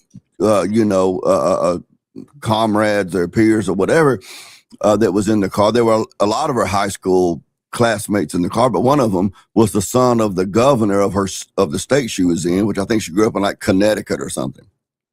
Okay, so these were very aggressive racial texts sent to her to harass her. So she reported that to the police. Al Sharpton got involved. It wasn't in the NAACP. Al Sharpton got involved, and then they filed like charges and hate crime sort of stuff like that. She was 16 years old. She was being attacked in text message about her race and making threats of her safety and that sort of stuff. So she went to the law about that. That is objectively definable and lined out. It's not based in everybody knows and we all agree and you know what they really meant. That was objective. Okay, so what did I say that was wrong? What did I say in my statements that was wrong? All of it. All of it. No, that's not true. Her platform is not That's not based true. on That was the basis of what I said. on any of that. Her platform right now is not, and I'm not a Candace Owens defender, but her career and platform right now is not based on that at all. But because she filed charges against these people who were threatening her because of her race, somehow or another, a lot of people think that means that she can no longer call out the misbehaviors or the missteps or the unprincipled actions. I think you completely missed my point and you misheard what I said. I don't think you were listening when I was talking. Oh, I was listening, but you were welcome to clarify. You're welcome to clarify. You're welcome to clarify. Clarify then. I said she had a racial issue when she was younger. And she had to go to court, and someone came to her aid. I said it was the NAACP or something like that. I don't know the exact entity that it was. It was Al Sharpton, like you said, but it was probably another organization that was above or underneath or somewhere around Al Sharpton that got involved as well. And then she creates a platform, and she acts like none of those issues even exist. No, she wouldn't acknowledge it. What you said was she created a platform off of that. And No, then she looked back and act like that I did don't not say exist. she created. No, I did not. That was not what I was saying. That was not what I was saying. What does What her I'm saying experience is she had a with hate racial crime, issue. what Then she does created her a platform experience have to do with her platform? grift off the MAGA Republicans, and she did a great job. She did a wonderful job. What does her high school experience with this group of kids who harassed her because of her race? Because she never spoke about that, and she never acknowledged that. How do I know it? How do I know it if she never spoke of it? I'm saying that wasn't the focal point of her career. That wasn't like that was like probably something that was like pushed down so below. you think that because she was abused by classmates when she was 16 years old, that the focal point of the rest of her career should be centered around that? I think that it should have a good part of it. I think it should play a good role because that's Why? a big impact. Why? That's a big because that's a big impact on her life. Not everybody goes through something that gets to that level. Is that one of those things where you can agree to disagree with her about, or she's just dead wrong? What do you mean? I just think that her You understand my question? The way she diminished other people's situations that were similar to her. I asked the question, and then you asked me a question back, but then you started going again. I'm saying like, so right, this is where we are right now. You're saying that something happened to her, and you're saying that that should be a part of her platform now. And I'm saying, is that one of those things that's like a gospel truth, like don't lie, don't steal? Or is it possible that she can have a difference of opinion on you on that, and she can, and there's nothing wrong with that? She can. Okay. So it's okay if she has a platform that's not centered around that particular event, and that doesn't violate any morals. She could be a clown in the circus for all I care. So what I'm saying, no, I'm asking, my question is specific. Is she violating any laws, mathematical, biblical? No, but by virtue, it's almost as though she's sidestepping the real issue that a lot of people that are opposed to her platform are trying to speak out against. And when they invite her, let me make sure I'm understanding you though, real quick. And this is not a gotcha. I just want to make sure I'm clear though. You're saying that she isn't, by not circling or centering her platform on what happened to her when she was younger like that, you're saying she's not violating any mathematical rules, any moral rules, any biblical rules, any logical rules. I think she's violating a moral rule. I think can you name that rule for all of us? I mean, no, not a specific one. I just think that it's not true to your nature that you have this story. I know you're a Bible guy. Evil suspicions, right, and fault finding. When we start evil suspicions and fault finding, where we're saying, look, I don't know what you're doing wrong, but you're doing something wrong. So I can accuse you of it, but I don't have to actually substantiate it. Imagine somebody saying, hey, T. Reason needs to be arrested. He's been wrong. What do you do wrong? I don't know what it's called. I don't know how to explain it to you, but it's wrong. And she, and therefore need to be accountable for it. How would you feel about that? You probably wouldn't feel too good. So shouldn't you at least be able to say what that thing is?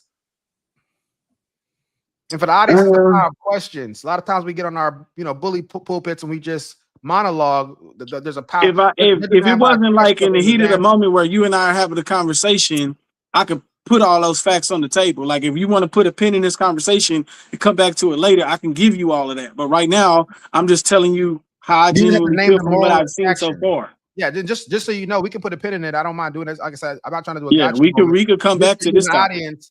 We're leaving off on, you're going to name the moral infraction that she violated. Right. Right? That's where we left off. Yes. All right. Well, I don't know if anybody else has anything they want to say about it. You got anything, Tiger? Not really. I mean, it hadn't already been said. Yeah. I would just like to point this out. Okay. And it's kind of related to the question I've asked on this podcast and others before about black leaders, like who makes that decision of who a black leader is. Of course, it's the white liberal. That's my position. But so pointing this related to that is, I have never, only in the most ignorant white people have I ever heard white people say, this person owes me loyalty and should behave a certain way that agrees with my political or social or moral positions by virtue of them being white. There are white people who do that, but they are typically the most uneducated, dumbest white people in general. It's just a novel interest to me when I see the black community that looks at Candace Owens and Larry Elder and Thomas Sowell and Ben Carson and Armstrong Williams and so on and so forth.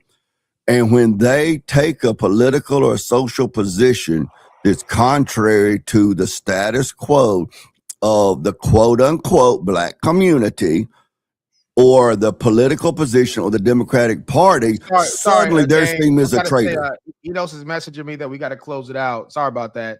So I just want to say, so I want to say it's a great conversation. T. Reeves, and you always bringing the heat and the fire, and you're always a good sport. You and Dane are, like Bird and Magic Johnson. He ain't subbed my channel though. See, so when I start doing my own panels, I don't have no way of getting in contact with him.